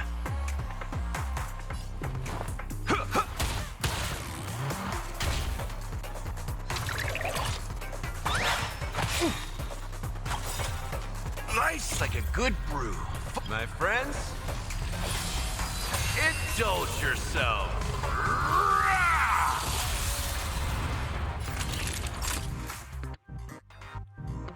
You're in bad shape.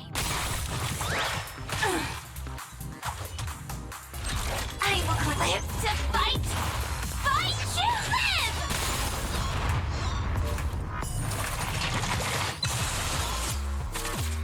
Maybe I'm supposed to just focus on the hounds to get extra damage in, instead of focusing on the monkey?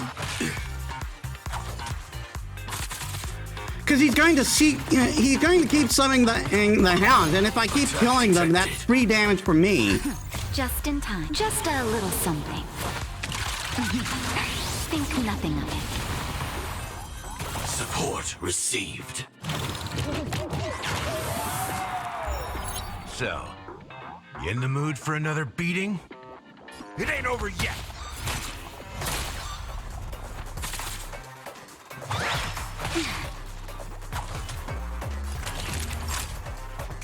Savor the vigor of life. Prime.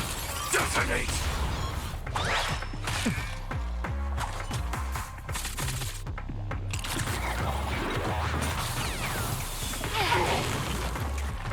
Oh my God, Firefly almost died. In position. Executing attack. Like fireflies, I will fight for myself. Until everything burns to ashes! I shall set the seas ablaze!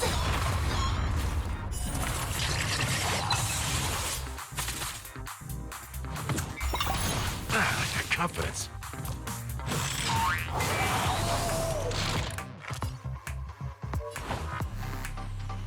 Time to mix things up. I'll be more careful. Nap time.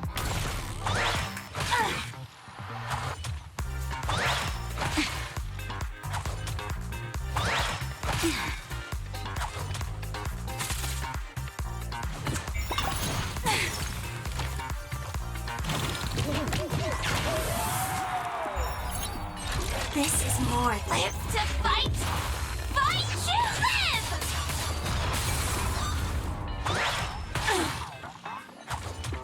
You've arrived, huh?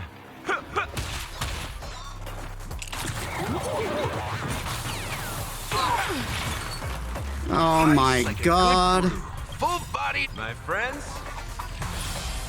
Indulge yourself. Just in time.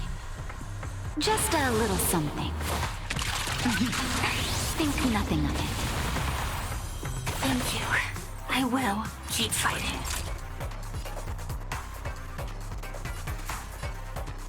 You're in bad shape.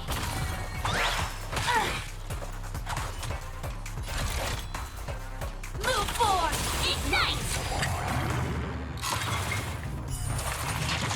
There! Screw you!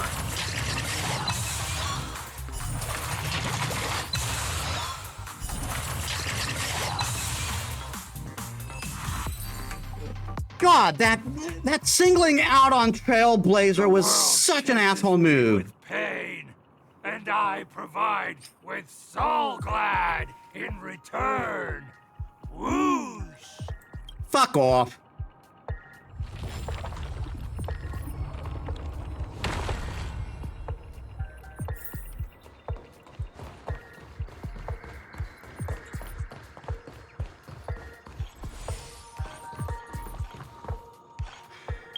Well, again, I was hoping to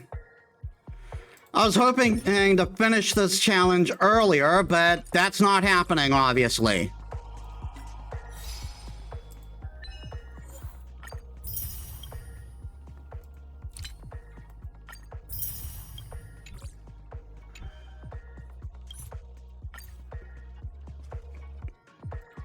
Good Lord.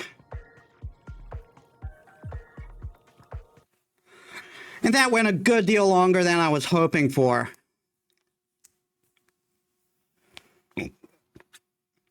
Just because I had to retry that fight.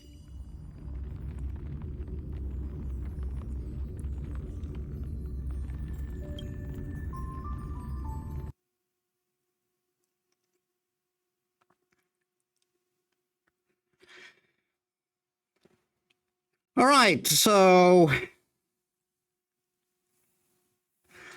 End of Penacony is still going to take a while. Hopefully we'll be able to finish it next week. I feel we're drawing into the end game of Penacony now.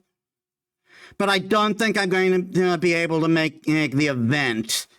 So, without further ado, let us set up a raid.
Let's raid Riku Kiyomi. He's doing a community thing right now. Let's raid a fox. I want to raid a fox. So, thank you all so much for watching. All right, start raid. Okay then, thank you all so much for watching. I hope you all enjoyed. If you like my stuff and you haven't already, please leave a follow. It helps me as a small VTuber. I upload all my stuff on YouTube, and you can also check my socials over there. So, next week, the end of Seven Sirens, and more Hollow Knight, and maybe the end of the Penacony arc in Honkai Star Rail. So I hope to see you there. So thank you all so much for watching. I'll see you all on the next one. This is Metis Balaska signing out.